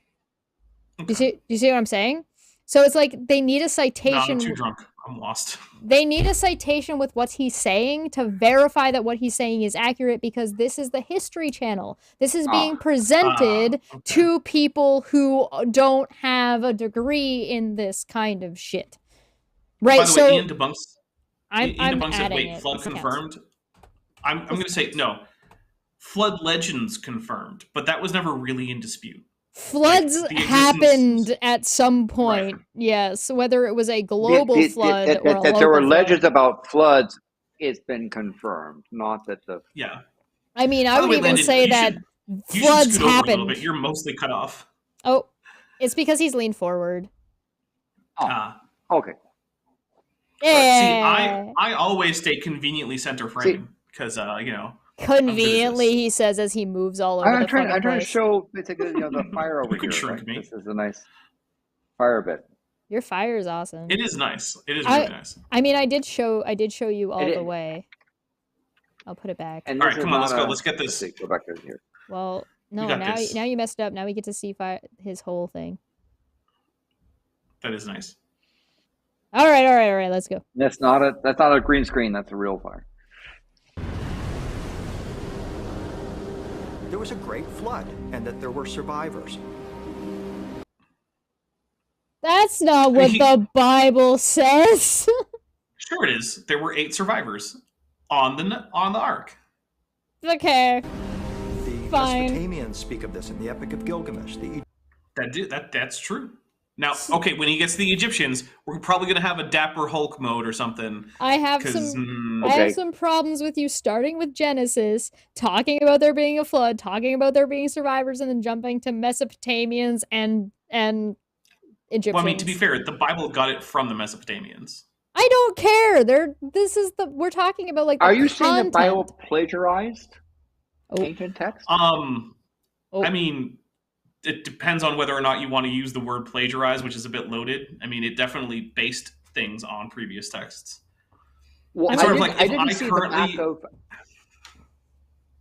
look, if I do my own telling of like, I didn't see a section of references and text of stuff. Yeah. Hey, to be fair though, that could just have been lost. Maybe the original authors did have a list of citations, and that just didn't get copied down. I'm just happy that we've gotten to the point of drunk where we're all just like, okay, but the little bits of like, in which case this or then that, because I'm stuck in this position where it's like, this is the History Channel presenting this. They started off with Moses in Genesis and the Noah's Ark story, and then they're trying now to say that like the Gilgamesh story and Mesopotamia and Egypt are all telling the same fucking story, which bullshit.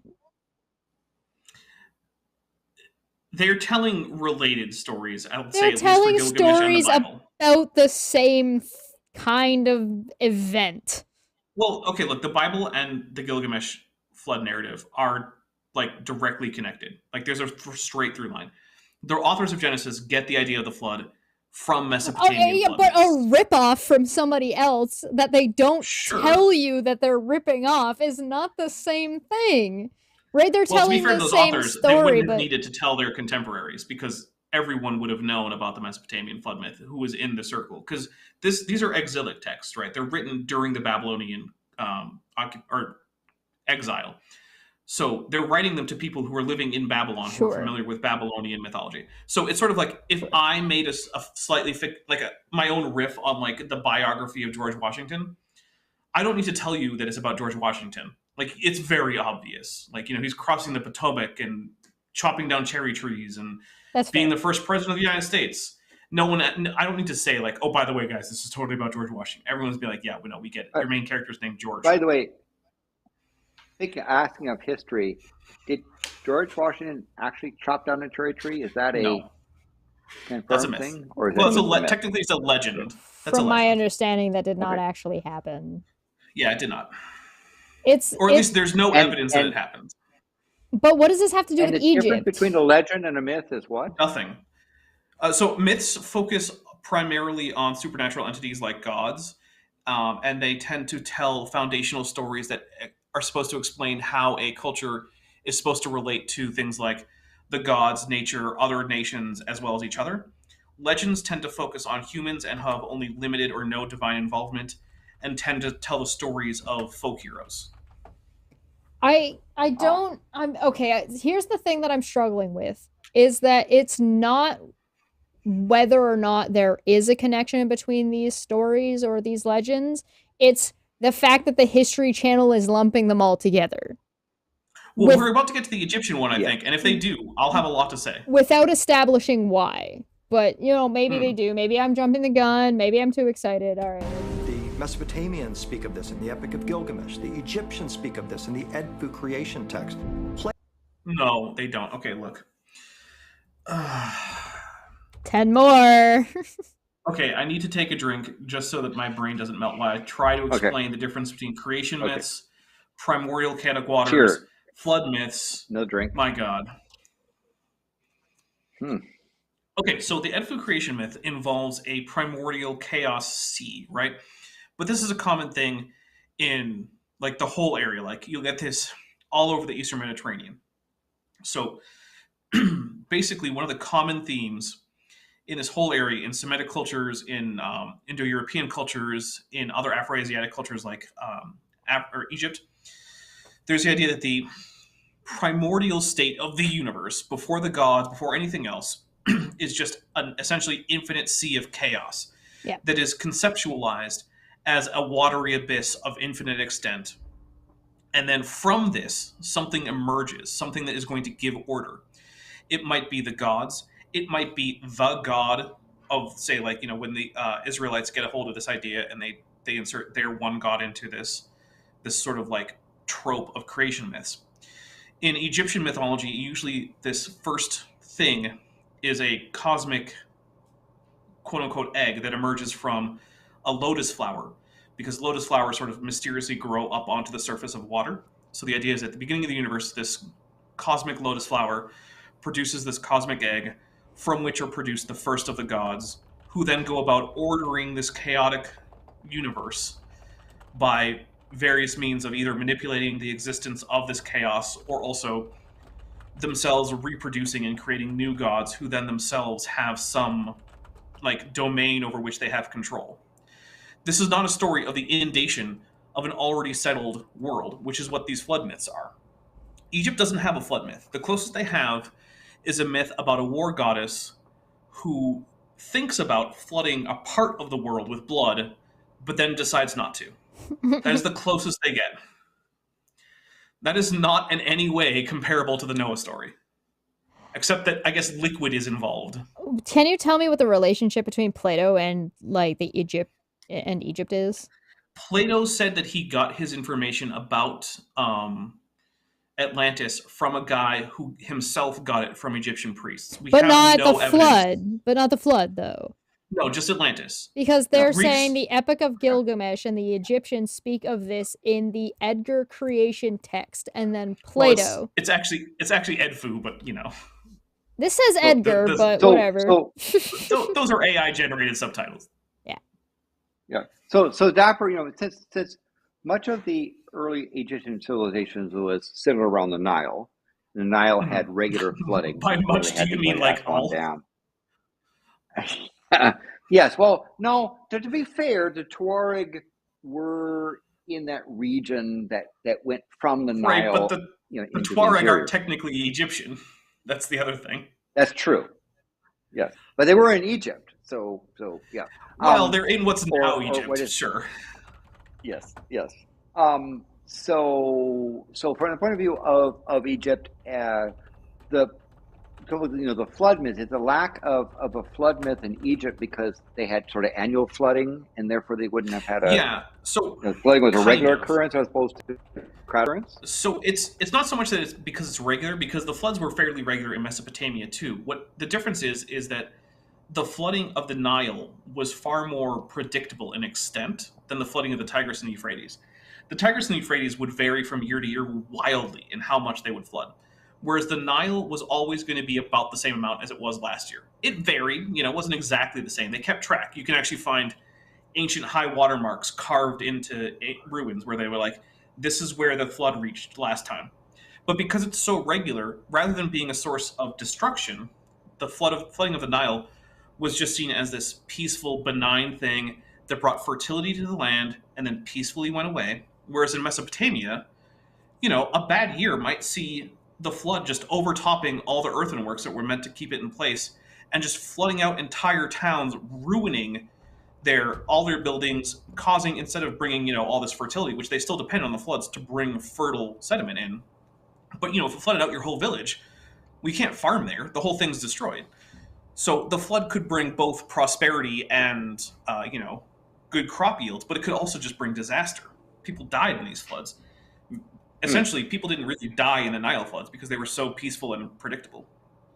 So that's why the Egyptians don't have a big flood destruction story. whereas the Mesopotamians do. It's also why the Egyptian gods are much less prone to killing Egyptians in their stories than the Mesopotamian gods are to killing Mesopotamians in their stories. If anybody's been following the God of War series, God of War started off as the Greek gods. And as most of us know from any kind of mythology class that you may have taken in high school, the Greek gods, particularly the Zeus or Jupiter, depending on whether you're looking at Roman or whether you're looking at Greek history, are assholes. They're assholes? They're very much assholes. And so the God of War series is taking on that pantheon and destroying it. Whereas if you look at the new set of God of War, you've got God of War, you've got God of War Ragnarok. And those two games focus on Norse mythology. And some of the gods are assholes, but not all of them, because there's assholes from Asgard and there's gods from every other branch on Yggdrasil, right? So you have like Ratatoskr and you have all of that lumped in together, and you have Thor being an asshole, but maybe he's not an asshole, but maybe he is an asshole. And there's been speculation about like where is God of War going to go next, and what end time story is he going to cover, or what pantheon is he going to go shit on next. And during this you find an Ankh. Like during your travels you can find an item, it's an Ankh, and it's sellable for money. That's it. It doesn't do anything. But you also find something from Greek mythology. You also find like a fertility statue, assuming kind of Mesopotamia, right? So where is God of War going to go next? And I think that there's a question mixed in there where the Egyptians' gods are generally non-violent. They tend to be very intellectual. They do not tend to be the type of god that you would see Kratos ripping the head off of, if that makes sense. But you might see that if you're looking at Babylonia and the Babylonian gods. Yeah, it's a bit of an overstatement to say that the Egyptian gods were peaceful on the whole. They're not but they peaceful. Were certainly less. Yeah. They weren't as big a dicks as the Babylonian gods overall. They're generally less violent to the Egyptian people, particularly. Oh, yeah. That homegrown violence is much lower. The Mesopotamian gods would just destroy Mesopotamian cities at the drop of a hat. That's not a big thing in Egyptian mythology. So I wouldn't be surprised to see like Kratos' kid, like Boy or Atreus or Loki, depending on what name you want to give to him, going to Egypt, whereas Kratos goes the other way and starts interacting with Babylonia and Mesopotamia. But let's keep going on this, because we're only a minute into this, and we got a little bit of way to go, and I'm running out of drink. Plato learned from the Egyptians that there was once a civilization called Atlantis that existed 9. Plato said he talked to someone else who talked to the Egyptians, not that he talked to them. That's not even Plato. It wasn't even Plato who said this. In the story, it's Socrates who says this. Plato doesn't even pretend that he heard about this. It's written in a dialogue of Plato. So does this and fall the speaker under is Socrates. Does this fall under big dumb, or do I need to write like a whole nother rule that just says History Channel is just wrong? That just counts as big dumb to me. Okay, big dumb. 1,000 years before his time. Plato wrote about the lost continent of Atlantis in 2 of his dialogues. Timaeus he wrote about a and lost Critias. city. It was a lost city, not a continent. And did he call it Atlantis, or was it just a lost city? No, he called it Atlantis, but it was described as being a polis, a city. Right? This is not a continent. This is a city. And the text itself basically describes it as being smack in the middle of the Straits of Gibraltar. Good luck fitting a continent between, like, the southern tip of the Iberian Peninsula and Africa. Like, go have fun with it. Fit a continent in there. In 2 of his dialogues, Timaeus and Critias, around 360 BC. Historians and researchers have long debated. Historians and researchers, take a drink. Okay, yes. Yeah. Throw the Dwarf for 5 said the House of Torg is a bad guy in the Star Trek only game. I had to destroy my own house. Oh no. Is it Star Trek Online? I think it means online. What is this? Star Trek in the Star Trek What is Online this, game, I had to destroy my house. That makes more sense. Graphics are showing us. I don't this is a CGI fucking reconstruction of. I do. So in I believe it's in the Critias dialogue, Socrates describes the basic layout of Atlantis, and it has concentric rings. And the closer to the center you get, the closer to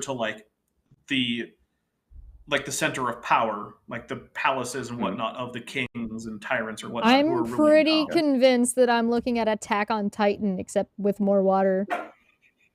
Well, I mean, sure, but it's also supposed to be pomegranate. Is that pomegranate wine? This is actually Kentucky straight bourbon Lumagers. Landon is out here supporting Mitch McConnell, confirmed. So you got it from Kentucky. Guilty. I hope you just don't tell the Canadian border guards that I'm doing that, because I might get. I don't know any, so you're gonna go. Whether this pre-flood civilization was purely mythological or actually existed. Okay, hold on. Again. Okay, wait. The flooding of Atlantis was just the flooding of Atlantis. It wasn't a worldwide flood. No one else was flooded. It's Atlantis sinking into the ocean, not a worldwide flood. These are different things, and I'm taking a drink because, oh my god. Well, would Kent Hovind actually say that Atlantis existed as part of it's destroyed in the flood? I've never heard Kent Hovind advocate for the real existence of Atlantis. So I've also never heard him say it didn't exist. As far as I know, he has never talked about it publicly, at least. Can we go home? Can we get out? Sure, we can do whatever you want. All right, here we go. Suggesting remnants of Plato's destroyed civilization could be found at the South Pole. Oh yeah. I think what happened in at the South Pole. Wait. At the South Pole or in Antarctica? I'm pretty sure they mean Antarctica. They said at the South Pole. They said at the South Pole. Because the thing is, if you see where the South Pole actually is, it's actually South Pole is actually off to the. It's not in the center. You have to go. Looking here, that's it's mountains, Transantarctic mountain range. So it's closer to the. It's closer to the. I think it's going to be closer to. To be up and to your left, the other left, around there. Yeah, not quite necessary. Anyway, go on. It was that approximately 13,000 years ago, that flourishing civilization. That was a flourishing civilization. 13,000 years ago. Yeah. So Dapper, what was the state of humanoids about 13,000 years ago?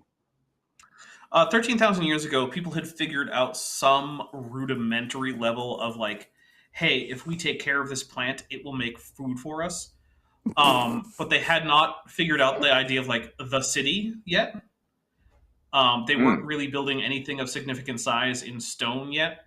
But yeah, there was probably some idea of oh, hey, look, if we drop seeds in this part of the savannah or whatever, then next year food plants will grow where we toss the seeds. Neat. Let's do that.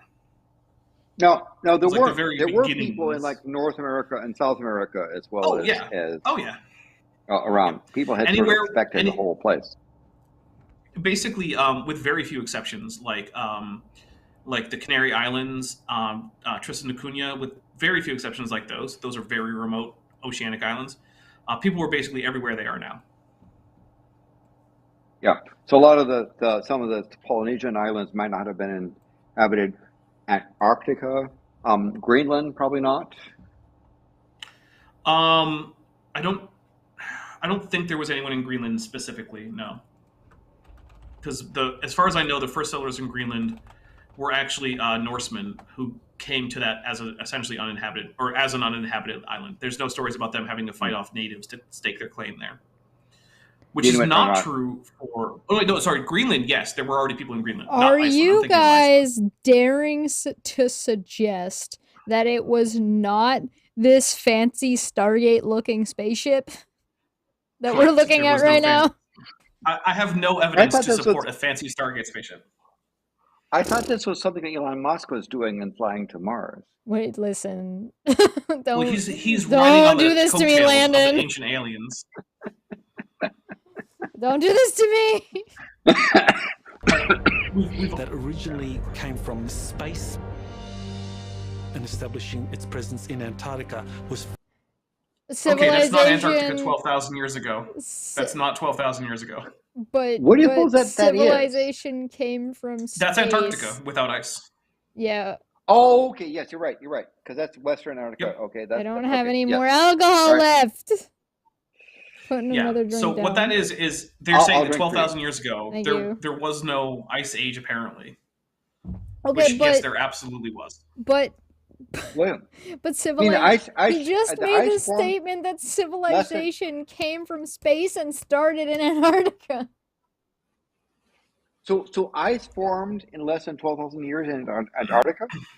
Apparently. They got like 5 kilometers plus ice? Yep, in 12,000 years. All of the aliens were actually snowmen. They were not affected by the ice age. We know that Ken Hovind would say this is wrong because it's not 6,000 years. Ken Hovind would say this because he has a better interpretation of the Bible than the History Channel. I mean, I don't know of any young Earth creation that has 12,000 years as a timeline. What's actually that's a question for Dapper. What's the longest young Earth creation timeline for the Earth you know of? About 10,000 years. 10,000 years. Okay. 10,000 years is about as long as you can go while still basically being within like the young Earth creationist camp. If you go past that, then people start saying that you've lost your biblical authority. So 12,000 years is right out. Right out, not an option. Okay. Are we good to go? Mm-hmm. Because this is saying that Antarctica definitely wasn't frozen and that it was flash frozen, like instantaneously. Yeah, good. That's an interesting hypothesis. I'll say that. And by the way, the crystalline structure that we would see if Antarctica was that flash frozen, we would see very interesting crystallization stuff when we do ice. We might even see amorphous ice because amorphous ice is a thing. It's what happens when you put water in like liquid nitrogen and it freezes way too fast for crystals. I had a amorphous ice cream given to me. It was warmed up. I had an amorphous ice otter pop. Those things are amazing. I ate ice cream once. Does that count? Sure. Okay, cool. Thanks. It's probably ice. But I thought ice one. Canadians put you put like that syrup out on the snow and just, and then you roll it up. Just make sure it's not yellow and you're good to go. So your friends will definitely trick you. Frozen. Oh dear. We actually have ancient evidence of this in the form of Plato's dialogues, where he talks about the last days of that's Atlantis. the claim. Oh wait. That's not the evidence. Wait. No. This counts as 2. This counts as 2. I'm out of alcohol, so I'm switching to water. Yeah, you're just making us drink more because I have one more cider left. We voted about whether or not we were gonna get to 100 or not. We're at 97. It was 100% of people said yes. That basically is informing us that Atlantis was an extraterrestrial colony. No, that pyramid. Stop. What? Who makes pyramids like that? Aliens. No one. Yeah, aliens apparently. My hair is getting crazier, just like the aliens guy. Look, I'm going to go ahead and go out on a limb and say that this city is made out of assets purchased on Turbo Squid for like $20.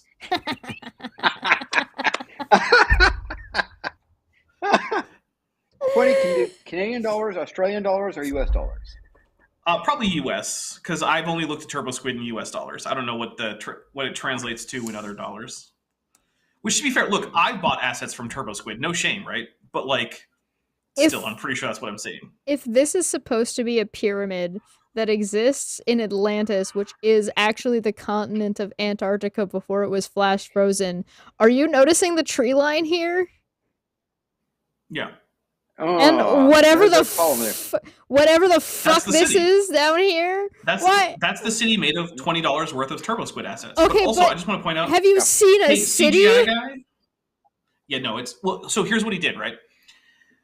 This is CGI talk, right? So what he did was he found some fractal terrain generation system, right, to create a landscape. Then he painted in 2 different vertex maps. One for a hair system that's just going to populate instances of his $20 CGI Turbo Squid city pack. Then he did another vertex group that he's going to plug in his $5 tree pack to. Then he made this okay-ish model, but then rather than put any work into the texturing, I can tell it's literally just noise textures, one of which has been plugged into the bump map. Because I know how that looks, because I do it all the time when I'm feeling lazy. I just don't. This isn't what a city looks like. No, that's because all it is it's a particle system, right? So random parts of this mesh are selected, and then those random parts of the mesh reference a collection of objects that then get a random rotation around one axis, and then he just plops it in there. And you can see when it's been copied too. If you look close enough at it, you can see these 3 lines, these 3 lines, these 3 lines. There's probably only about 5 buildings, and the only difference you're getting is rotation around the vertical axis, because that's how particle systems work when you do a hair particle system. And then instance it based on the collection of buildings that you have. I mean, I could make this scene minus the pyramids in about 2 minutes if I had that. He could also probably do a better job, so maybe the History Channel should hire Dapper. Oh yeah. What do you got, Landon? History Channel. So if you went to those with these AI things and said ancient Antarctica pyramid civilization with trees, would it ancient Antarctica civilization with trees, and I could just say ancient Antarctica civilization with pyramid and trees. What's the question? By the way, lost. Would you generate something similar to that? By the way, that picture up there, possibly. That's one of my pictures. Which one? Right here? No, it's up higher, I think. Scroll up. I think we're at the top. We're at the top. I thought. Okay, I guess you scroll down a little bit lower. By the way, I got about like 12 minutes before I need to do RPG prep, so we might need to get back to the video. Well, let's go back. All right. I saw one an extraterrestrial colony that had established itself on Earth, and no roads. This looks like a reboot. Okay, guys. Citation needed, by the way. So, by the way, guys, this is for anyone who wants to do a CGI city.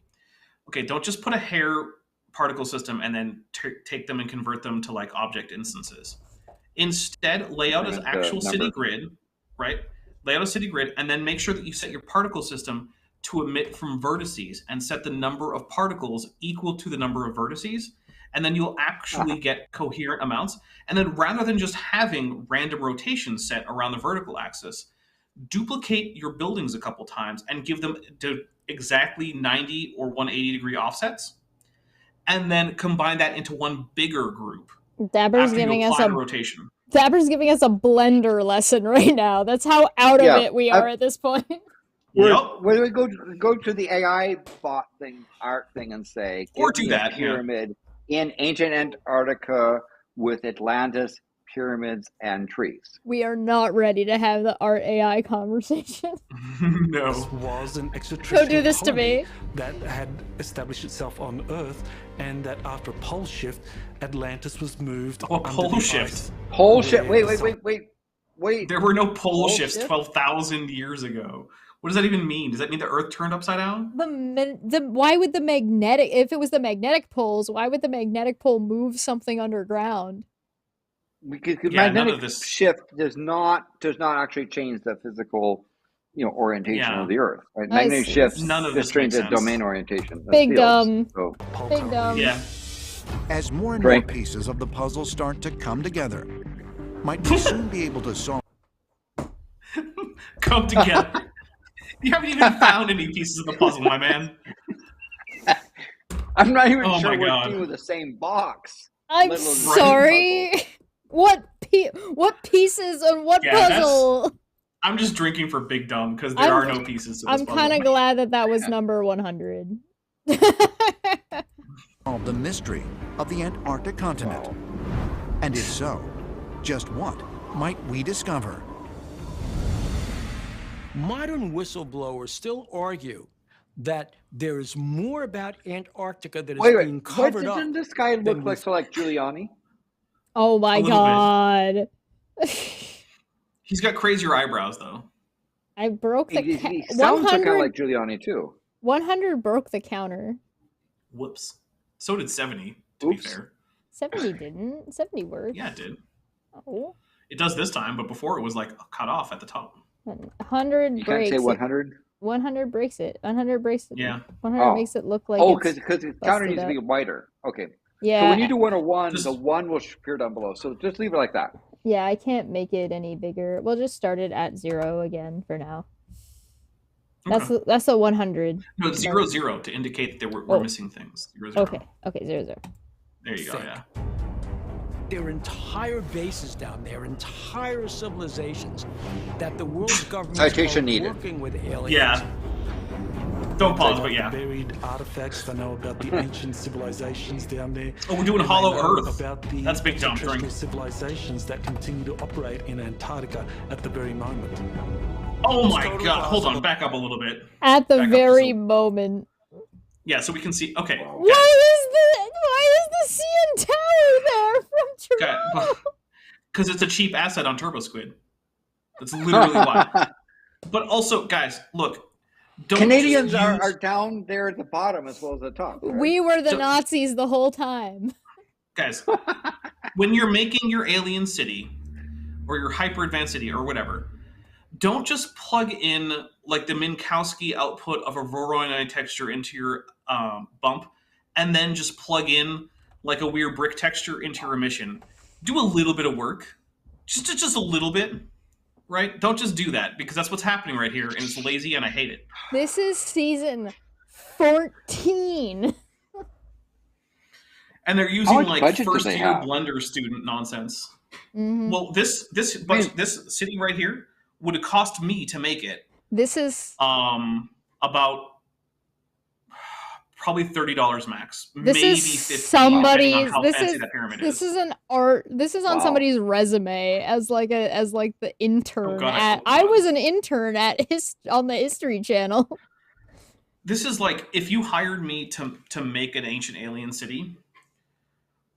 This is what I would charge like $50 for, honestly, because I'd be like, I'm gonna grab like a $5 like CM tower, and then I'm just gonna apply like 2 procedural textures to a bunch of blocks. Look at the lights that are supposed to be on these buildings. It's absolute nonsense.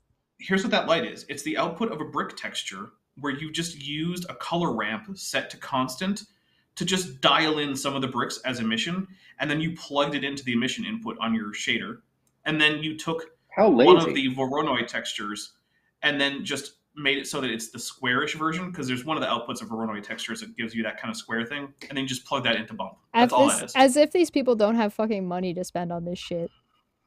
Yeah, all right. The cheapest CGI. We're so close to being done. We've got like not even a minute left. I have to stop nitpicking on the CGI. It's totally possible that Antarctica contains... You want to pick on that one? You want to pick on this alien craft? No? Here's the thing. It's like it's a shape, and I can't tell what texturing or anything is on it, but like the lighting matches pretty well, so it's because fine. There is no texturing on it. Well, I mean, that might be an option. Mm-hmm. Yeah. At least it didn't paste the thing on top of it. They had a consistent lighting, given the... Yeah, they have consistent lighting, and they actually have some pretty decent motion tracking. So, on the other hand, the terrain down there is not Antarctican. Because Antarctica actually, the terrain might itself jagged edges. Go ahead. I'll be honest. As I look at this, you can see how the terrain doesn't really continue off to the left. This is all CGI. That right there is in fact a fractal terrain generation. It's got too much rounded stuff. That's not Antarctica. Antarctica's going to have jagged edges. Yeah. That's because this is a fractal terrain generation using Perlin noise, which does not give you jagged edges as a rule. At the end because of it's permanent noise. Can it count as a Landon rant?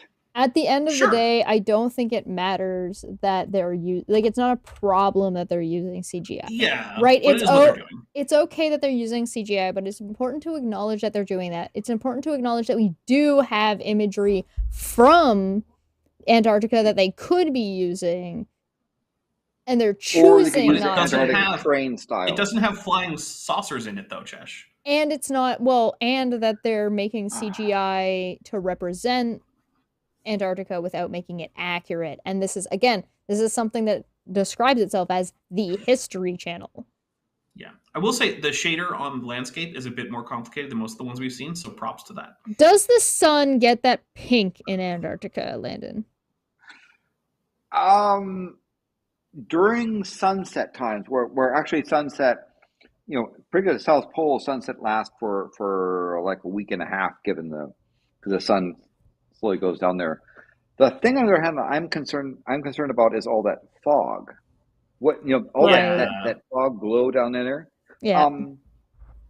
Unless you have an ice storm, there's not much in the atmosphere that is going to give you that fog. Because that's one of the reasons why Antarctica pictures, if I show you some of my photos, are extraordinarily clear, because there's not much smush in the air to scatter light like that. Yeah, that makes sense. Okay. That Antarctica contains an extraterrestrial home base. It's totally possible. Take a drink. Sure. Yeah. Hedging their bets. Contains an extraterrestrial home base on Earth. It's a totally isolated part of the planet. It's completely uninhabited, or was until recently. The planet, it's completely unhappy Tidore. Yeah. An extraterrestrial home base on Earth. It's a totally isolated part of the planet. It's completely uninhabited, or was until recently. It's ideal. Yeah, the AI captions are great. Well, that was a thing. End. Wow. My goodness. 105, huh? Puts my Tuesday night streams to shame. But to be fair, we also have been going for, 4.5 hours? Oh, yeah, we went long. Well, it's almost like somebody to decided to bully them about their CGI or something halfway through. Well, I actually have to get going pretty soon to do some, RPG prep, so I might have to do, my goodbyes and then get out. Yeah, that's okay. Well, let's do our, let's let Landon go first, let Dapper go next. We'll just say our goodbyes and what we thought about what we just watched, and that'll be the wrap-up, because I have no intention of keeping you guys terribly long after we got through the end of it. So, Landon, okay. what do you think? I went through a reasonable amount of this collection out here. I finished all my booze. Chesh's boozeless. It was, so to the colleagues that said, wait until you see this stuff. You could have warned me a little bit more, because essentially, on the other hand, I understand why the History Channel did not want me to, on the show, because I knew they wanted a soundbite stuff. By meaning is that they would say, well, what if blah, blah, blah, and then I would say, well, da, da, da, da, and then they quote me that and then have me on the spot. So the fact, instead, I said, your channel propagates myths that are harmful to public safety and knowledge, and you should be ashamed. And I'm not going to tell you that this is possible, because you want to use this as a sound quote. Right? They were disappointed in me, and so I ended up with it. Not Antarctica or ancient folks. It must feel really bad that the History Channel was disappointed in you. It must have really hurt. Yes. But I knew a bit about stuff with this other topic they wanted to go for. Mm-hmm. That I wasn't interested in talking to them, but I had no idea they did descended this low. And how many seasons is this? The one we just watched was season 14, and that was from 2020, and the first one we watched was from 2 weeks ago, which is Antarctica's secret alien cover-up. If you work for the History Channel, you should be embarrassed. And if you're not embarrassed, Yes. you're dumb. Yes. If you're not embarrassed, you're dumb. Landon 2022. Nice. Also, please consider subscribing to Dapper's channel. He does a number of amazing things and stuff relating to things with regards to young Earth stuff, to creation myths, to things Klingon. relating to languages, including Klingon. And so I'm a proud Patreon member, and I want to recommend that you check out Dapper's thing. Also, check out this show. If you have not yet, click the like button. Please consider clicking the like button. You don't have to, but we'd like you to do that. You can't maybe, literally smash it. You can only like touch it lightly. You gotta boop it. You can boop it. Boop. All right. And so consider also supporting this channel because Chesh needs to I need to buy more booze. Has a wonderful dog that is needs feeding. My dog needs feeding. That's oh true. My god. He does need feeding. It's true. He does need to eat food sometimes. Dapper, what do you think of what we just watched? I mean, okay, so like I said, I'm familiar with Ancient Aliens because it's like a guilty pleasure because it's basically a comedy show. It's completely absurd and nonsense. Yeah. And so, like, it's in line with what I was thinking, where, like, you're just going to get everything wrong, make completely unsubstantiated claims, make claims that are incompatible. Because remember, at one point, they were like, oh, Antarctica froze 2 million years ago. Then another point, they were like, well, 12,000 years ago, Antarctica was ice-free, and then it flash froze. I'm like, well, which one is it, boys? You gotta but pick. 12 million years ago, no. Yeah. Right. Yeah. So, yeah, it's almost exactly what I was expecting, but I was expecting it to be bad, and it met those expectations of it being really bad. It's Ken Hovind level craziness. Yeah, I would actually say Kent Hovind tends to be slightly more internally coherent. Not a whole lot more, but slightly more internally coherent. All right, you heard it here, folks. Kent Hovind is more consistent than the History Channel. Slightly. I want to emphasize it's slight. Oh boy. That's a lot to unpack. But yes, and so do stay tuned to the channel because there's other things coming up. Oh god, as well as particularly one in particular is that I want to announce that both Kilauea and Mauna Loa eruptions stopped. For now. Okay. For now, they're baiting you. Landon. Both of them appear to be stopped, according to Ken Hahn.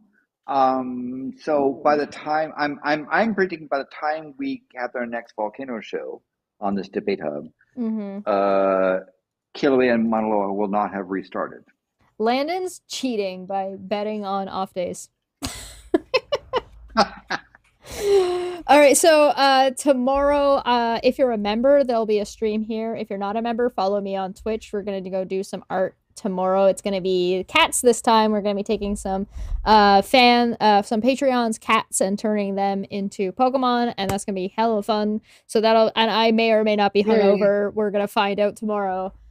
So links are down below. 105 drink count? 105, yeah, is what we got to. Yep. So also check out the links down below for Dapper and Landon and access to some of the stuff that they put out online. It'll be Twitter for Landon. It'll be a tag to Dapper's YouTube channel. So go and check that out.